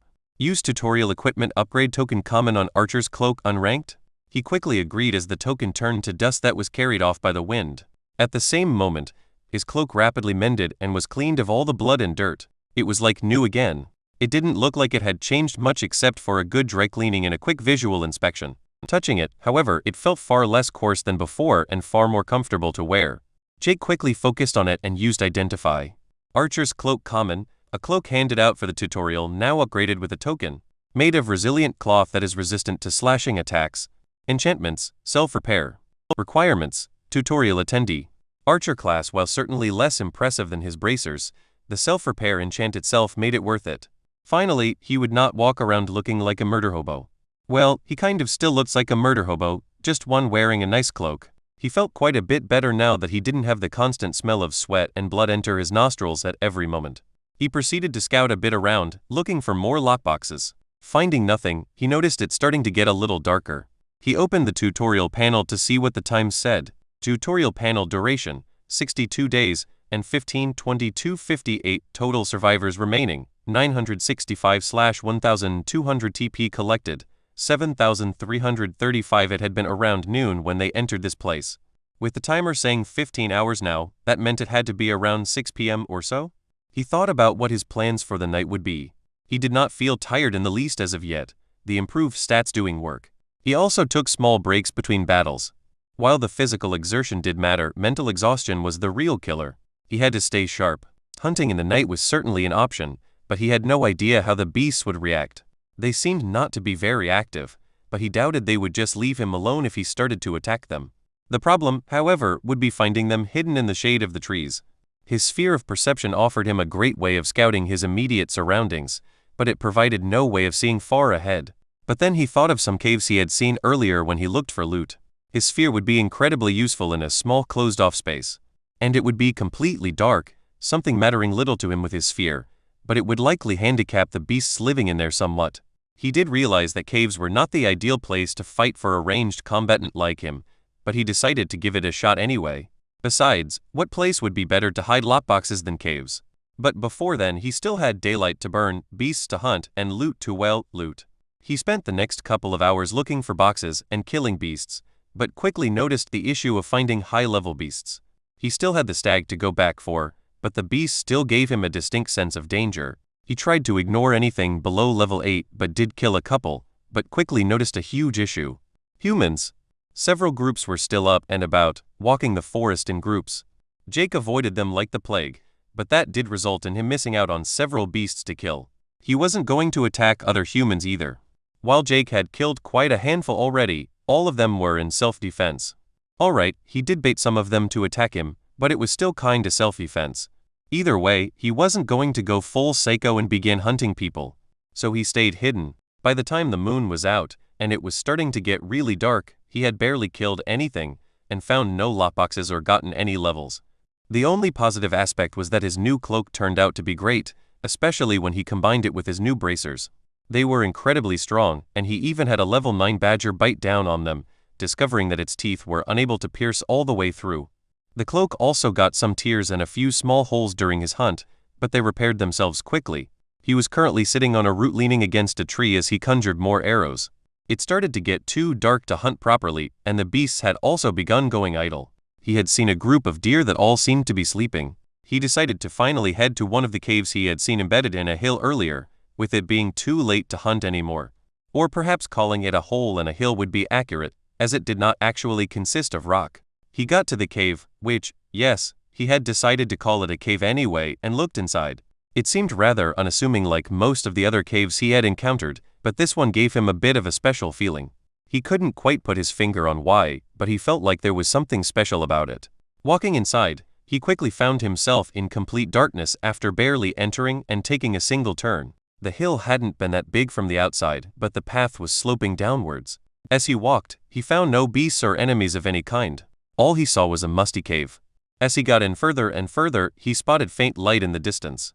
His fear instantly made him aware that the source of light was small fungi. Getting closer to them, he saw they were glowing blue mushrooms. Intrigued, he tried using Identify only to be met with a generic mushroom message.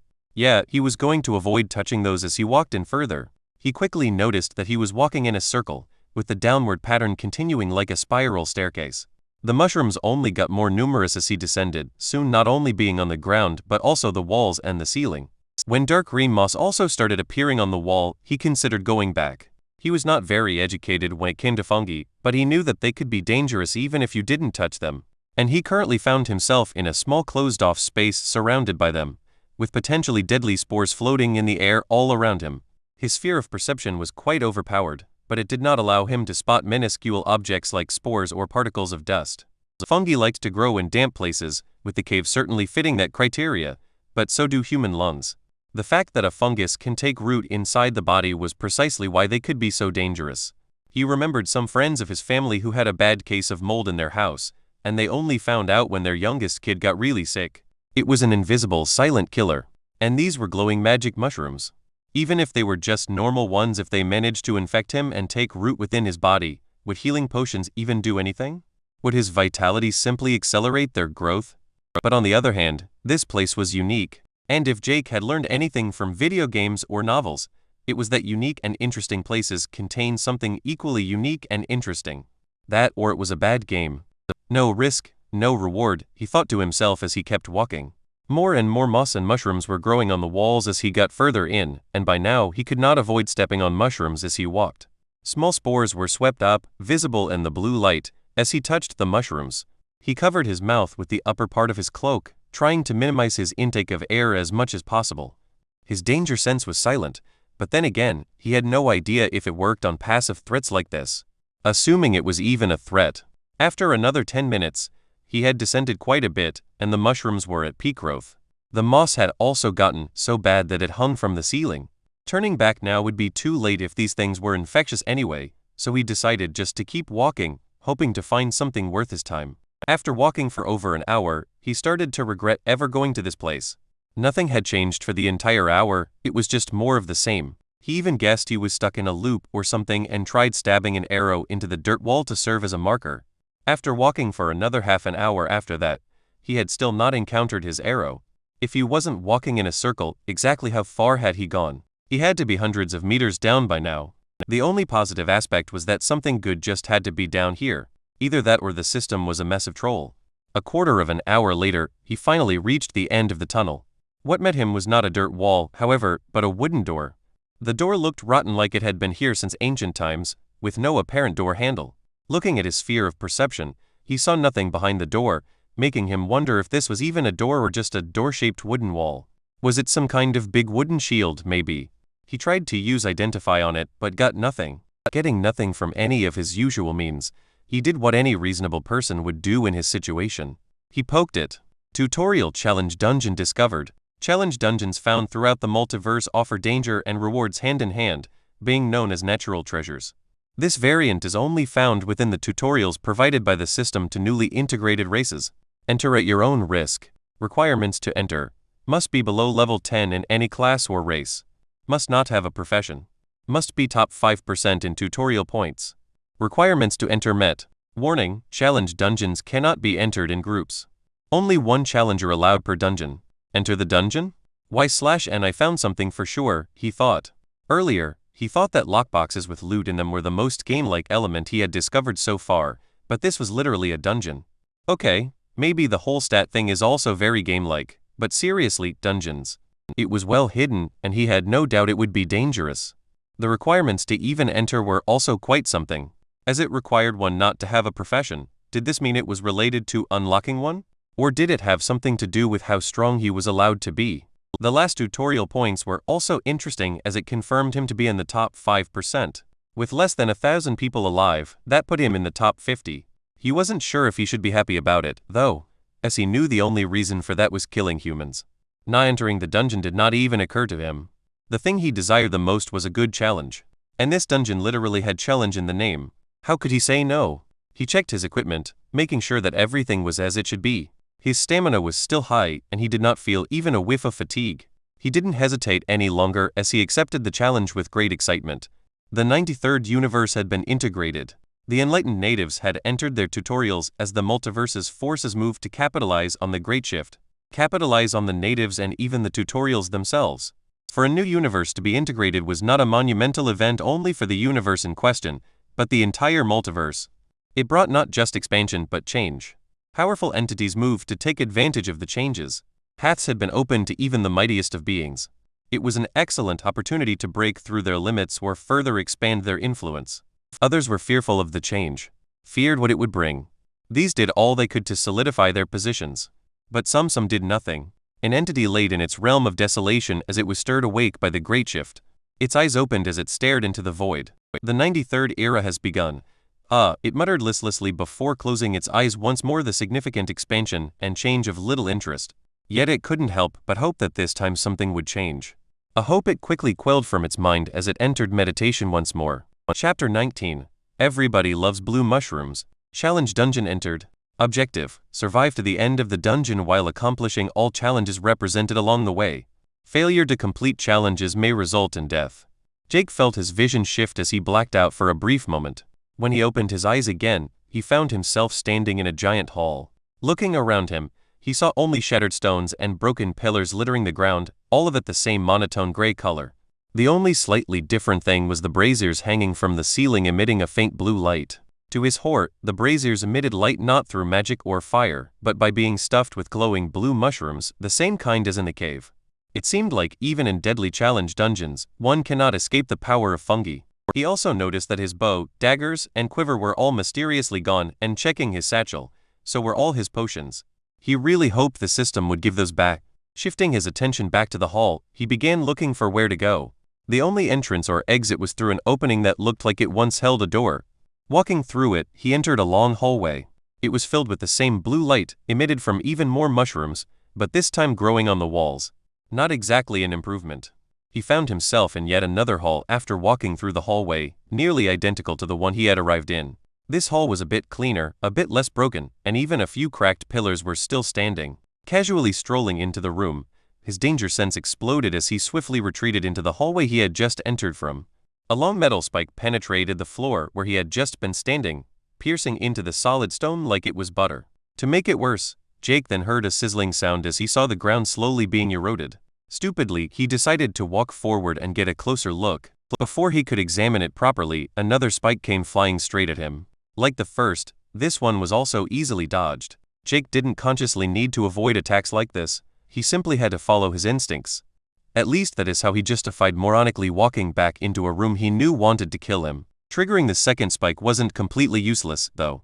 He had noticed it came out of a small hole in the wall, one that disappeared right after firing. He did a few more tests and noted down where in the wall the spikes came from. After a bit longer, Jake felt confident enough to make a run for it towards the hall's exit. Sprinting forth, he quickly dodged the 3 spikes that were fired after him. A few seconds later, the second barrage came, and he avoided these just as easily. As he moved in between 2 pillars that marked the hall's midway point, they both fired spikes at him simultaneously. Jake was surprised as he was forced to throw himself on the ground before they hit him, barely managing to roll away as another spike came from one of the walls. What the fuck is this supposed to be?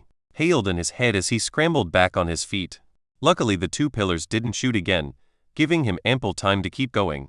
With no time to waste, he kept running as he closed in on yet another 2 pillars just in front of the exit. To his slight annoyance, these 2 didn't do a thing as he safely ran past them, finally leaving the spiky hall behind, only to find himself in another mushroom-filled hallway. Nothing was happening in the hallway as Jake breathed out in relief, the blue mushrooms now slightly less sore on the eyes. Without his bloodline, the very first hallway would have likely killed him, or at least maimed him badly. Was this place just some bullshit death trap? A single scratch from those spikes was enough to erode the stone floor, and as he looked back into the hall, he saw smoke rising from where the spikes had hit.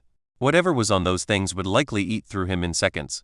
As he got up and walked to the end of the hallway, he was met by another system message. Dungeon challenge. Collect at least 4 silver mushrooms in the next room. 0/10 silver mushrooms collected. What the hell is up with this dungeon and mushrooms? He grumbled to himself. At least these were silver mushrooms. That must be an improvement, right? Standing at the opening to the challenge room, he inspected it thoroughly. He saw small pedestals scattered across the hall, each pedestal holding a single silver mushroom. He could currently only see 7 pedestals, but he assumed there to be 10 in total based on the system message. The rest obscured by pillars. He felt like the system was taunting him by only requiring 4 mushrooms. He would, of course, try to collect all 10. There had to be some kind of extra reward or bonus tied to not just doing the bare minimum. Also, it just seemed more fun that way. This hall had the same design as the last 2. But everything was in even better condition, with the pillars barely having a few cracks. The pedestals also adding a lot of flavor to the room. Moving into the hall for only a brief moment, he confirmed that this hall also fired spikes at people. Very rude. After planning his approach carefully, a very detailed plan appeared in his mind. A plan that could roughly be boiled down to just wing it. Entering the hall after getting a running start, his fear informed him that the wall behind him closed itself off when he was 5 meters into the hall, leaving only a single exit in the distance. He dashed towards the first silver mushroom and was met with a few spikes heading towards him as expected. It took little effort to avoid them with his high perception and agility. As he approached the pedestal with caution, he kind of expected another trap, but was pleasantly surprised when nothing terrible happened.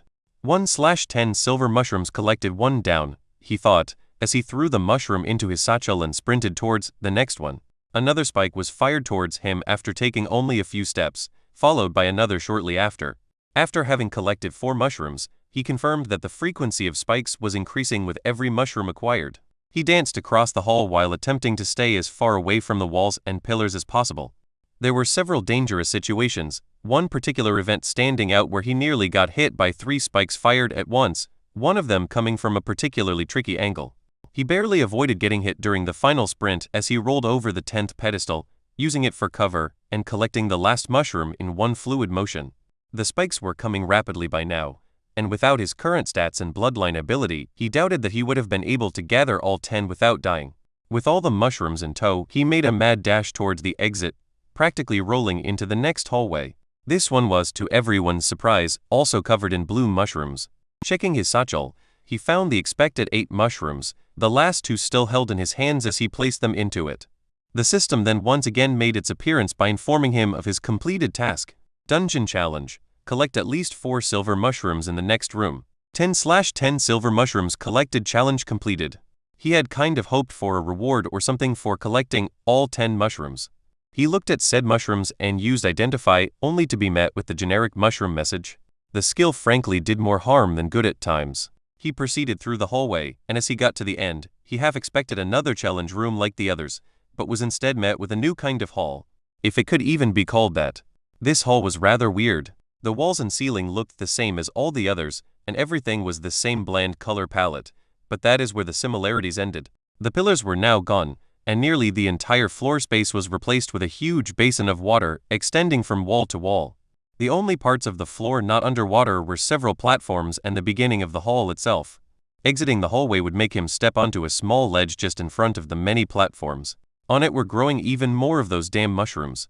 The hall itself was also significantly smaller compared to the other ones. The platforms positioned in the water were small and circular, looking kind of like giant water lilies. They were around 1.5 meters in diameter, enough for one person to stand on, but not much more. From where he stood, he saw a blue, glowing symbol of sorts on each of them.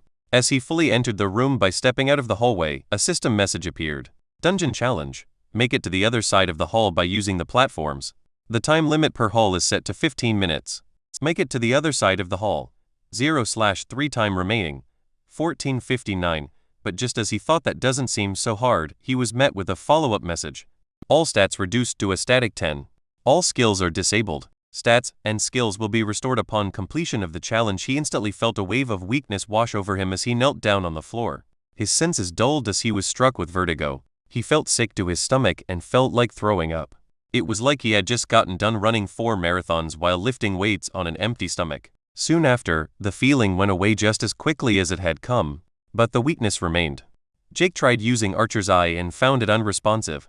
It felt weird to lose his skills. In fact, everything felt off.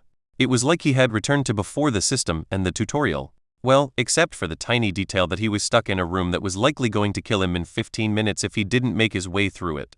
Having reduced stats, of course, made the entire challenge quite a bit more complicated. But that didn't mean Jake had time to waste as he began analyzing the room. Using his sphere of perception, he saw wait, what? Blinking in confusion, he felt that his bloodline ability was still active. It hadn't even weakened or been affected in any way. Why did it still work? Was it not considered a skill? But even if it was not, he knew that perception increased its potency, and yet with his perception reduced to only 10, it worked like if he still had a nerf stats. It was a mystery that he had no answer to, but a pleasant surprise nonetheless. What exactly was a bloodline ability? Why did he have one while others seemingly didn't? Focus, Jake, focus, he admonished himself as he forcefully dismissed the thoughts. He had more important things to deal with than pondering on bloodlines, such as how not to die. Walking to the edge, he began inspecting the platforms and the symbols engraved on them. The symbols were intricately made depictions of different animals. Jake saw 3 different types, the first one a coiled-up snake with a damn mushroom in its mouth. Suppressing his desire to yell profanities, he inspected the second type. It was another snake-like creature, but this one had wings and spikes growing all over its body, a winged serpent of sorts. The serpent was flying above a myriad of other creatures. He saw both different animals, but also human-like depictions. These animals and humanoid creatures were kneeling or prostrated on the ground, looking up towards the serpent in either worship or fear. Some of them held weapons and looked to be doing rituals, while others simply prayed. The third and final engraving was what he identified as a wyvern. It had small hands attached to its wings, and like the winged serpent, had spikes growing out of its spine. It looked murderous, to say the least. This wyvern was on a mountain roaring towards the sky, like it was angry at the heaven above. Was this a depiction of the growth cycle for the small snake? Did it evolve from a snake to a wyvern? He had assumed that evolution was a used trope by the system, seeing as he had a race, and said race could level up. The big D in front of human also a huge indicator. But it was still quite something if a small snake could turn into a wyvern. He had an intuition he was spot on, but the problem was still what the hell he was supposed to do with these platforms and engravings. His only way to the other side of the room was by jumping from platform to platform. He had no desire to enter the water, as he had a suspicion that it was not even water based on the clearly poisoned or acid-drenched spikes from the last couple of halls. After looking around a bit more, it struck him how the blue glow on each platform reminded him of the light given off by the mushrooms. Said mushrooms were growing around where he stood on the ledge, the only other kind of object present. As he looked at the first symbol's picture with the snake eating a mushroom, he got an idea. He covered his hand with some cloth from his cloak as he picked up one of the mushrooms. He was still a little afraid that the things were poisonous to touch with his bare hands, a fear that would be especially bad to put to the test with lowered stats. He went back to the edge of the ledge with mushrooms in hand and threw one of the mushrooms on a platform depicting a small snake. The instant the mushroom made contact, it was absorbed into the platform and the blue glow disappeared. Waiting a bit to see if anything more would happen, the blue light returned after only 10 or so seconds. He tried the same with the other 2 kinds of platforms, but was met with no response. The mushrooms were absorbed, but nothing more happened. Jake tested throwing mushrooms at different platforms for a bit and built up the courage to finally touch the blue buggers without any protection. It didn't seem to poison him, so maybe the things weren't that bad after all? With his testing done and time ticking down, he had reached a conclusion. After a mushroom hits a platform with a mushroom-eating snake on it, the blue light will disappear for 10 seconds, and throwing a mushroom on an already deactivated platform will refresh the countdown. Noting down the platform's positions, he saw several with mushroom snakes on them between him and the hall's end. The room was well lit, and he could see the depiction of all the different symbols on all the pillars quite clearly. After observing for a while, it clicked for him. This was clearly a maze. Jake designated the glowing platforms as kill zones and the non-glowing ones as safe, so he needed a path where he only had to jump between secure platforms. And such a path existed where the only pattern he had to go on was the snake platforms. He was rather confident in his deduction, and he could quite honestly not afford to stall any longer as he looked at the timer. Time remaining, 3:24. He started plucking mushrooms and put a bunch in his satchel and held a couple in each hand. He threw a mushroom on the first platform and saw the light disappear. "Please don't kill me," he pleaded internally as he jumped. He landed safely on the platform with nothing happening. He briefly thanked the clearly evil, yet slightly benevolent, mushroom god as he threw another and jumped to that platform as its light disappeared too. After repeating the same for the following platforms, he finally made it to the other side. He looked at the timer and rushed through the hall's exit and found himself in another nearly identical one, as the system appeared again.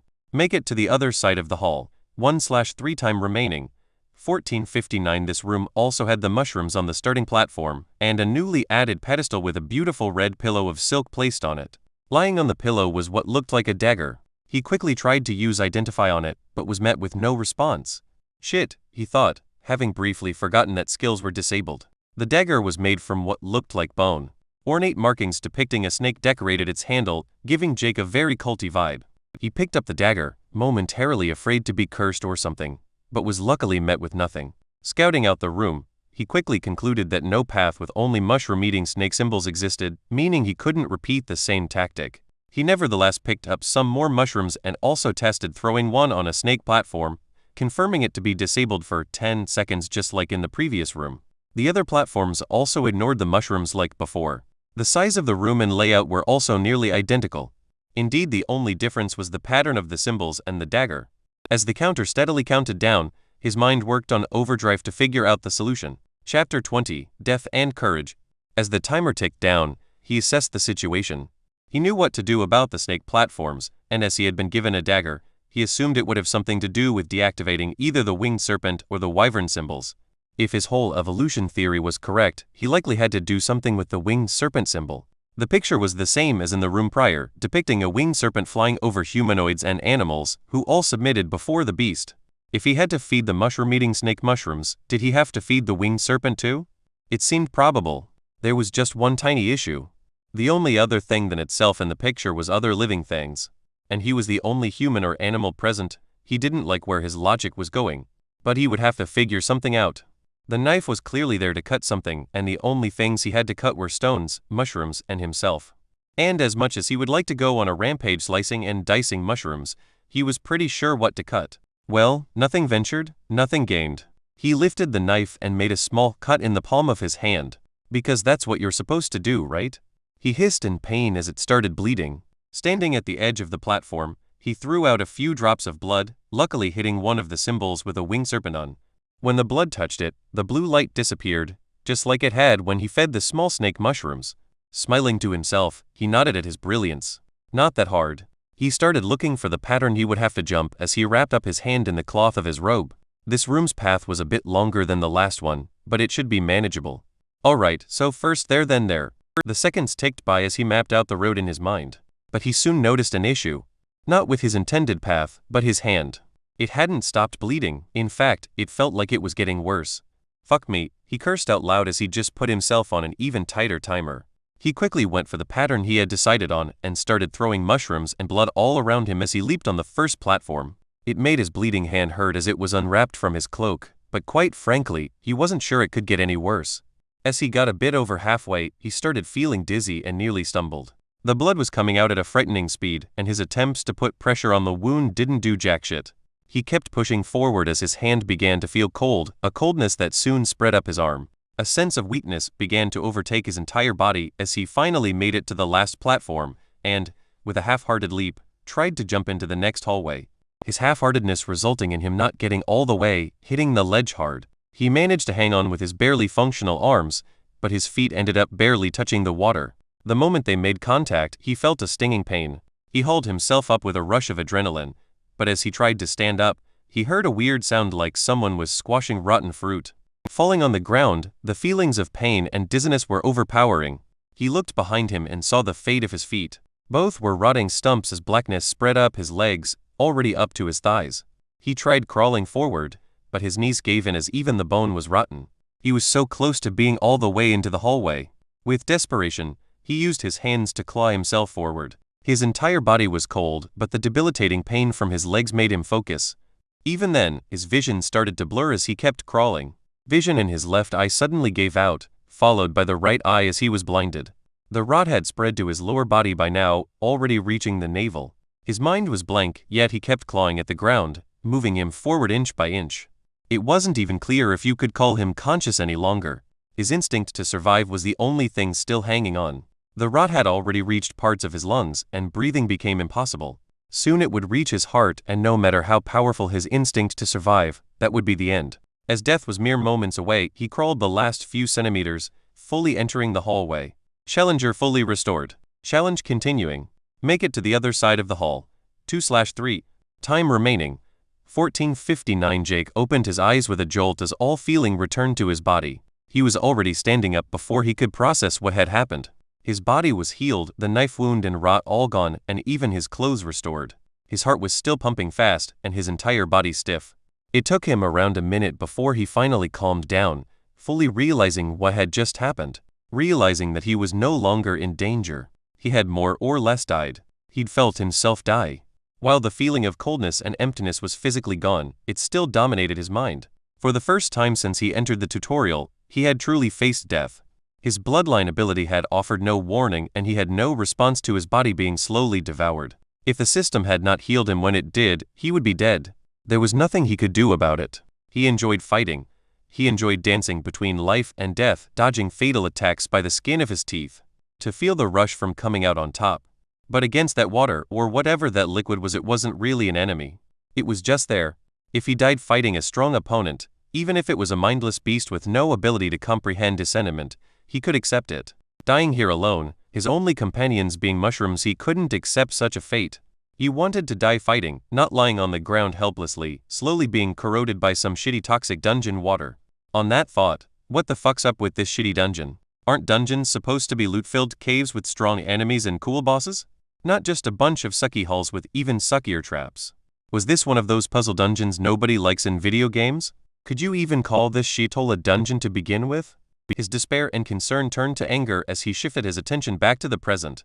He had lived, he was alive, and he wasn't going to die in this fucking place. With newfound resolve, he proceeded into the final hall. On the way, he picked up the bone dagger that had been placed in the hallway with him. He had dropped it during the last challenge, but it appears that the system wanted him to have it still. If the next challenge were like the others, he would perhaps have to cut his hand once more. This time, however, he swore to make the wound smaller and to not dilly-dally before beginning. Also, to not be a freaking moron and cut his palm. Why was that even a thing? The palm has many nerves in it, and you move it all the time, making it hurt even more. The next hall was yet again pretty much the same. Except for the pedestal with the dagger and the pattern of symbols, nothing had changed. But as he looked at the design of the platforms, he was taken aback. There was no longer a maze. Instead, all of the platforms were neatly organized in rows, meaning one could take the entire trip while only stepping on a single type. Did this mean that one could just throw a couple of mushrooms and go the easy snake route? No, that felt wrong. Jake tried to throw a mushroom on the snake platform, and it indeed did turn off for 10 seconds just like all the others. Was this a free room? A mind game? A trap? He looked at the rows and noticed that only the middle one solely consisted of the wyvern symbols. The wyvern was sitting on a mountaintop, roaring towards the sky. There was nothing else shown in the picture. The others he had to feed something, give them what they wanted. But what did this wyvern want? There were only two objects on the entire image, the wyvern and the mountain. He doubted a bit of blood, or a mushroom or two would satisfy it. The only clue he could see was it staring towards heaven as it roared. Was it angry at the sky? But that led to the question why it was just sitting on the mountain. The wings were open as if it wanted to take flight. A thought suddenly entered his mind. He wasn't sure if it was his own intuition or maybe even the dungeon itself implanting that thought. But somehow, he felt like the wyvern looked hesitant. He wasn't sure if afraid would be a better word, but something within the wyvern held it back. The roar was not one of anger or indignation, but one of doubt.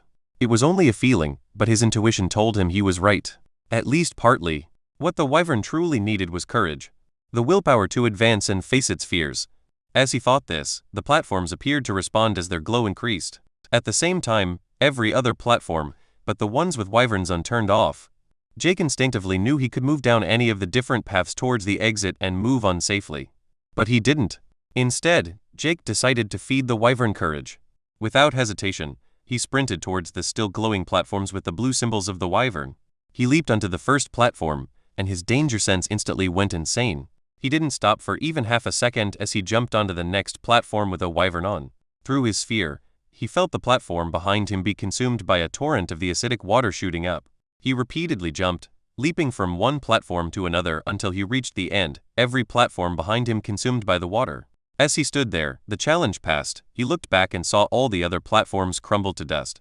He turned to the doorway and proceeded out of the hall, leaving the entire room behind him in shambles. Dungeon challenge. Make it to the other side of the hall by using the platforms. The time limit per hall is set to 15 minutes. Make it to the other side of the hall. 3/3. Challenge passed. Hidden challenge completed. Show the courage to do what's necessary. Hidden bonus room unlocked. All stats restored. All skills are reactivated. A wonderful feeling went through his body as all of his stats returned. It only lasted a few moments as everything returned to normal. He was amazed that he did not need to adapt to his body being strengthened so drastically. But then again, it was only him returning to the same strength he had around shit only half an hour ago.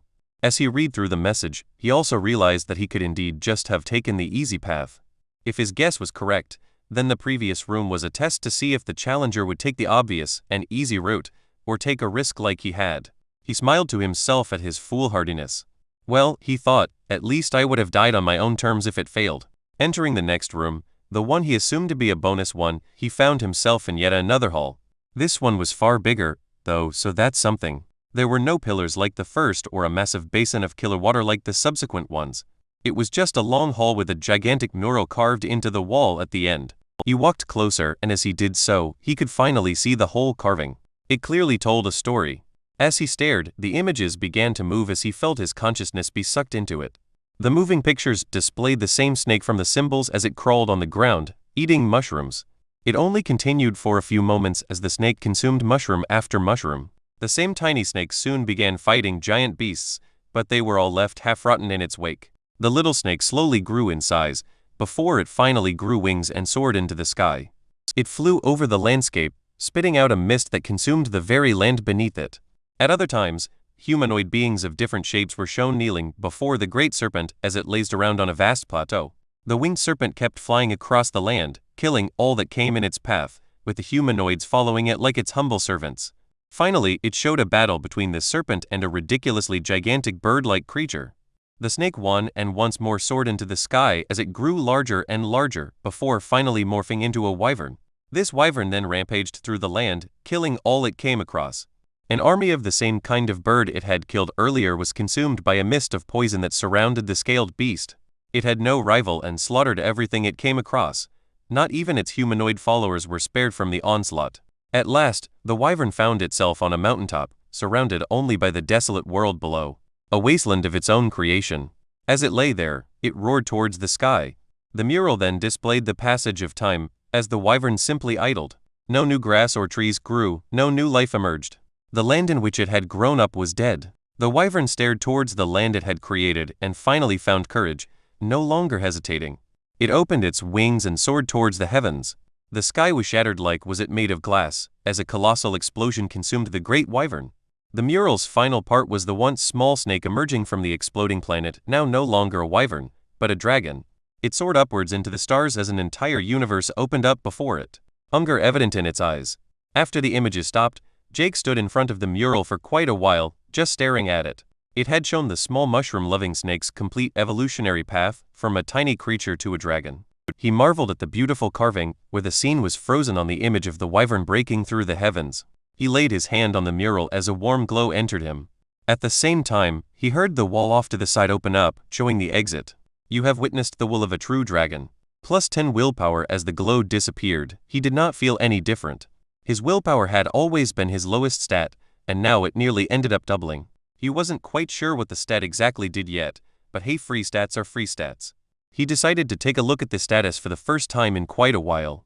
Status name, J. Thane Race, Human G. LVL 4 Class, Archer, LVL 9 Profession, N/a Health Points, HB, 350/350 Mana Points, MP, 150/150 Stamina, 238/240 Stat Strength, 24-27, Agility, 25-30 Endurance, 24 Vitality, 35 Toughness, 14 Wisdom, 15 Intelligence, 15 Perception, 43 Willpower, 23 Free Points. 3. He had experienced growth all over, especially in strength and agility with his new bracers. It appeared, however, that the stats weren't actually active here inside the dungeon. The most pleasant surprise, however, was seeing his stamina refilled. When the system restored him, it didn't only heal his injuries, but also fully renewed his resource pools. This meant he could keep going even without any potions or rest. After closing his status menu again, he turned back to the mural, trying to imprint it on his mind. This was the path to power by an extraordinary being. He respected the snake, despite its ludicrous love of mushrooms. Bowing towards the mural as a sign of recognition, he turned towards the exit, making his way forward. A ludicrous desire entering his mind. I would love to fight that dragon one day. Chapter 21, An Impactful Choice.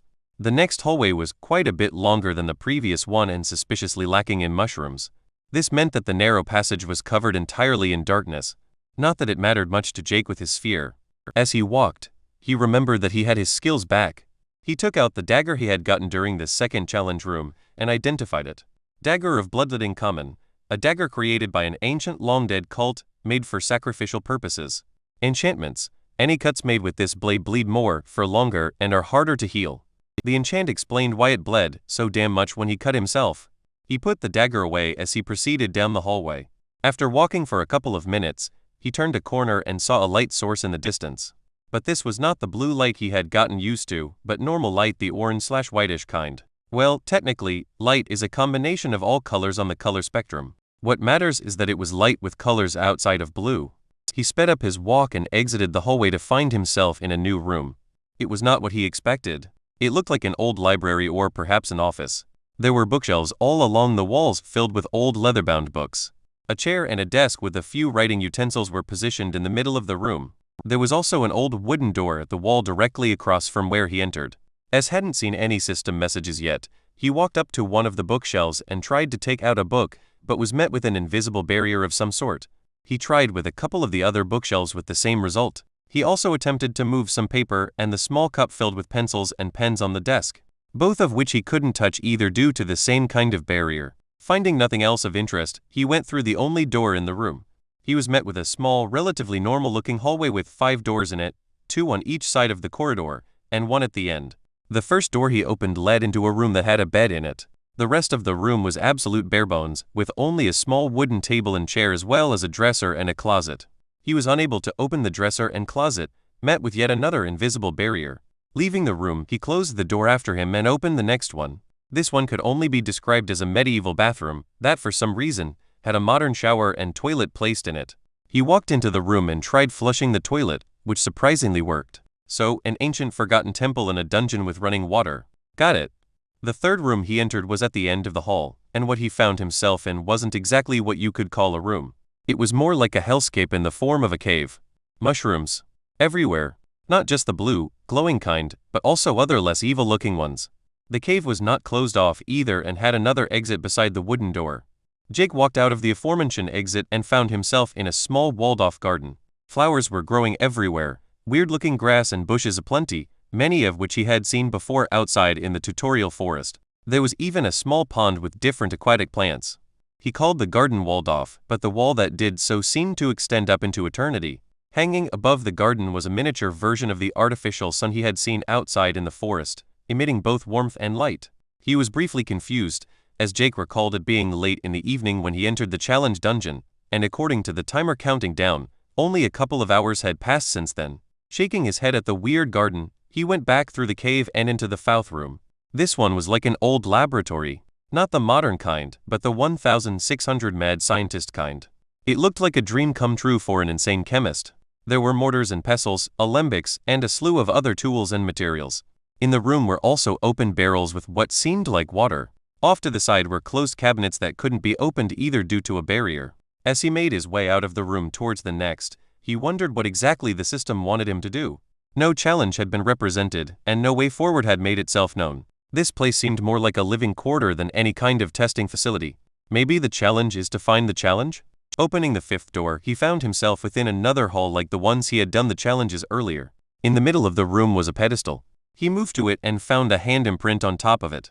He looked at his hand and quickly connected the dots.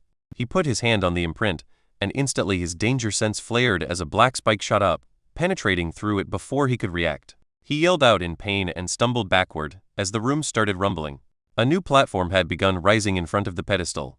Jake, however, barely registered this as he looked at the hole in his hand and saw small, subtle black lines spread through the veins in his hand.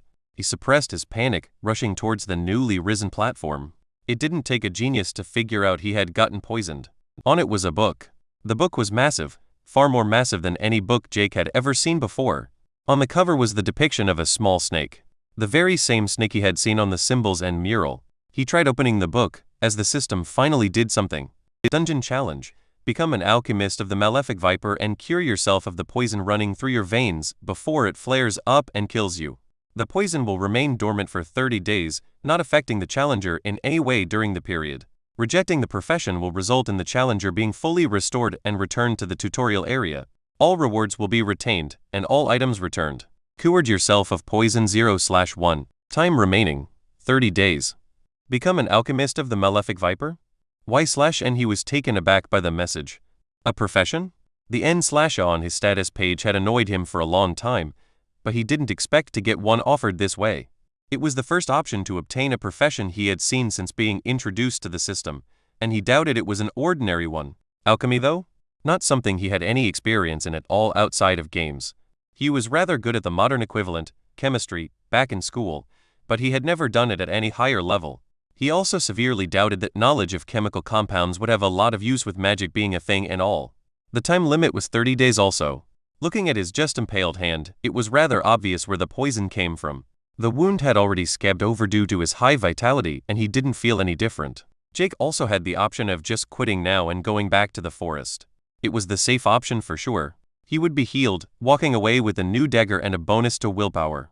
Oh, and a bunch of shitty blue mushrooms, along with 10 slightly nicer silver mushrooms. It wasn't even like he had spent a lot of time getting everything. But he was nothing if not someone who welcomed a challenge. He wanted a profession, and if this profession had any connection to that heaven-shattering dragon, it had to be powerful. Fantasy books and games had long conditioned him to unquestionably believe dragons to be apex creatures after all. Without further hesitation, he accepted the challenge. You have obtained the alchemist of the malefic viper profession, and with that message, everything went dark momentarily. Jake's head felt like it was split open as information surged into his mind, far more so than when he'd gotten his archer class. It was only for a few seconds, but it felt like hours before it finally stopped, leaving him with a massive headache and a considerable amount of system messages. He took a few more seconds to gather his thoughts, the headache also fading away. When he felt better, he finally opened up the description of his new profession. Alchemist of the malefic viper. The alchemist of the malefic viper can combine natural treasures of the world and make potions, pills, transmute one material to another, with a slew of other mystical means to be discovered. This rare type of alchemist specializes in the concoction of poisons. From a craft classically bringing restoration and improvement, the alchemist of the malefic viper brings pain, deterioration, and death. Stat bonuses per level. +2 vit, +2 wise, +1 will, +1 tough, +2 free points. The description of an alchemist was a lot like he had imagined. He had assumed the ability to make potions based on his experience playing certain online games during university. Transmutation was also a very classical trope of alchemists. Perhaps I'll even make the philosopher's stone one day, he jokes to himself. But this is where the familiarities ended, the latter part of the description a bit different. This variant of the alchemist profession focused on poison. The entire description was ominous, but then again, it was clearly muddled or at least heavily inspired by a snake. To be more accurate, a small mushroom-eating snake, he assumed it to be the malefic viper. The profession also provided more stat bonuses than his archer class, giving 2 more stats per level overall. None directly impacting combat, however, and he was slightly sad to see no bonus to perception. But what's done is done, he had accepted it, and there was no going back. He knew that the decision to pick the profession wasn't a minor one, likely as significant as his class choice. If not more so, as this one was clearly not some basic profession handed out left and right. Finally, Jake had to admit that the thought of doing alchemy was kind of cool. With that, he moved on to the next part, skills. With a quick skim, he saw that he had gained 5 and started going through them one by one. Gain skill, herbology common, grants knowledge of herbs found throughout the multiverse. The most numerous source of natural treasures comes in the form of herbs found throughout existence. The knowledge of plants and their effects is, therefore, essential to any alchemist. An alchemist must know what he works with in order to create his products, after all. Grants the ability to recognize herbs at a glance and correctly identify their properties, a relatively self-explanatory skill, and one of the reasons for the sudden influx of information he got upon receiving the profession. He now knew of a lot of different plants he previously had no idea existed. The thought was scary that the system could directly implant knowledge in one's head. The way the knowledge worked was weird. It was not immediate knowledge, like how he knew how to use his bow from previous training. It was the kind of knowledge that felt like it gradually appeared if he thought of something relevant to the skill. Like if he thought of needing a plant that had healing properties, a considerable number of potential herbs suddenly came to mind. Shaking his head at the frankly disturbing phenomenon, he moved on. Gain skill, brew potion common. Potion brewing is the bread and butter of most alchemists. A potion can be the savior in a time of need, or that extra boost to defeat your opponent. Allows for the brewing of potions with common rarity and below. Must have suitable materials and equipment in order to create potions. Adds a minor increase to the effectiveness of created potions based on wisdom. Gain skill, concoct poison common. While most focus on the aspect of giving life through their craft, others prefer to take it away. Allows for the concoction of common rarity poisons and below. Must have suitable materials and equipment in order to create poisons. Adds a minor increase to the effectiveness of created poisons based on wisdom. These 2 skills were incredibly similar in design, but very different when it came to the results. It also didn't come with a lot of implanted knowledge. He had some new understandings of how to use the tools he found in the laboratory earlier, but they in no way felt familiar. It was more like he had watched a tutorial video online, introducing him to the very basics of making potions and poisons. Thinking back on his talks with Casper, who had gotten the basic archery skill without any previous experience ever using a bow, he had told Jake about something similar. He knew how to hold a bow and fire an arrow, but nothing further than that. Despite him and Jake both having the same skill, and at the same rarity, Jake was vastly superior in his ability to use it. He got an upgrade in rarity for the skill after recalling his training, but the rank up did not come with any knowledge. The only difference between skills seemed to be the rarity. With no skill levels existing, Jake had a theory that skills' effectiveness was purely up to the wielder of said skills. Perhaps some kind of line existed where skills would get a rarity upgrade based on how good you were, but he doubted it would be that simple. Take the archery skill as an example. Jake was a somewhat experienced archer. Theoretically, his knowledge of how to wield a bow was close to the level of an athlete. Maybe even higher, as he had put a lot of time into looking things up himself, as he didn't have a trainer to do such things for him. And yet he only had archery at common rarity. Something else must be required to upgrade to higher ranks. Maybe it just took time, or perhaps some qualitative threshold had to be reached. In other words, a skill granted basic instinctual proficiency in using it, but anything more than that would have to be learned. And if you wanted the skill to get better, you would have to work on improving it. That is at least what Jake believed, based on the evidence so far. Having no way to either confirm or disprove his hypothesis, he moved on to the last 2 skills. Gain skill, toxicology uncommon, the knowledge of all that is toxic. Be able to recognize poisonous substances at a glance and correctly identify their properties. To concoct the deadliest toxins, one must know what to mix after all. This one was exactly the same as the herbology skill, just with toxic materials and uncommon instead of common rarity. It was not limited to herbs, however.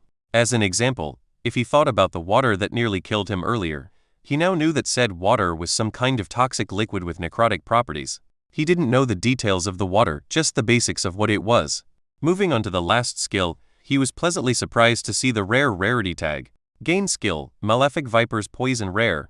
The Malefic Viper stalks its prey and needs only to strike once as venom devours its prey. Increases the potency of all crafted poisons. Grants the ability to craft a poison with a rarity above that of your concoct poison skill if certain conditions are met. The poison may at most be upgraded to the rarity of the Malefic Viper's poison skill common rare. Allows poison not to lose efficiency for a short amount of time after being applied to a weapon. This skill was the namesake of the entire profession he assumed. More potent poisons and a chance to craft poisons with a higher rarity both seemed okay, though he had nothing to compare it to. The last effect was especially interesting to him, however. This skill opened the possibility to use his profession more actively in combat. What's more dangerous than an arrow to the face? A poison arrow to the face.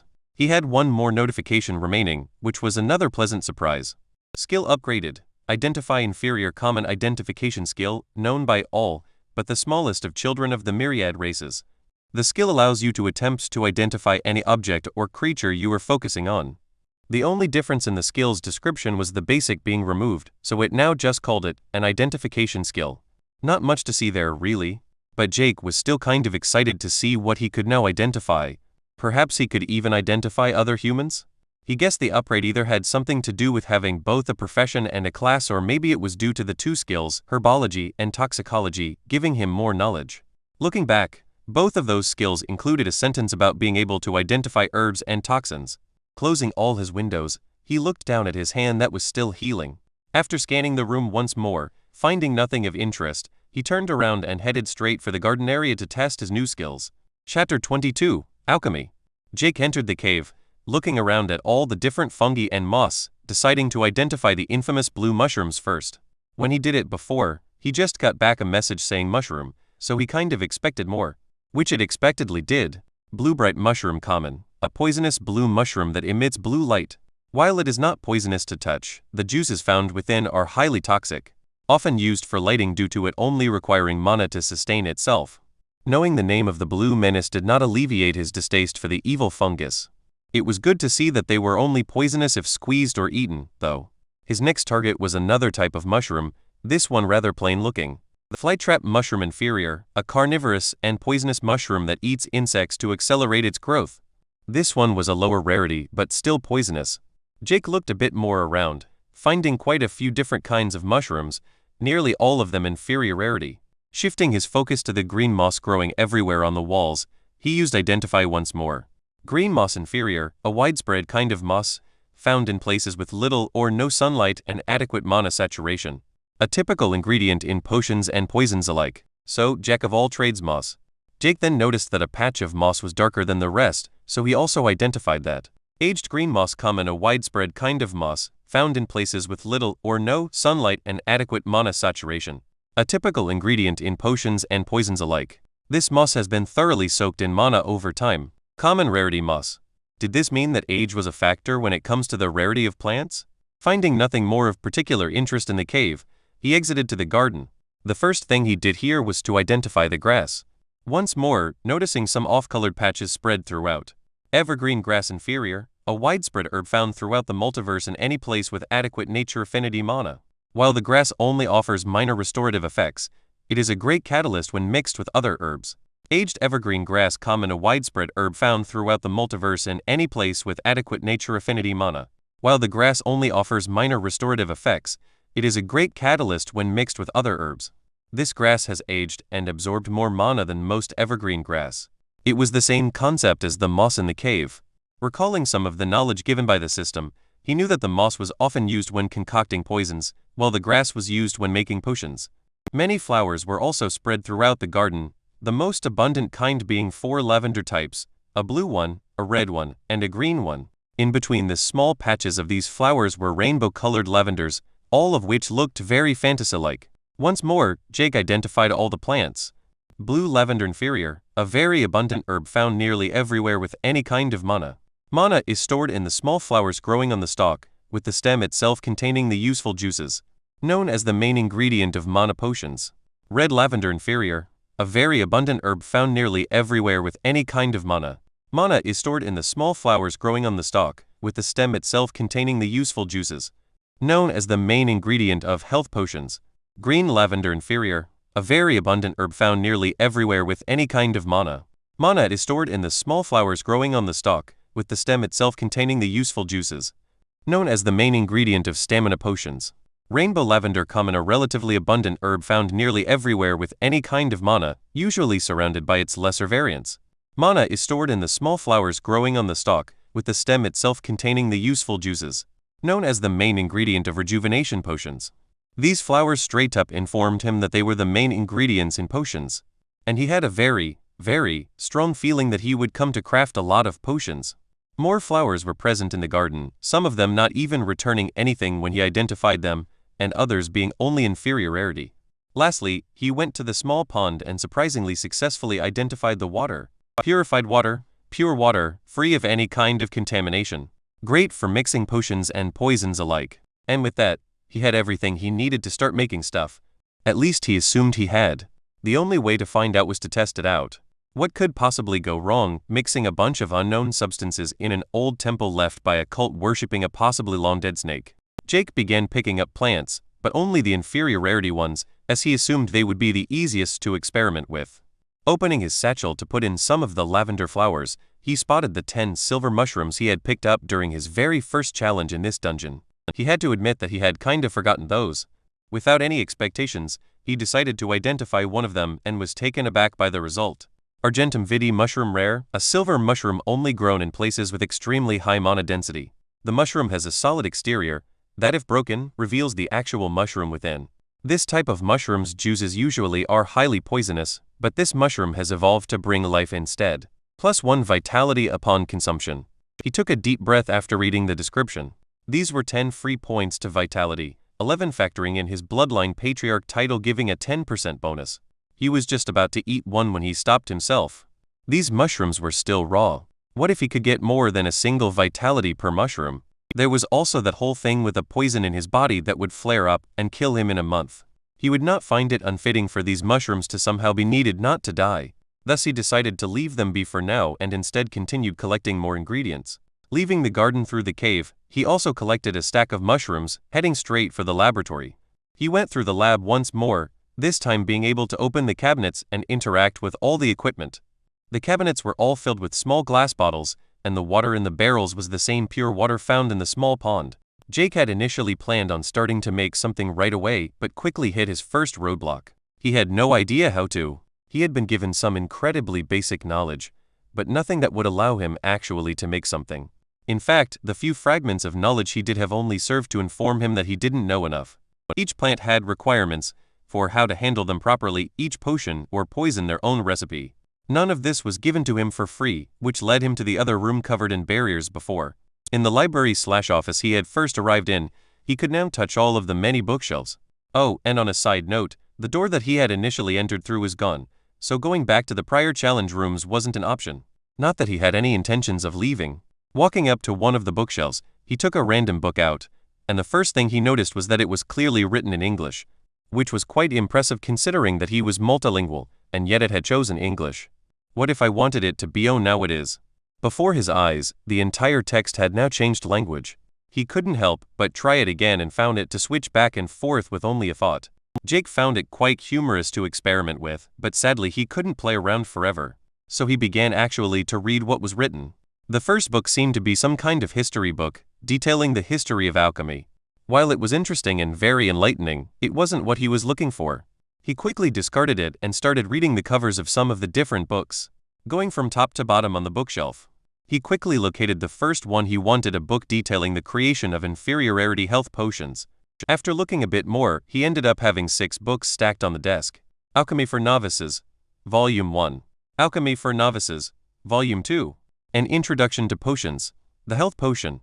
He also had books of the same series for mana and stamina potions, and the last book, Poisons, the Elementary.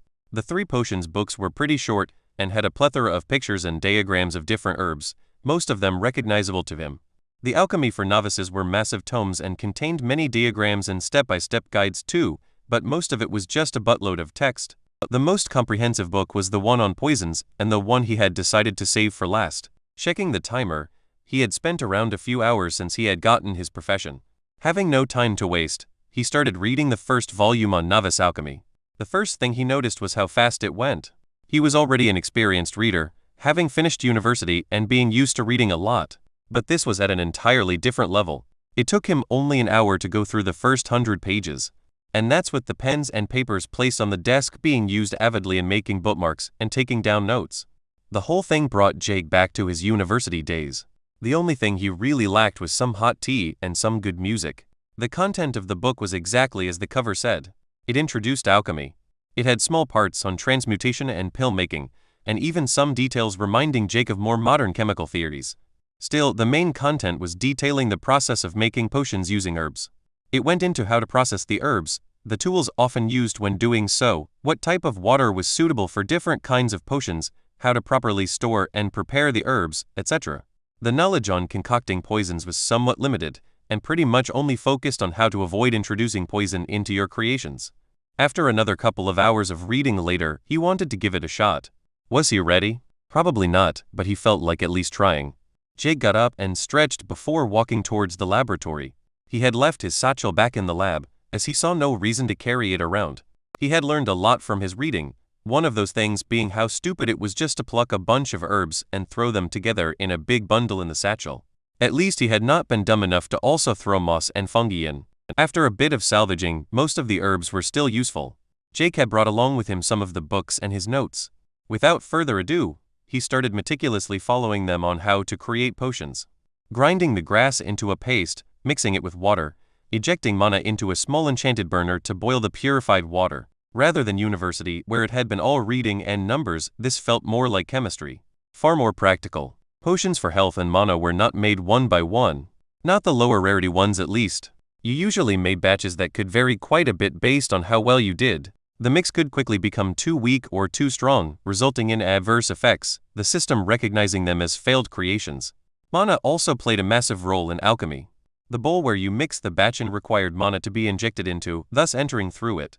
The same held true for the mortar and pestle, the pestle itself being enchanted to accept mana being channeled through it. All the equipment used to craft was enchanted with practical things. Self-repair was found on practically everything, and Jake had already found out from his cloak and bracers that self-repair also came with a self-cleaning functionality. His first batch was an attempt to make mana potions, the least complex of the three types. It turned into a not quite blue mixture that smelled terribly. Luckily, the lab also came with a sink that had a faucet, and all that one would expect. Sadly, the water coming out was not classified as purified, so he had to keep getting water from the pond. A lot of information was found within the different books. Most interestingly was a section on stats. It even helped explain the effects of them, more so than Jake had been able to deduce himself so far. It has to be mentioned that the information was heavily limited, almost like the system had censored some things. As for stats that were good for alchemy, wisdom was mentioned as the overall most important. It increases total mana and the ability to retain knowledge of recipes and such. The fact that both poisons and potions' effectiveness was increased by wisdom also played a considerable part without a doubt. The second most important was willpower, as it increased mana regeneration, something that was new knowledge to Jake. Willpower also helped with focusing while doing alchemy, though the book mentioned that no amount of stats could make up for the lack of personal perseverance. It clearly looked like the book should have more info than that, but a considerable part had been cut out. While this was a mystery for sure, there was one that irked him even more. Why did his profession increase vitality by 2 and toughness by 1-2? However, that was a mystery quickly solved as he briefly skimmed the small section on stats in the book on poisons. Concocting poisons, compared to nearly every other aspect of alchemy, was no safe practice. The fumes alone could kill most, and just being close to poison daily came with many dangers. On top of that, those dabbling in poison also sometimes used their own bodies to test their newest concoctions, the occasional alchemist even going so far as to cultivate toxins within their own body. Therefore, the book said that one should not dabble in poison before one had sufficient vitality and serviceable toughness. The book also mentioned that most alchemy professions did not increase vitality or toughness, so investing free points in those stats was recommended if one wished to pursue concocting poisons as a specialty, a recommendation Jake could quite easily ignore as he got plenty. After emptying the mixing bowl and cleaning it, he tried mixing another batch of mana potions. He used the entire blue lavender flower, grounding up the stalk and flower, mixing it with the evergreen grass. Going through the motions once more, it ended in another failure. Injecting mana was not as simple as just channeling it like it was with the quiver. Instead, one had to do it carefully. The injection part was where the difference between a skilled alchemist and a novice was found. He had to somehow control the mana he injected into it. Guide the entire process with his mana. Luckily, it didn't require much to make the most basic mana potions, but it was still a challenge. The books had detailed how to do it, but a lot of it was still touch and go. After making another 4 failed batches, he still had sufficient mana but was out of ingredients. After another round trip to the garden, he had enough for another crafting session. He continued trying, making batch after batch, as he wrote down notes on why he failed and what to improve. Slowly he felt the improvements. His last attempt turned out to closely resemble a mana potion, but wasn't quite there yet. By that point, he had been at it for nearly 12 hours and was exhausted both mentally and physically. His stamina was still high, but he could barely focus. Going to the room with the bed, he quickly took a look in the closet and dresser, finding clothes in both. They looked rather simple, but it was good to have something to change into. His old clothes beneath his cloak were well and truly battered by now, and if he had to be honest, smelled a bit. But quite frankly, Jake was too tired to further think of it as he collapsed on the bed and fell asleep. Waking up, he felt wholly rejuvenated but panicked slightly as he checked the timer. He let out a sigh of relief as he had only slept for a bit over 5 hours. His stamina was topped off, while his mana was at 70% more than enough for another good round of alchemy. Feeling refreshed and sharp, he went to the laboratory once more after a quick shower and clothes change. He briefly skimmed over his notes and got to work. The part where he had to prepare the ingredients he had down to a T. His timing of adding ingredients to the mix was also adequate. No, the final hurdle was the mana injection. It wouldn't be an understatement to say that it was 90% of the process. One had plenty of leeway making mana potions when it came to temperature control, so once everything was in the mix and one had to combine ingredients into an actual potion, it was just pure mana control. And now, with a clear head, Jake felt sharper than ever. He knew what to do and how to do it. He just had to execute. The mana poured gently into the mixture as he controlled it with the help of the intricate runes inscribed on the mixing bowl. One had very much to go by feel, and this time Jake felt like all was as it should be.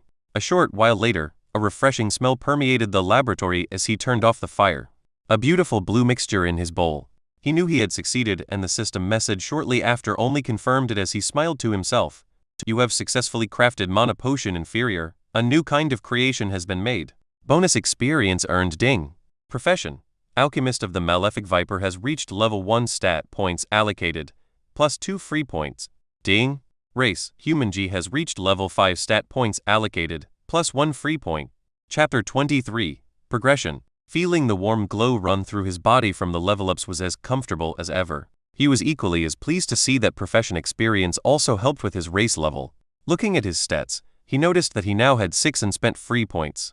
Jake still felt very unsure of how to distribute them best. Was there some way to make an optimal build? Ultimately, he decided this wasn't the time to try and metagame the system.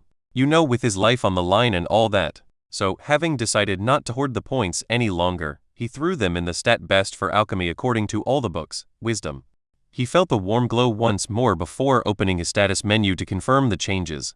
Status name: Jedi Thane race, Human G, LVL 5 class, Archer, LVL 9 profession, Alchemist of the Malefic Viper, LVL 1 health points, HP, 380/380 mana points, MP, 192/240, stamina, 235/250 stat strength, 28 agility, 31 endurance, 25 vitality, 38 toughness, 16 wisdom, 24 intelligence, 16 perception, 44 willpower, 25 free points.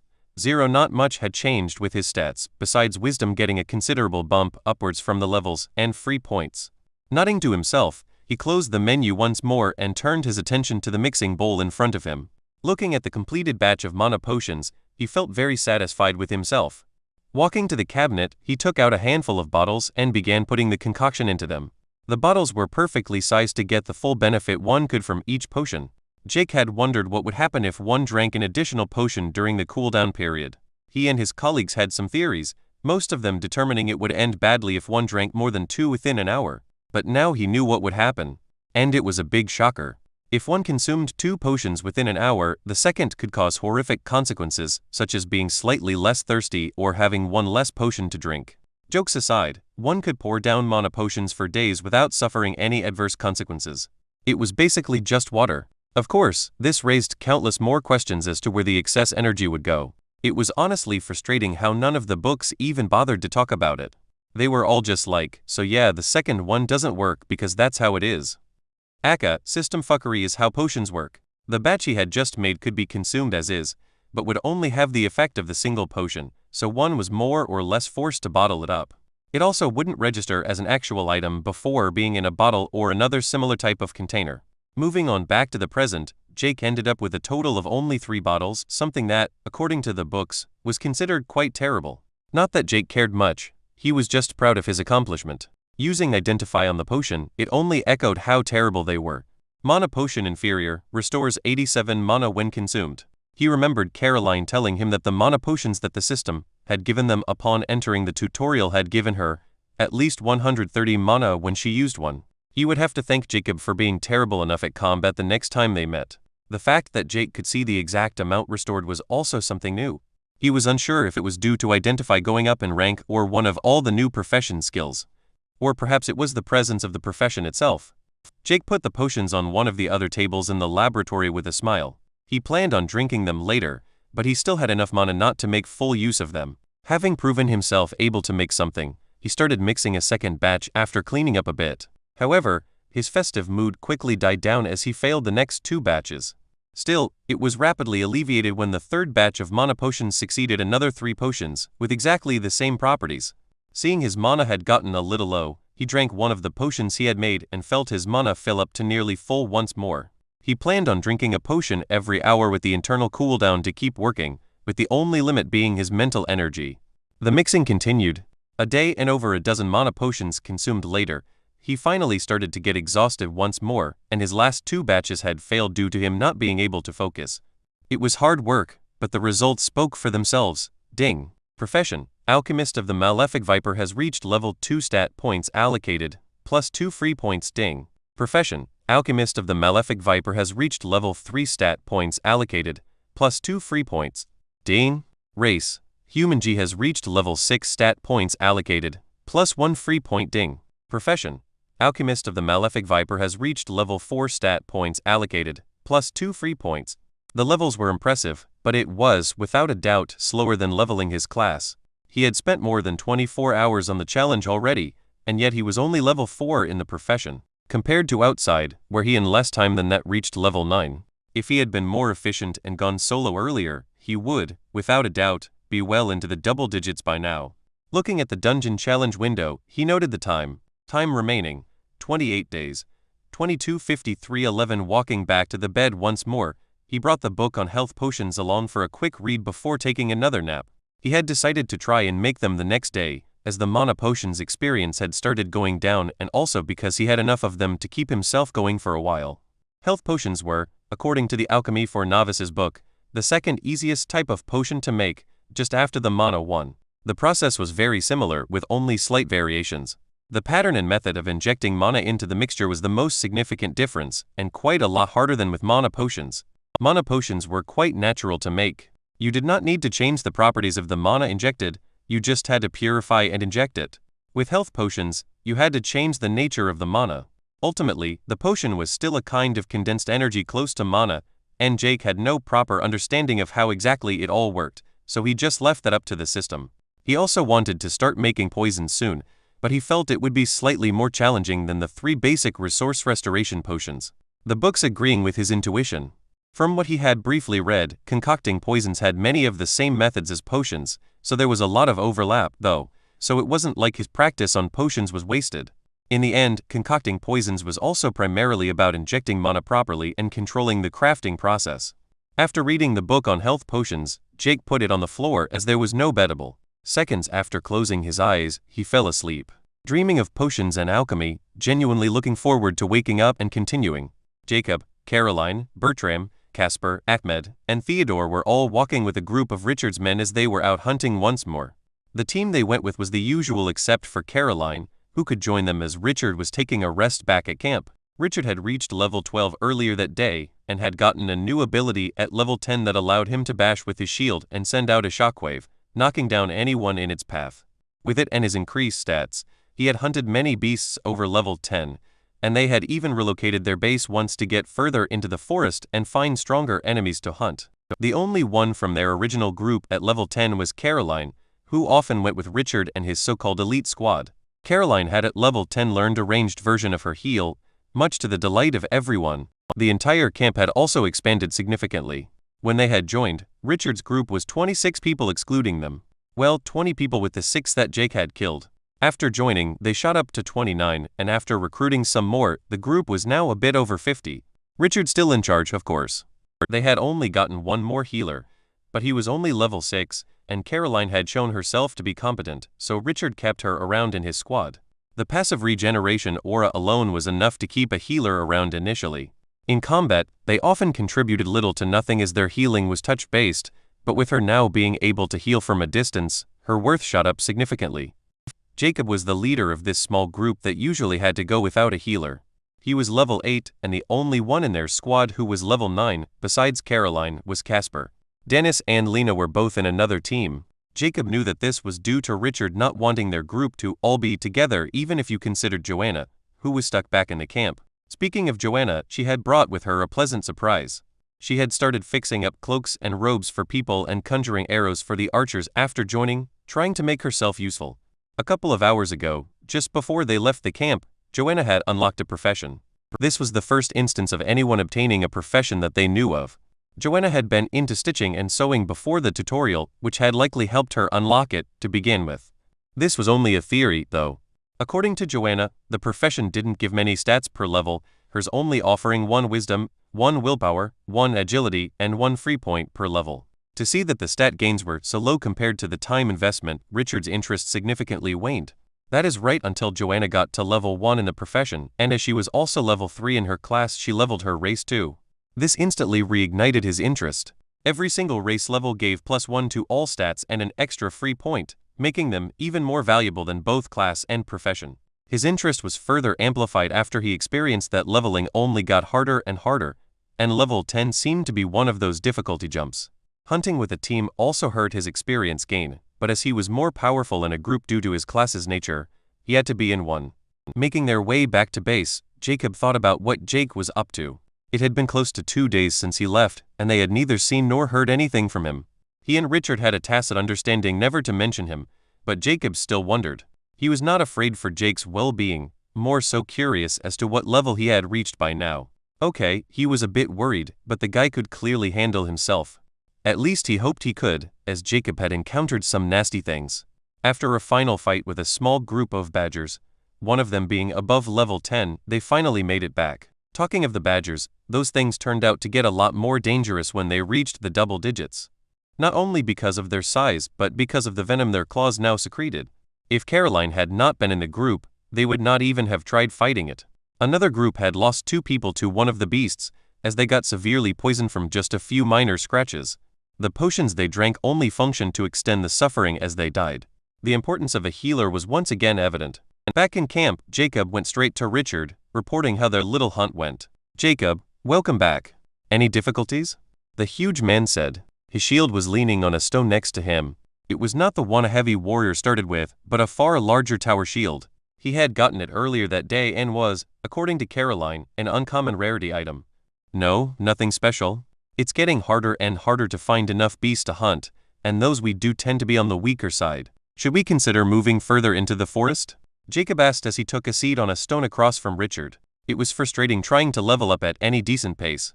Whenever the group moved, Richard would have the light warriors and archers with stealth scout the area, and he would monopolize any strong beasts with his own squad. "I guess we should. Double digits are getting scarce. Did you find any items or tokens while out?" Richard inquired. Another one of Richard's rules. All items had to be given to him, so they could be given out to those who could make the best use of them. Which is to say, every item was monopolized by Richard and his buddies. Richard had known of items already the day they joined, and it did make Jacob a bit sour that they might have missed some as they made their initial trek in the forest. He didn't doubt that many just kept them to themselves. It was risky as Jacob didn't want to learn the consequences of being found out, but he understood why some did it anyway. Jacob didn't hide them, though. He was playing the long game. "Yes, Casper found a single common rarity upgrade token," he said, giving it to Richard. "I think the number of boxes in the area are also getting scarce." "Casper is the archer, right?" Richard asked, to which Jacob nodded. "He is getting close to level 10 already, right? Tell him to keep up the good work. A spot in the elite team may just open up. We're also getting some new members soon, so it may be necessary to have him help lead them." "I'll be sure to tell him," Jacob answered, hiding his contempt. Yet another one of Richard's tactics. If a squad besides his own had anyone who stood out, he would try to separate them. He was not open about it and often backed his choices with sound logic, but Jacob had been in management long enough to recognize nefarious leadership like that. Richard was actively trying to limit cohesion. He allowed enough for them to get used to each other and to be able to work together, but anything more than that he wanted to avoid. Jacob and his colleagues' position was quite unusual as they had all known each other before the tutorial. Richard and his gang of people being the only other group like theirs. Most groups of 10 that had entered the tutorial were strangers. Random crowds of people being thrown together. As the system had taken people close to each other physically as it transported them, at least to some extent, it did mean that many had ended up entering with at least 1 or 2 people they knew, though. But Richard broke those small groups up whenever he could. He had a million excuses as to why it was for the best, but people mostly just did as he set out of fear. Not necessarily fear of being attacked, but also fear of being tossed out of the camp. While the way stuff was run was far from ideal, it was far safer than likely anywhere else. One had to remember that not everyone was fit for combat or willing to risk their own lives. Many that joined simply huddled up in the camp. At least Joanna had now opened a path for them to progress without any need to face beasts. As Jacob walked back to his colleagues, a young man wearing a robe, one that had clearly been upgraded with a token, walked by. The wand at his hip, another either upgraded or looted item. It instantly gave away his identity as a caster. The man, who was barely even a man at all, was in his late teens and wore a big stupid smile on his face. His name was William, and he had joined after Jacob and his group. Richard knew little of this young man, only that he was clearly competent and had reached above level 10 before he even joined them. He was not with any group when he joined, but had come alone. His story was that strong monsters had ambushed them shortly after entering the tutorial, and he got away as the only survivor. Yeah, no one was buying that, but as they couldn't prove him wrong, they just rolled with it. The predominant theory was that he had run away. Most surprising, however, was the young man still insisting on hunting alone even after joining. Richard initially wanted him in the elite squad, but was declined. He had considered merely removing the man permanently, but had decided against it. He could not do it openly after all, as it would be bad for morale, and Richard still had a shadow in his heart left behind by when Jake had killed his right-hand man and 5 others. The only survivor, a mess, who had still not left the camp since he returned. So, sending a group covertly after the caster was a risk. One he was not willing to take. Instead, he went with the principle of keeping your potential enemies close. I heard you talk to that guy. I also think we should move further in. Nothing gives any experience points around here anymore, William said, sighing as he continued. I'm afraid that boredom will end up killing me before any of those roided out animals do. I hear you. I plan on moving when the last group returns, Richard answered, a bit annoyed at the teenager's flippant attitude to the whole tutorial. Great. The caster answered with a smile. Oh, by the way, I need more mana potions. Got any? Go ask some of the others, Richard answered, trying, but failing, to hide his annoyance. William had already taken nearly all of their spare mana potions, and Richard only had the ones he purposefully kept hidden away. He wanted to save some for the healers in case of an emergency. Oh, okay. William answered as he turned around, happily walking towards the campfire where people were doing various tasks. Some were stitching, others trying to make something out of the leather, and there was even a guy trying to draw with some charcoal from the fire, all of them attempting to unlock professions. As William walked away from Richard, he thought to himself how great this place was. He was finally free, his mind unshackled, purified from all that suppressed him in the old world. He had returned to perfection. Chapter 24, Palette of the Malefic Viper. Jake focused as he felt the mana flow through his body and into the reddish mixture in the bowl before him. He felt that this would be the one. After nearly 20 failed tries, this had to be the one. For nearly a full day, he had been attempting to make health potions. He had been very positive initially, believing that it would be a cakewalk considering his experience with the mana potions. But oh boy, was he wrong. Much of the process had become far more straightforward than his first attempt to make a potion. But the mana injection still stumped him. He had to do it in a way that would bring forth the natural healing properties in the red lavender and successfully combine it with the evergreen grass. It was changing the mana's properties by filtering it through the bowl and into the herbs. Normal mana was relatively easy to control, but it became more problematic when Jake had to transform it. The herbs and moss served as catalysts for his mana, binding itself to them. The ultimate purpose was to make the liquid in the batch resemble the energy that is health points, also known as vital energy. The herbs themselves already contained a lot of this energy, but he had to bring it out and make it into an actual potion. To be perfectly honest, Jake still wasn't entirely sure how the whole thing worked. He just went by what the books said and what felt right during the moment. He had long learned that a lot the crafting was feeling what to do more than just following some step-by-step guide. As long as your underlying methodology was serviceable, chances are you wouldn't go all wrong, at least with inferior rarity potions. Luckily, this time he didn't fail. With a final push, the liquid gave off an invigorating smell, and he barely managed to contain his excitement as the system messages appeared. You have successfully crafted Health Potion Inferior. A new kind of creation has been made. Bonus experience earned. Ding. Profession. Alchemist of the Malefic Viper has reached level 5 stat points allocated, plus 2 free points. Ding. Race. Human G has reached level 7 stat points allocated, plus 1 free point. He did a miniature as he bottled the health potions.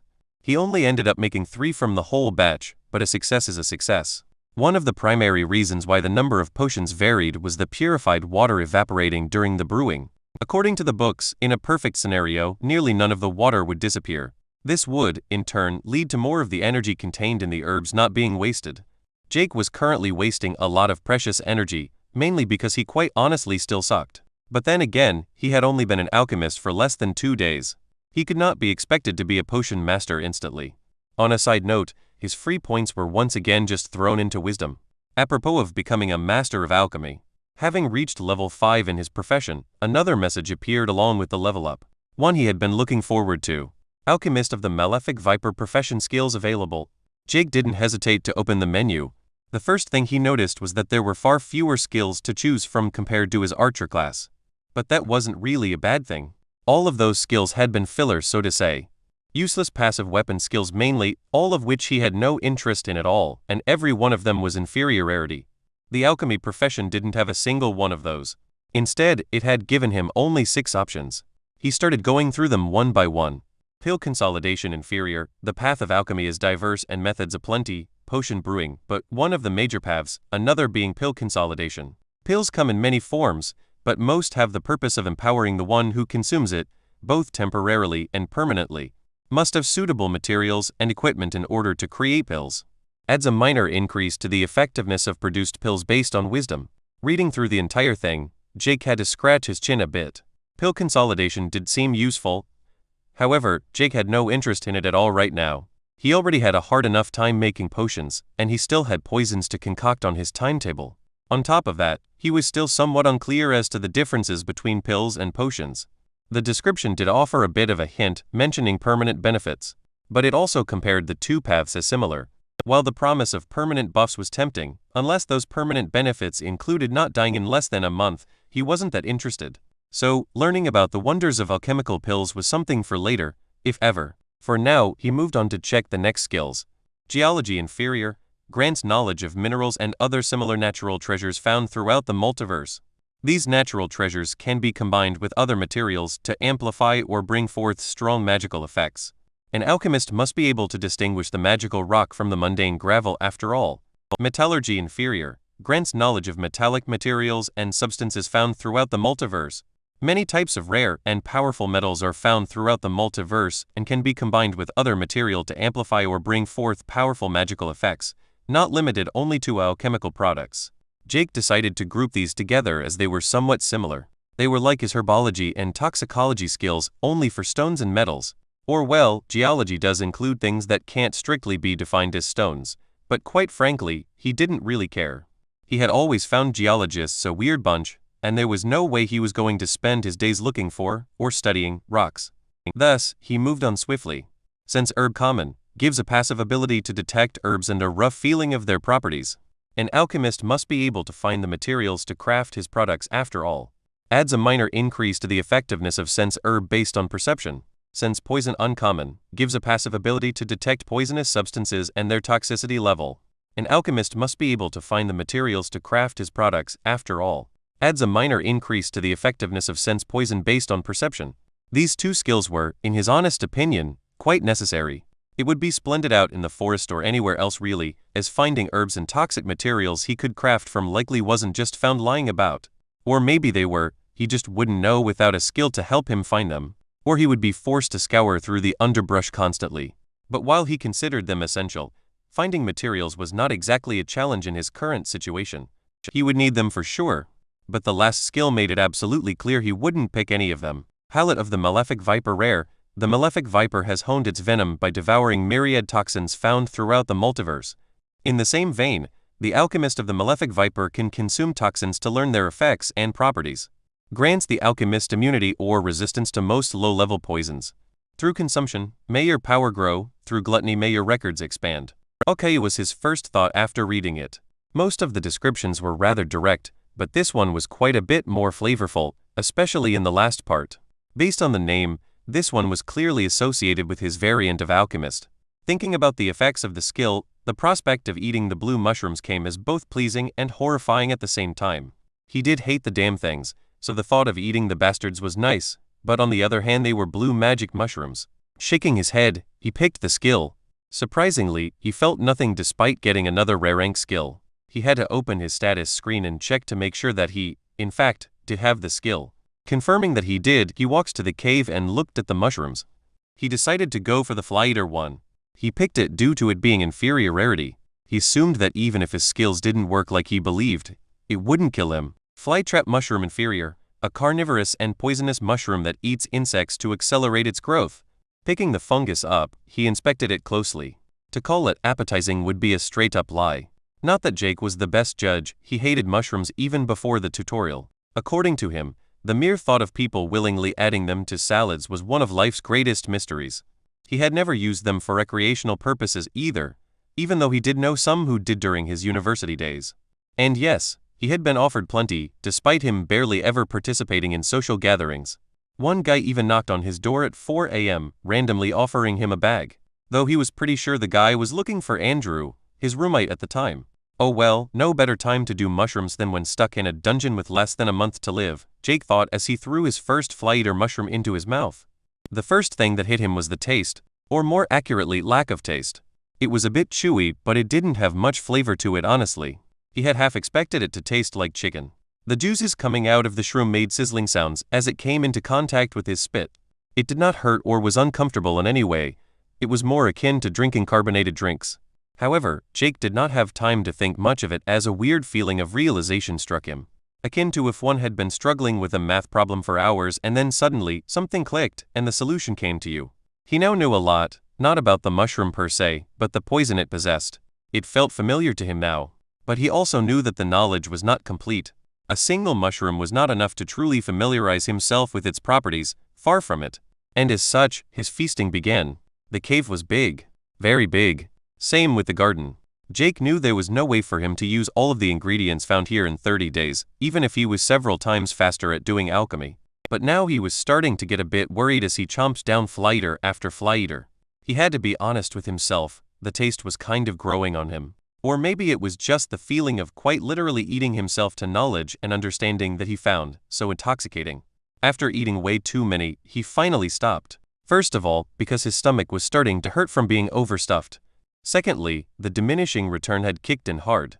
The first couple of mushrooms gave the most, but the later ones barely helped. By now, he felt amazingly familiar with the little buggers. While he had no intention to confirm it currently, he felt like this familiarity would be incredibly helpful when concocting poisons later. Feeling stuffed, he decided to go back to the laboratory. He felt a bit tired earlier from trying to make health potions, but now he felt strangely invigorated. Looking at this stamina, he noticed that it had actually gone up over his feeding frenzy. It was only a measly 2 points, but it had gone up. More surprising, however, was his mana. It had been topped up, him having restored more than 100 points. The palette of the Malefic Viper skill said nothing about restoring resources from eating mushrooms. And with his newfound intimate understanding of the shrooms, he knew nothing in the shrooms had the effect of restoring anything. But thinking about it further, it did kind of make sense. While not containing a lot of it, the mushrooms most certainly did hold some mana, and him consuming them with the skill must mean that he directly devoured the mana within. Feeling renewed, he began attempting to make his second successful health potion. He wanted to try making poisons soon, considering it was kind of the focus of his profession and all, but he decided against doing so before he got a chance to eat something he was most certainly not looking forward to.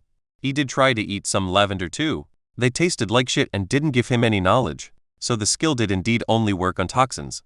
After cleaning the mixing bowl, he poured water into it, before adding some evergreen grass. The flowers only came in later after the grass was correctly saturated with mana. That part of the process went relatively easy, far more so than before. and he quickly got to the point where he put in the red lavender. This was the part that often stumped him. You had to inject mana into the herbs rather quickly, or it would ruin the mixture. But too fast, or done wrong, else the batch would also go bad. But once again, the ease of the process surprised him. A couple of minutes later, he stood with another successful batch, even resulting in 4 bottles. Without hesitation, he got started on another round and was once more met with success, only resulting in 3 potions this time. But it did confirm it wasn't a fluke. 2 or so hours later, and a good number of potions, he was once more greeted with another level. Ding! Profession: Alchemist of the Malefic Viper has reached level 6 stat points allocated, plus 2 free points. As always, he put the free points into wisdom. At this point, his wisdom had become his second highest stat, only behind vitality. He brought up his stat page feeling rather pleased. He thought about how nice it would be to see his skills on the menu, which it surprisingly just did. Status name: Jag Thane race, Human G, LVL 7 class, Archer, LVL 9 profession, Alchemist of the Malefic Viper, LVL 6 health points, HP, 510/510 mana points, MP, 324/480, Stamina, 247/270 stat strength, 30 agility, 33 endurance, 27 vitality, 51 toughness, 23 wisdom, 48 intelligence, 18 perception, 46 willpower, 32 free points, 0 titles, Foreigner of the New World, Bloodline Patriarch. Class skills: Basic One-Handed Weapon Inferior, Basic Stealth Inferior, Advanced Archery Common, Archer's Eye Common. Profession skills: Herbology Common, Brew Potion Common, Concoct Poison Common, Toxicology Uncommon, Malefic Viper's Poison Rare, Palette of the Malefic Viper Rare. Race skills: Identify Common, Endless Tons of the Myriad Races. Unique Bloodline, Bloodline of the Primal Hunter. Bloodline ability unique. He had gotten a lot more skills since he entered the tutorial, and it was oddly satisfying to see his growth laid out before him like that. He was still doubtful if just dumping everything into wisdom was the correct decision. Perhaps it was in this dungeon, but assuming he survived the challenge, he would barely have grown in his strength, agility, and perception. But then again, it was still early days. Poisons were bound to increase Jake's offensive prowess significantly. As he was pondering on the future, he felt a rumbling in his stomach. A rumbling that quickly got worse. This was the moment where Jake learned why this dungeon had a toilet. Turns out that eating a bit of over 100 mushrooms and having that be your only diet for 2 days isn't the healthiest of diets. What followed was Jake spending the better part of an hour stuck on the toilet, contemplating his prior mushroom-eating madness. He hoped the moss would be gentler on his bowels. After the less than pleasant experience, he also learned why the bathroom came with a shower. Because he sure as hell needed one. Before the tutorial, he was the kind of person that took a shower pretty much every day. If he went to the gym or had done a lot of archery, it often resulted in 2 that day. During holidays he could get a bit lazy about it, but he doubted he had ever been dirtier than these past few days. The positive part of his toilet tour, however, was his stomach feeling way less stuffed. He was not quite ready to eat the moss, but he was getting there. The mental exhaustion was also starting to get to him. His need for sleep had been significantly reduced, but he still had to rest occasionally. With that in mind, he grabbed the book Poisons, the Elementary, and went to bed. When he woke up again, he would make some more potions, eat some moss, and finally get started on concocting poisons. Chapter 25: Enjoying Life. Jake had never been a huge fan of salads. He could do cucumbers, tomatoes, and a bit of lettuce in a burger here and there, but the mere thought of living off salads was horrifying to him. One should understand why he didn't find his current meal the most pleasant with that in mind. He was currently sitting in the library, with a bowl in front of him filled with water and moss. He had tried to eat the moss, but it was honestly disgusting. Not the taste, it was fine, but the texture and the aftertaste of dirt. Instead, he plucked it, rinsed it with water, and used the cleaned mixing bowl to eat from. It was a rather disgusting-looking soup. He didn't even have a spoon, so he had to use his hands to eat out of it.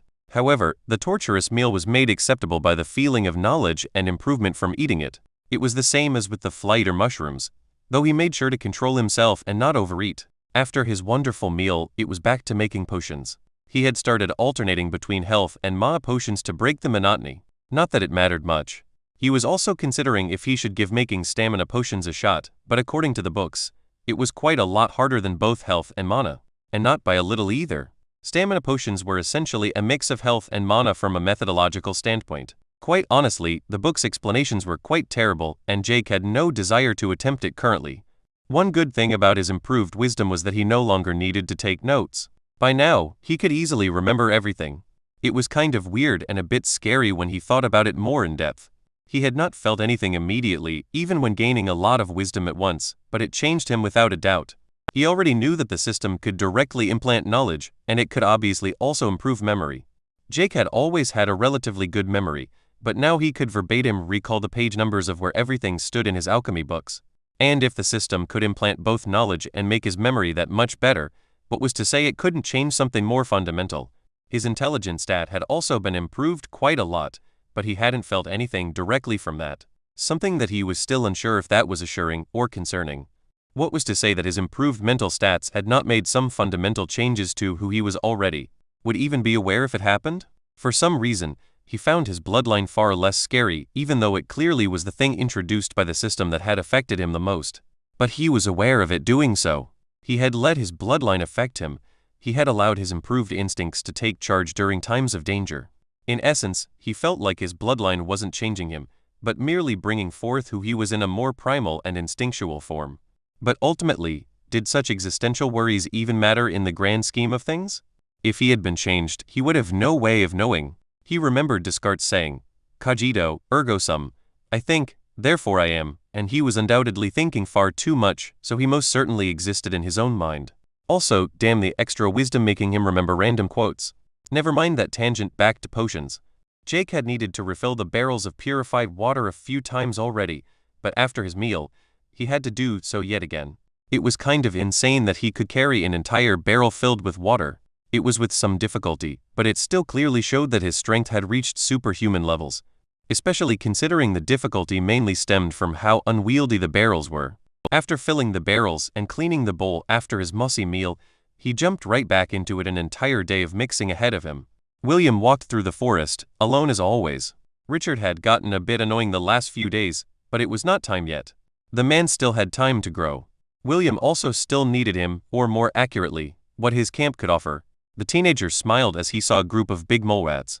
He knew these things had some annoying sound attack that hurt like shit, but they were pretty weak defensively. He took out his wand, an item he had found within the first couple of hours after he got here. He had been with a group of 9 others, just like everyone else apparently had. He had no idea who any of them were. But then again, he didn't really know that many people before the tutorial either. His parents and his psychiatrist mainly. Oh, and the workers in the center, but they were all massive assholes. Though let's be fair, pretty much everyone was a waste of space. Everyone was either obnoxious, pretentious, or just plain old annoying. So William had always preferred activities where no one bothered him. Looking at the mole rats, he knew that he had to wait for an opportune time to strike, and strike hard he would. Admiring the wand that made this all possible once more, he only got happier. Exceptional Wand of Ferrara's uncommon, a wand crafted by followers of Ferrara's, god of iron. The wand is made of a special kind of iron, only found in mana-rich areas. Grants the ability, metal manipulation uncommon. Requirements, level 5 in any class or race. Metal affinity. This wand had been his bread and butter since he got here, due to the skill attached. He discovered a box when he was bathing in a lake after seeing something glitter at the bottom. Diving down, he had found this wand. He was a bit sad that he could not use it right away, though. He needed a few levels, first using the terrible mana bolts. When he finally reached level 5, he could use the wand and see the ability. Metal manipulation uncommon, allows for control of metallic objects by spending mana. This skill falls under elemental manipulation, a prevalent brand of magic throughout the multiverse. Adds a small bonus to the effect of metal manipulation based on intelligence. In concert with the many daggers he carried in his robe, this skill allowed him to dominate pretty much everything he met. His only weakness was his lack of healing outside of health potions, which was why he even bothered with Richard and his group. Oh, and his high mana consumption in combat, but he was sure that would get better with time. His thought process was interrupted as he spotted his chance to strike. The Moats had jumped a group of badgers, allowing William to also make his move.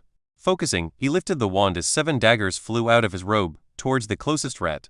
Their speed and power were far more potent than if he had simply thrown them. The daggers hit the rat in its head, cutting it to pieces. Before any of the other rats could register that had happened, the daggers spread out, hitting the 3 others in their throats before they could do their screech. The rats made gurgling sounds as they charged towards him.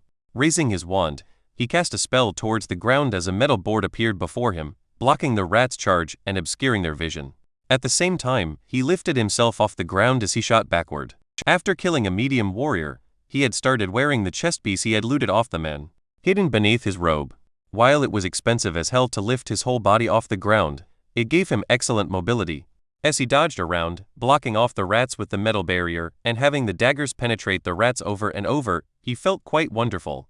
As his mana was starting to get dangerously low, the last mole rat fell to the ground, never to move again. Checking his notifications, he was delighted to get another level. You have slain Mole Rat Screecher, LVL 14. Bonus experience earned for killing an enemy above your level. 1500 TP earned. You have slain Mole Rat Screecher, LVL 16. Bonus experience earned for killing an enemy above your level. 2000 TP earned. You have slain Mole Rat Screecher, LVL 16. Bonus experience earned for killing an enemy above your level. 2000 TP earned. You have slain Mole Rat Screecher, LVL 15. Bonus experience earned for killing an enemy above your level. 1750 TP earned. Ding. Class. Caster has reached level 17. Stat points allocated. +1 free point. Finding high-level beasts was still somewhat tricky, in his opinion. He had killed a good 20+ beasts above level 14 to get from level 16 to 17. Richard kept refusing to go further into the forest, which made William really wish for some kind of healing skill at level 20. At level 5, he had gotten basic stealth inferior, at 10 conjure iron wall common, and at 15 metallic sight uncommon. The iron wall was the skill he had used in the battle before, and the metallic sight was the passive skill that made his entire style possible. It allowed William to see through the metal he was manipulating, allowing his flying daggers to act as really shitty yet still usable eyes. The only annoying thing was that he had to attune the metal he was manipulating. In other words, he had to fill any metal he wanted to control up with mana, linking it to him. This was done super easily with random unranked metal, but was pretty much impossible for enchanted stuff. Well, he could still do it, but the mana consumption was insane and not worth it. It was not that it made the skill terrible in any way, it just sucked that he couldn't make a warrior cut his own head off with his sword. Oh, or make an archer's arrows do a 180 hitting themselves. However, the saddest was his inability to lift a medium or heavy warrior up and smash them down again, or maybe use them as living wrecking balls. The skill was also quite mentally taxing. When he first got it at level 5, he could only control 2 daggers at once, and lifting even a set of armor was challenging. By now, he could do 7 daggers comfortably but could push it to 8 in a pinch, though it would hurt his versatility in using his iron wall and his own movements. The skill was amazingly good in open combat, but he felt it worked even better at stealthily killing, having picked up basic stealth being a lucky coincidence. The group of 10 he arrived with was filled with the usual pieces of shit pretentious idiots who kept talking about bullshit. None of them understood that things have changed. No, they were merely background characters, unimportant fodder for the true players in this new world. This new reality was clearly a game made real. William had enjoyed games and books his entire life. He understood the genre. One had to embrace the system, game it where possible, but otherwise follow its rules and abuse them for the maximum potential. It was all about min-maxing. And yet those bloody fools kept talking about working together, staying safe, finding other humans, and finding somewhere to hunker down for the entire tutorial. Didn't they understand this was a golden opportunity? This tutorial was the easy starting area that would give one a kickstart before entering the real game. William was not a delusional idiot who believed this world to be fake. It was obviously real and yet still a game, which was why he had decided to think of it as an ultra-realistic virtual reality MMORPG with permadeath. So far, he had never been proven wrong in that assumption. His initial group of 10 quickly outlived their usefulness as the only useful person, a healer, ended up dying due to their own stupidity. A light warrior had also died, so William gracefully offered to carry his daggers if anyone needed them later. The first fight after he reached level 5, one of the other casters suspiciously died, stabbed in the back of the neck by a dagger. But dear William had been standing right beside the archer leading their group, so it couldn't possibly have been him. With the seed of discord planted, he managed to easily split the group. A little word here and there about how the third caster had asked for one of the daggers he had been carrying earlier, and then afterward finding it in said caster's satchel had only sealed the deal. It was like screwing with stupid NPCs in an otherwise well-made game. It took him only a couple of hours to kill all of them, no one suspecting the small and scared teenager. Well, except the archer at the end, who in his very last moments seemed to finally see through him. Not surprising, considering they were the last 2 alive. The idiot yelled a couple of vulgar obscenities before he too died. Looking back, that first day had, without a doubt, been the best in William's 19 years of life. Everyone had always treated him like shit his entire life, no one ever getting him. The worst part was that some of them even thought something was wrong with him. Oh, how he had wished he could just get rid of that stupid teacher who kept pestering him in school. But he knew he couldn't, at least not without getting caught. The rules of society had held him back for so long, limited him in so many ways. But here, no police, no law enforcement, no shrinks or therapists, no drugs being pumped into your system day in and day out to try and make you normal. The system had fixed all the harm the drugs were doing, restored his body and soul, freeing him. Entering that tutorial had felt like waking up from a long hazy dream. But now William was awake and he was aware. He understood his new reality far more so than he ever had the old one. Currently, he was quite a bit of distance away from Richard's camp. He still needed them for now, as they had a healer and all, and some of the professions that people had started acquiring turned out to be very useful, allowing him to get his clothes fixed and cleaned. After walking a bit, having recovered a good portion of his mana, he saw movement out of the corner of his eye. Crouching down, he snuck closer, raising one of his daggers with metal manipulation, using it to see what was going on. 3 silhouettes were at a small pond, 2 in the water, and 1 person standing guard, it seemed. The metallic sight skill was not good enough to see any details. But it looked like no one was looking William's way. Looking from behind a tree, he saw 2 females who were not wearing anything in the water, with a 3rd woman standing outside the water in a full heavy warrior outfit. Looking around further, he spotted a robe and a cloak folded at the edge of the water, 1 caster robe and 1 archer cloak. No healer, he thought, disappointed. He didn't recognize any of them, and a quick look around with his metallic sight and a dagger spotted no one else in the area. Oh well, no reason to keep them around, he thought. The system did say that the final reward from the tutorial was based on the number of survivors. He had read that as the fewer survivors, the better. Also, humans were so much easier to kill than beasts, honestly, because they had 1 fatal weakness. As he was preparing to strike, the heavy warrior, for some reason, turned around and looked straight at him. "Who are you?" the woman yelled in an annoyingly loud tone. William knew he was spotted, so he didn't try to hide. No, he could do far better than that. "I am so sorry, miss. I got lost after my team got attacked, and I thought I heard someone," he said with a deliberate shyness in his voice. This shy, vulnerable kid act worked well with older females. And worked it did. The warrior's gaze visibly softened as she saw the young man before her, a handsome, shy young man who looked incredibly scared. "Oh, I see," she said in a calming tone, as William spotted the 2 naked women now getting dressed, both looking very flustered. He estimated them to be around his own age and likely related to the warrior based on their looks. Their mother? Aunt? It didn't matter. He started walking towards them cautiously, bit by bit, as the woman spoke again, making sure to shiver slightly with every step. "It took a long time to get that one down. Do you know where your team went? What attacked you?" the warrior asked as she got a little closer. William acted scared at her coming towards him and backing away with big steps, staying in character. "It's okay, we're not going to do anything," she said as she stopped going closer. "Okay," William stammered as he stopped backing off. The woman kept walking closer to him until she got to the spot where he had backed off from. From below the leaves, 4 daggers flew up, startling the woman. All of them found purchase in the gaps of her armor before she even had a chance to react. A 5th dagger simultaneously flew out of William's robe, hitting the woman in the face, killing her instantly. The 2 other women were still only halfway dressed, as more daggers flew for them, and they only managed to give out brief screams as the daggers struck them. They tried to defend, but neither of them had their weapons ready. It didn't take long for both of them to fall to the ground, their half-naked bodies covered in cuts. After making sure they were all dead, William checked his notifications, disappointed. The warrior had been only level 10, with the 2 younger ones at 9. What a waste of time, he muttered to himself as he looted their remaining potions and the archer's dagger. "Oh well, better luck next time," he said, smiling at the 3 mutilated corpses as he turned for the trek back to Richard's camp. His mana was beginning to get a bit low, so he would have to take a break. Sadly, the caster didn't have any mana potions left. He could not help but whistle a happy little tune as he walked. True, it didn't reward much to kill the 3 of them, but it was kind of fun. Oh, how he loved this new wonderful world.